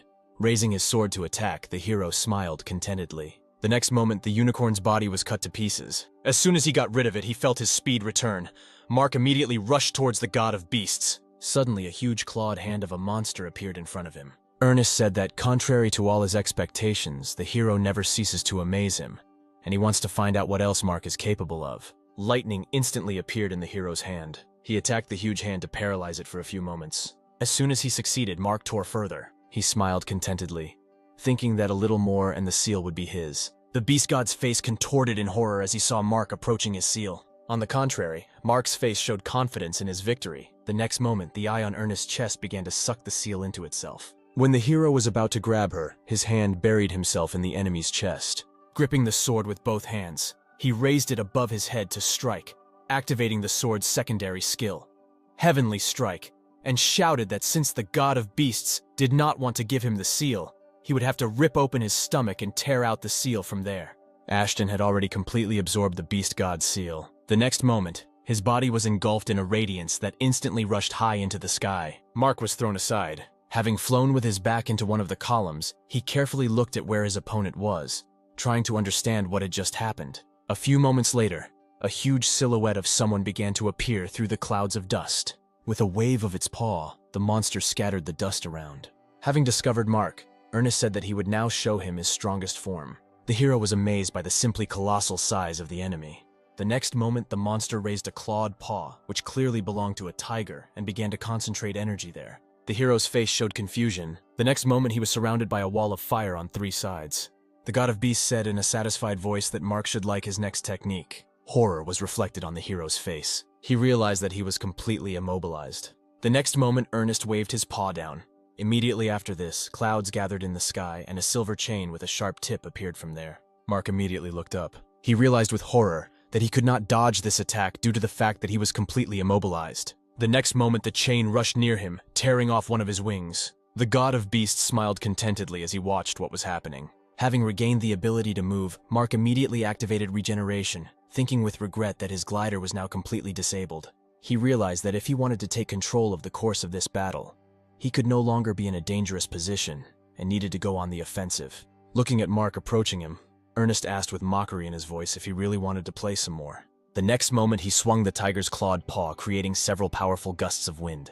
Mark avoided all enemy attacks by jumping from side to side. Once close enough, he held the blade of his sword between his teeth and summoned a shadow octopus. The tentacles that appeared pulled 2 huge boulders out of the ground. Immediately after that, they rushed towards the beast god, attacking him. Mark covered his eyes with his hands from the dust flying towards him. Unfortunately for him, this attack had no effect, and the tentacles disappeared. But Mark did not give up, and the next moment he used the Ice Storm skill. A huge block of ice, created from many ice arrows, instantly appeared in front of him. Still holding his sword in his teeth, he jumped onto the ice block. The next moment, several powerful streams of fire burst out of the ground, thanks to which Mark instantly managed to be on the same level with the enemy. He rose to his feet and swung his sword, preparing to deliver the finishing blow. However, the god of beasts disappeared as soon as he took a step towards him. Mark froze in place with a look of bewilderment on his face. Moving behind the hero, Ernest raised his fist to attack. The unsuspecting Mark was unable to dodge such a sudden blow. He was immediately thrown down. Lying on the ground on the verge of losing consciousness, Mark wondered if this was where he would meet his end. Looking at this, the god of beasts displeasedly shouted for the hero to stand up, because this was not all. The next moment, clouds thickened in the sky again, and a golden chain appeared from there. Mark began to actively think about how he could avoid this attack. At the last moment, he wrapped a tentacle around someone standing nearby and pulled himself to the side, saving his life. Once safe, the hero immediately activated regeneration, holding his previously wounded left hand. The paw of the god of beasts rushed towards Mark, who was hiding behind a column. Having attacked him, Ernest asked how long the hero intended to hide.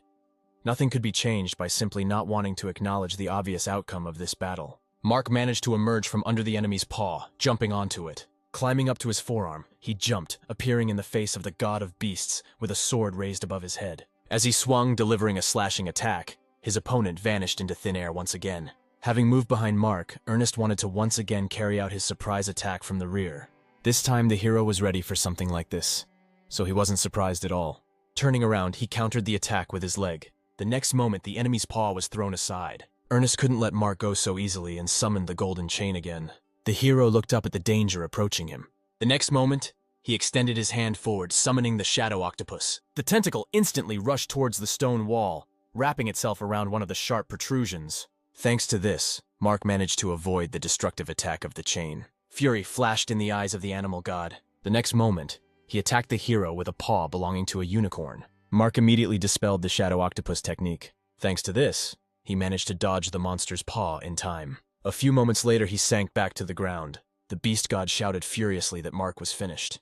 Immediately after this, he raised his paws up and suddenly many tongues of flame erupted around him. The hero carefully watched what was happening. trying to predict what would happen next. The next moment, many golden chains simultaneously burst out from the flames. They all immediately rushed towards our hero. The next moment they connected at one point, where Mark stood. However, the hero managed to avoid the attack and was now running up the chains. The beast god watched his opponent carefully. Suddenly Mark heard the sound of chains behind him and glanced sideways. He was pursued by dozens of chains, rapidly approaching their goal. The hero had to speed up. A few moments later, he simply jumped towards the monster's locked paws. The monster's face showed bewilderment. Mark was rapidly approaching his paws, and the chain inexorably followed him. Having dropped onto one of his paws, the hero stopped. He took a step back, and the chain rushed further without hitting him at all. As soon as it pierced through the closed labia of the god of beasts, Mark immediately jumped back. Ernest immediately fell on his side, and his eyes widened in horror when he realized that all the chains were rapidly approaching him. Using the shadow octopus, Mark wrapped his tentacle around one of the chains. Landing on her, he created a flame in his right hand. The next moment, he put his palm out in front of him, activating the Emperor Dragon skill. The golden dragon that appeared opened its mouth and exhaled a powerful stream of fire. This attack achieved its goal, and the monster fell dead. As soon as the fire went out, Mark saw the molten body of the god of beasts, taking the form of a cube. Seeing what his opponent had become, the hero's face frowned. Swinging his sword, he cut it, saying that it was simply disgusting. In the very center, he noticed a seal glowing red and approached it, studying it with an attentive gaze. The seal separated from the remains of the body of the previous owner and slowly flew up to Mark. When she was in his hand, a strange glow began to emanate from her. Mark felt as if he was being sucked inside. When he opened his eyes, he did not immediately understand where he was, only heard an unfamiliar voice calling him. Suddenly a man appeared in front of him, surrounded by two golden dragons.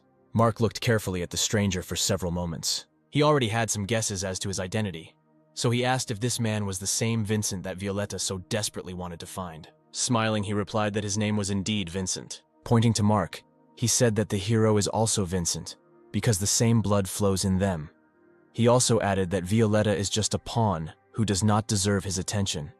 In the future, Mark will have to face stronger enemies, so he needs to grow up and become stronger as soon as possible. Vincent explained that the stronger a hero becomes, the more of his powers he can use. When Mark asked what enemies he was talking about, and whether Vincent was talking about those involved in his death, surprise flashed in the man's eyes. Smiling, he put his palm out in front of him, saying that Mark shouldn't worry about that. The next moment, a powerful stream threw him back, and Vincent said that the flow of time here is very different from what is familiar in the outside world. So the hero needs to go before it is too late. Mark fell into a deep hole and could hardly hear the man's last words. When he opened his eyes again, he saw Rio's worried face in front of him. Taking a sitting position, the hero asked in surprise why she was here and what happened to the remaining guardians. The girl replied that everything had already been settled. She had been unsuccessfully trying to connect with him for a long time and found him only with the help of their mental connection. When he asked why she was looking for him, Rio replied that the Punisher was about to appear. Mark's eyes widened in shock when he realized that tomorrow had already arrived. Rio confirmed his guess, saying that he had not regained consciousness for a whole day. Looking up at the rapidly gathering clouds, he realized that Linda's resurrection would have to wait. Now he needed to return to the village as soon as possible in order to protect the inhabitants from the impending disaster. Meanwhile, all the residents gathered together, not taking their eyes off the sky. Sean calmed everyone down, saying that they have a chance to win, because all the residents have reached the 10th level. In addition, they have a reliable defender who will come to their aid. The next moment, everyone saw a pentagram appear in the bloody dawn sky. A golden ray of light emerged from it and fell to the ground. Immediately after this, the Punisher slowly began to emerge from the portal. It only took a couple of seconds for Violet to go through the portal completely.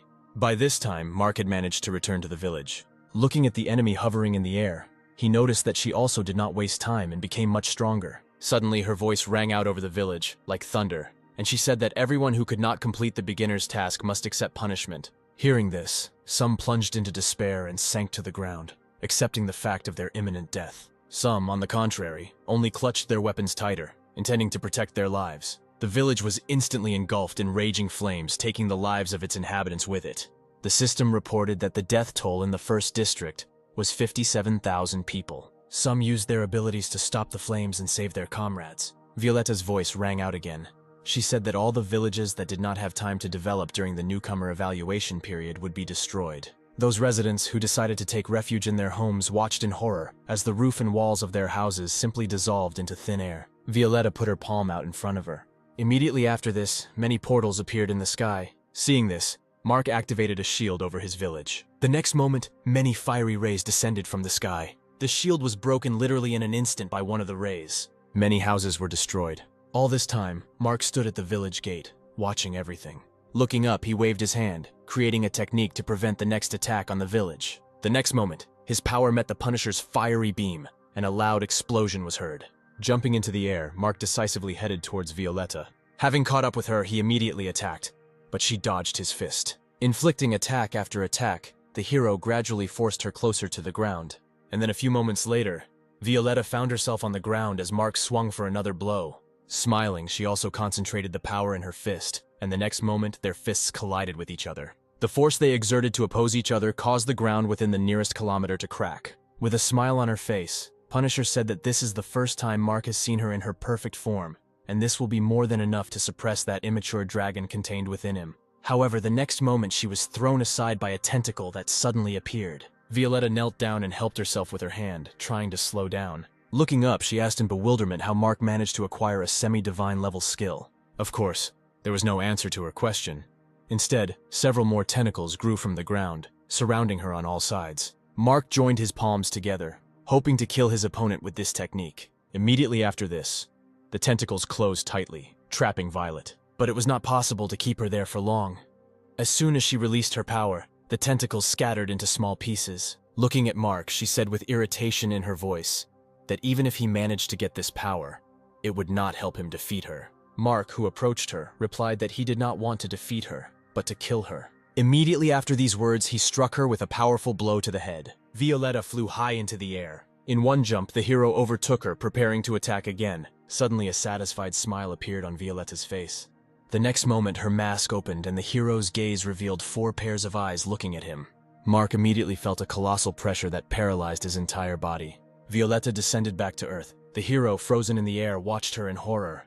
A few moments later, Violetta emerged from the clouds of dust with a pebble in her hand. Throwing it in the air, she said that this is the second form of her demonic eye. Now she has no restrictions on the radius of action and she can stop absolutely everything in this world. Immediately after these words, she threw a pebble at Mark. Mark realized with horror that he would not be able to dodge the stone flying at him. When the rock hit his stomach, his eyes widened in shock and pain. Smiling contentedly, Violetta said that he had overestimated his strength, after which she straightened the fallen strand of her golden hair. Suddenly, Mark's body began to dissolve into thin air, and a mocking smile appeared on his face. Violet was shocked when she realized that she had killed a clone. The real Mark reached out of the ground and grabbed his opponent's ankles. The next moment, there was a strong explosion, and a huge column of dust rose from the ground. Mark managed to drag Violetta underground. He immediately activated the Divine Consciousness Release skill. Thus, for some time, they descended deep underground along a previously created tunnel. With each new turn, Violetta hit her head on solid ledges. She tried to take control of the situation by activating the magic gaze shot. But each new blow took away her eye, and she could not activate this technique. Suddenly, Mark stopped and threw her down. Violetta continued to fall into the abyss until she reached the bottom of this bottomless pit. The hero landed after her. Rising to his feet, he said that her abilities would be useless where there was no fiery light, which is why he specially dug this arena for their final battle. Standing in front of him, Violet asked with a smirk if he really thought he could defeat her just by relying on that. Mark replied that of course not, after which he put his palm with the seal in front of him and activated the power of the God of Beasts. In the next moment, the seal spread across his hands all the way to his forearms, and his body was engulfed in flames. Violet's face showed fear when she saw the divine seal of the beast god. She did not take her eyes off the challenger, who had managed to master the power of a demigod in just 2 days. Grinning, Violetta said that she did not expect anything else from Vincent. The next moment, a hail of attacks rained down on her, but she successfully dodged each of them. Suddenly, the tentacle that had attacked her disappeared. When she started to land, Mark, who had been hiding underground, crept up behind her. He grabbed Violetta's leg, squeezing it with all his might. She screamed in pain. She turned around and attacked Mark with her free leg. He immediately flew into the wall. Kneeling down, Violetta was breathing heavily. Mark, approaching her through clouds of dust, said that this time she was on constant defense and was dodging his blows. Now he understands how she felt during their last battle. Taking a few more steps forward, Mark began to raise his fist, concentrating his strength in it, and said that he was grateful to her for the fact that then, Violetta did not fight at full strength, but simply played like a cat with a mouse. because only thanks to her, he achieved what he has today, strength level. The next moment, the outlines of a unicorn, a white tiger, and a phoenix appeared behind him. Sitting down, Mark said with a bloodthirsty smile that they would now continue the game. A strong gust of wind burst from the dug hole to the surface. Following him, a fiercely growling white tiger burst out from there. However, not even a couple of moments passed, and he disappeared as suddenly as he had appeared. When the phoenix attacked Violet with powerful streams of flame, she had no choice but to dodge the deadly attacks. However, in the next moment, Mark used the power of the unicorn and she froze in place, unable to even move. Immediately after this, he attacked her with powerful cutting streams of wind, inflicting numerous cuts on her. Mark combined the attacks of the white tiger and phoenix without stopping for a second. When Violetta regained the ability to move, she began to rush from side to side, avoiding the endless attacks of the enemy. Suddenly, tentacles wrapped around her arms and legs, preventing her from moving. Mark, who appeared next to her at the same moment, hit her in the face with all his might, shouting out what kind of death Linda was. Violetta was stunned by the force with which she was hit. Suddenly, the hero cupped her face in his hands. With a look full of hatred, he said that he had long dreamed of doing this. The next moment, he tore the feathers forming the mask from her face. As soon as he did this, Violet's heartbreaking cry of pain was immediately heard. Without taking his eyes off her, Mark said that he wanted to see the true face of his opponent during the battle. Throwing the plumage to the side, he sank as close to the ground as possible, saying that now everything will be over. Immediately after these words, he hit Violetta with all his might. She immediately flew upward, breaking through the ceiling with her body. A few moments later, she flew to the surface, and immediately fell to the ground with a roar. Violetta showed no signs of life, lying motionless on the ground. Mark, approaching her, said that he would not have tormented her so much if at that time she had only mocked him. But his comrade was killed, so she is now paying for it.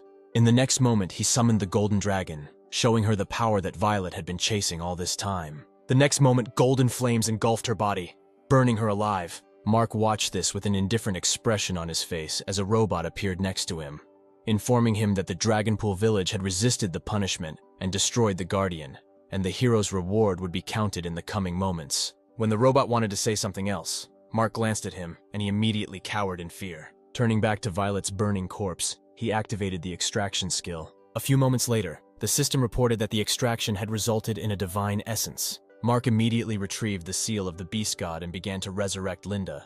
Several incredibly long moments later, the pentagram began to glow and expand, and the divine essence and seal were enveloped in golden light. The tense atmosphere around Mark was visible even to the naked eye. The beast god seal began to merge with the divine essence. A few moments later, Linda's body began to appear in their place. Mark watched the resurrection process in disbelief. When everything was completed, the pentagram disappeared and the girl began to fall down. Mark got scared watching this picture. Therefore, activating his wings, he took off and caught the unconscious Linda. Having dropped to the ground, the hero called the girl's name in an excited voice, trying to bring her to consciousness. However, no matter how much he shouted her name, she did not wake up. Turning to the robot, Mark asked in bewilderment why Linda did not open her eyes. The robot explained that in the memory of the person he killed, the hero found an incomplete method of resurrection. The seal of the god of beasts can call upon the soul of the deceased, and his bone marrow can reconstruct the body. However, it is quite difficult to cross the border between life and death.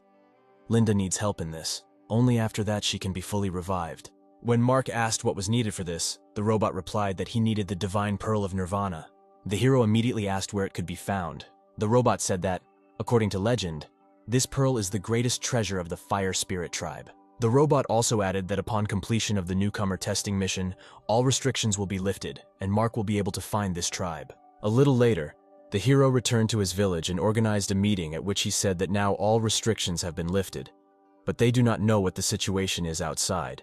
So he appointed people who will stay here and protect the village, and people who will form a detachment and go explore the entire first area. Suddenly, one of the men raised his hand and asked if the work of mining and lumbering should be delegated to others. Faced with incomprehensible glances, he explained that in the entire district, not a single village except theirs had survived heavenly punishment. Therefore, it will be very difficult for people who have lost their home to survive in the wild.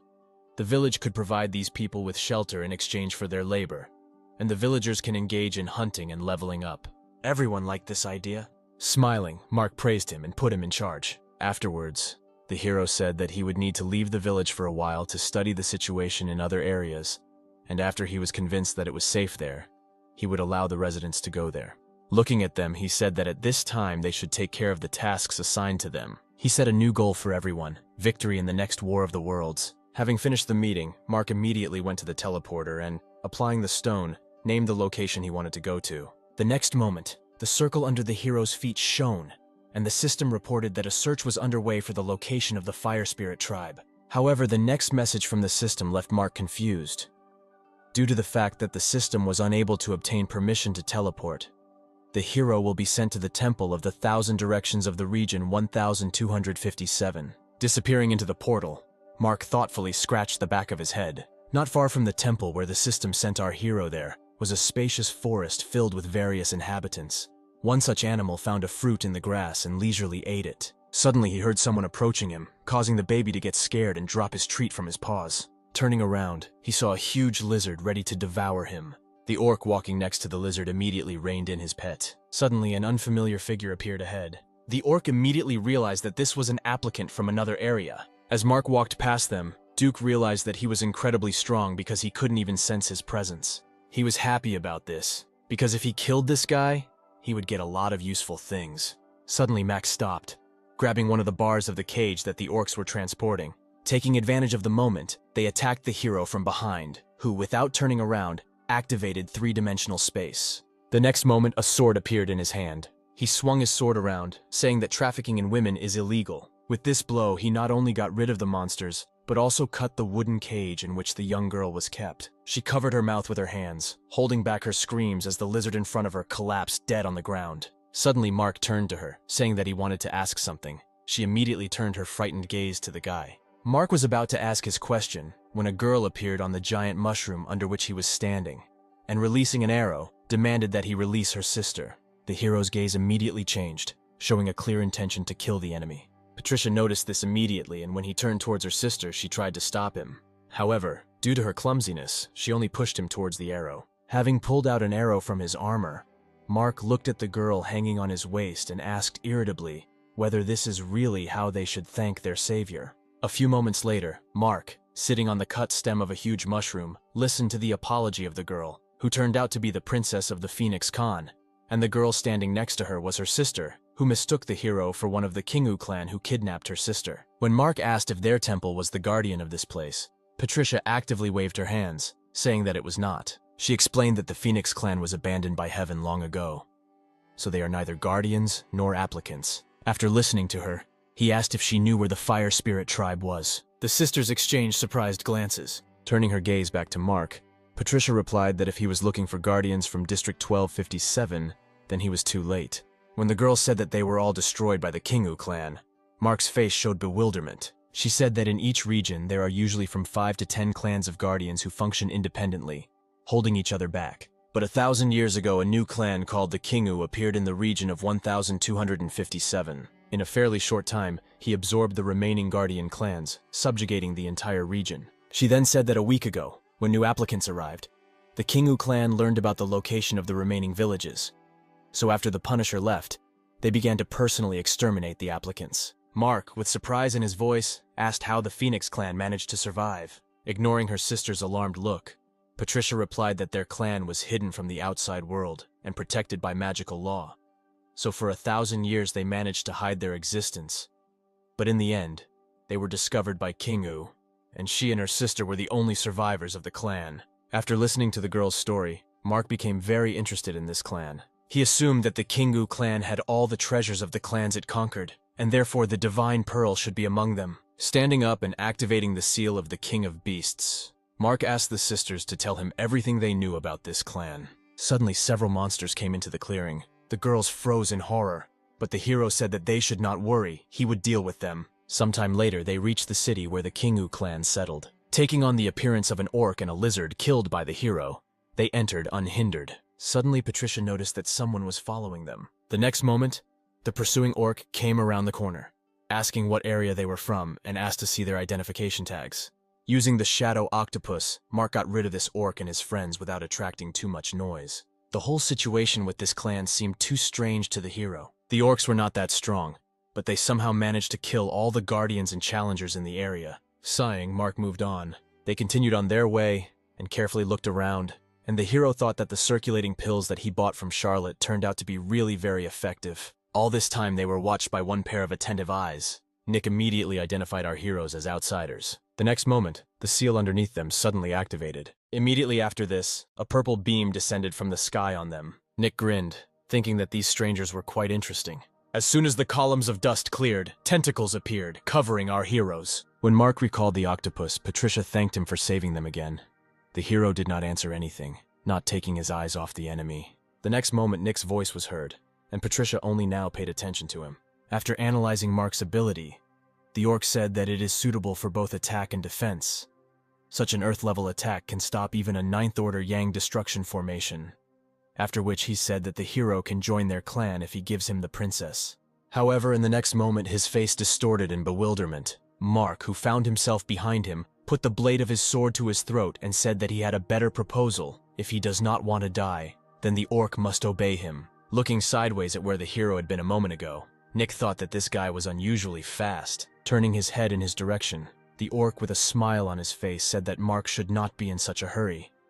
He is the young master of the Kingu clan, and can give him even more than the hero could wish for. Hearing his words, Patricia shouted that this orc should not be trusted, because he provoked a huge number of guardians to go against each other. Without reacting to her words, Nick asked if Mark liked women.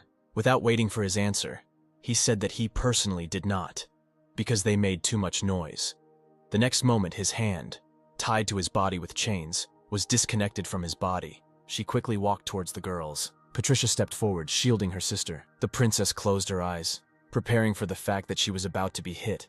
However, this did not happen. As soon as the brush reached her, she fell limply to the ground. At the same moment, Nick's severed head landed not far from her. Mark got rid of the enemy without hesitation. However, this attack did not kill the orc, and he remained alive. The hero was not surprised by this. He had already faced immortal opponents more than once. Nick smiled contentedly without taking his eyes off Mark. The next moment, many tentacles, similar to the tentacles of an octopus, began to grow from his head at a frantic speed. Many tentacles also appeared from the neck in an instant, at the sight of which Mark winced in distaste at the sight of it. A few moments later, the tentacles of the torso began to intertwine with the tentacles growing from the severed head of the orc. Meanwhile, Nick said that he liked Mark more and more, and promised to make him his confidant if the hero joins him. When the orc's head returned to its place, Mark asked if he knew anything about the Pearl of Nirvana. He turned to the hero, and holding out his hand, said that if he followed him, he would give Mark this trinket. When the hero accepted Nick's hand and agreed to this proposal, the faces of the girls standing below were distorted with horror. Smiling, the orc said that he is always generous towards those who can benefit him. The next moment, his smile became more gloating, and he activated the Thunder Flame skill in his hand, thinking that this kid was too naive. People from the Kingu clan would never cooperate with outsiders. Mark didn't even wince when powerful electrical discharges began to pass through his hand. The next moment, an octopus tentacle appeared from behind him and threw Nick off the roof. As soon as the orc was on the ground, 3 more tentacles pinned him to the ground. Watching how his tentacles carved up the enemy, Mark said that he was very interested in Nick's ability to revive, and he really wanted to get it. When the orc said something barely audible, the hero leaned closer to better hear his words. However, in the next moment, Mark's face was distorted with bewilderment when Nick shouted, calling his father for help. Patricia, who ran up to the hero, said that they needed to leave as soon as possible, because now the head of the clan would appear here. A few moments later, the hero turned around as Nick was glad that his father had come to save him, and extended his hand in his direction.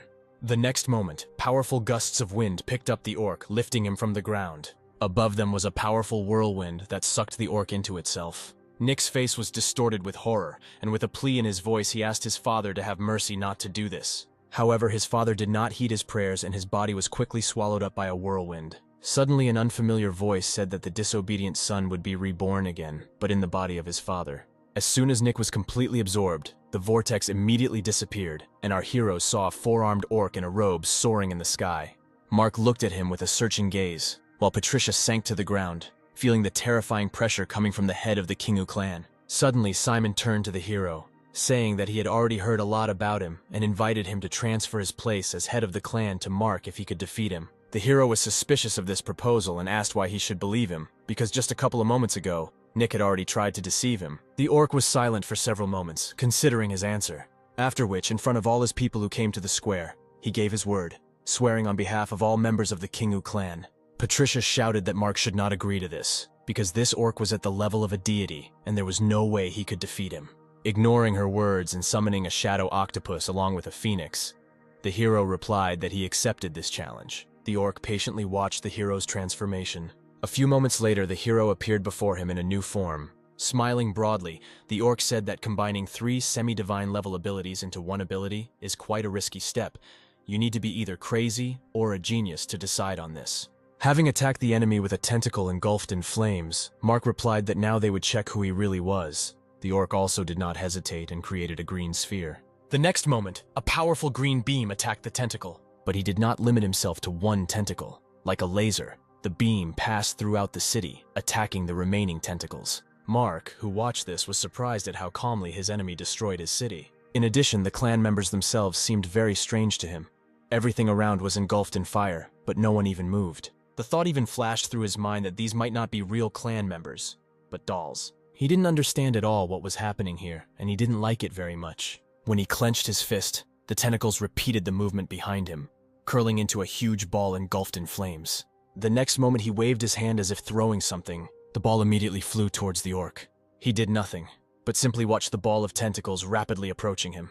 At the very last moment, his eyes flashed dangerously. The ball was instantly cut into 2 halves, barely reaching the orc. Mark was rushing towards his opponent when a wave of air blade flew towards him, which he did not have time to dodge. The next moment, an explosion was heard in the air. Patricia's face, holding her sister close, showed horror. The next moment, Mark realized that he had returned to the past. As the hero had foreseen, a few moments later the air blade cut the tentacles in half.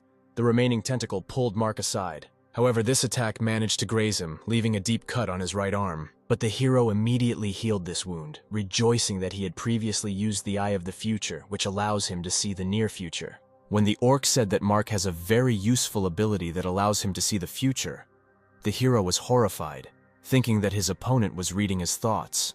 Watching his reaction, the orc replied that the more he lives, the wiser he becomes, and he cannot read the thoughts of others at all necessary to understand what they are thinking. The next moment, he squeezed the divine consciousness release skill ribbon that had enveloped him, saying that the hero should not use this ability by interfering with his affairs. Due to the sudden interruption of his ability, Mark immediately felt the impact, and his mouth was filled with the taste of his own blood. Meanwhile, the orc continued, saying that the first stage of testing was over, and now it was his turn to show what he was capable of.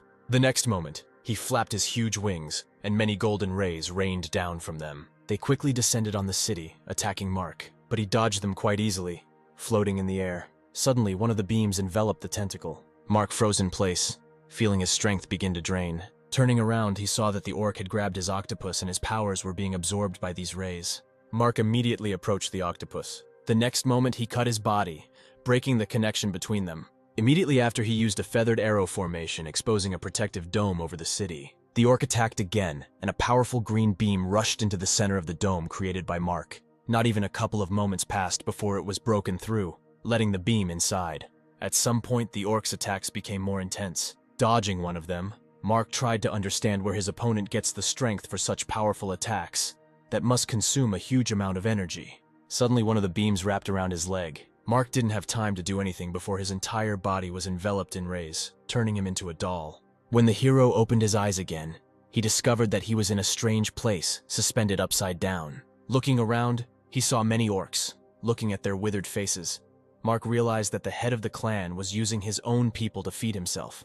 He began to sway from side to side, trying to figure out how to get out of these bonds. However, the more he swayed, the more the bonds squeezed him, causing the hero to cry out in pain. At the same time, the orc switched to Patricia. He asked her to give him an ancient relic of her clan. From her face, the head of the clan realized that she would not give him this thing so easily, and said that if he did not receive the relic, he would have to kill the girl standing next to her. The girl whispered to her sister that she had put her mark on Mark, and in a moment she would move to him.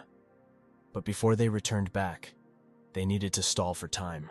Taking a step forward, Patricia began to make seals, shouting that the orc did not deserve to receive this divine artifact. The curse placed on him was his fate, and he would never get rid of it. Her words angered Okra. He decided that there was no longer any point in standing on ceremony with her and waved his palm. The next moment the orc attacked the girl, however, she had already moved to our hero. Climbing onto the roof of the house, Alexa jumped straight at the orc, aiming her bow at his left eye. At the same time, Mark did not stop his attempts to get out of the cocoon. He was surprised when Patricia suddenly appeared in front of him. Having created a light flame in her palm, she ran it across the cocoon, freeing the hero. A few moments later, most of the cocoon was destroyed and Mark managed to get out. He thanked the girl for her help. However, she excitedly said that now was not the time for thanks and asked him to use her. The hero's face reflected true bewilderment. Meanwhile, Alexa fought with all her might against a much larger opponent. Towering over the girl lying on the ground, the orc asked where the princess had gone. However, he did not have time to get an answer to his question. Suddenly, his body was cut in half. Mark managed to break out with the help of a bow, which Patricia turned into. Having flown to a safe distance, he turned around, looking at the chopped body of his enemy. Suddenly, the orc let out a heart-rending roar. All the orcs in the city immediately rushed towards him. Their bodies were sucked into a dark purple vortex. A few moments later, a huge monster emerged from the vortex. It immediately rushed at the hero, opening its mouth. However, Mark managed to jump away, avoiding the enemy's attack. The next moment, he raised his bow, aiming for the monster's chest.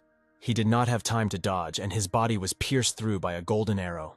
Wasting no time, Mark grabbed his opponent by the tail. He began to spin the monster's body with all his might, rapidly picking up speed. Sometime later, he released his opponent's tail from his hands, throwing him to the side. Such an attack did not harm the monster much, and a moment later he again appeared before the hero. Suddenly, many tormented faces of the orcs that had been consumed by him began to appear on his back. Opening their mouths, they all simultaneously released many fiery rays, incinerating everything around them. Dodging the rays, Mark took 8 arrows at once and aimed at the monster. Finding the right moment, he fired, enveloping the arrows in his flame. All the arrows hit the target, causing the monster to roar furiously. When the arrows dissipated, severe burns were visible on the monster's back. The immobilized enemy collapsed to the ground. Mark did not take his eyes off him, trying to understand whether the monster was dead or not. Suddenly, his huge tail suddenly appeared in front of the hero. The next moment, an explosion was heard in the air. After firing a bow, Mark said that it was too stupid to try to carry out a sneak attack with such a huge body. The monster bared its teeth in displeasure after his words. The next moment, it opened its mouth wide, creating a purple sphere.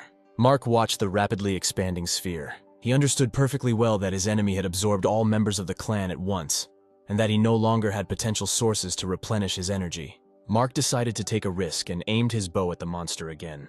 After waiting a couple of seconds, he fired, putting all his power into this attack. The arrow covered the distance, separating them with lightning speed, approaching its target. At the same moment, the monster also attacked. Not even a couple of seconds passed before their attacks met each other. Immediately after this happened, there was a powerful explosion that was visible even outside the city. Mark's arrow destroyed the monster. Looking ahead, the hero breathed out a sigh of relief, realizing his victory.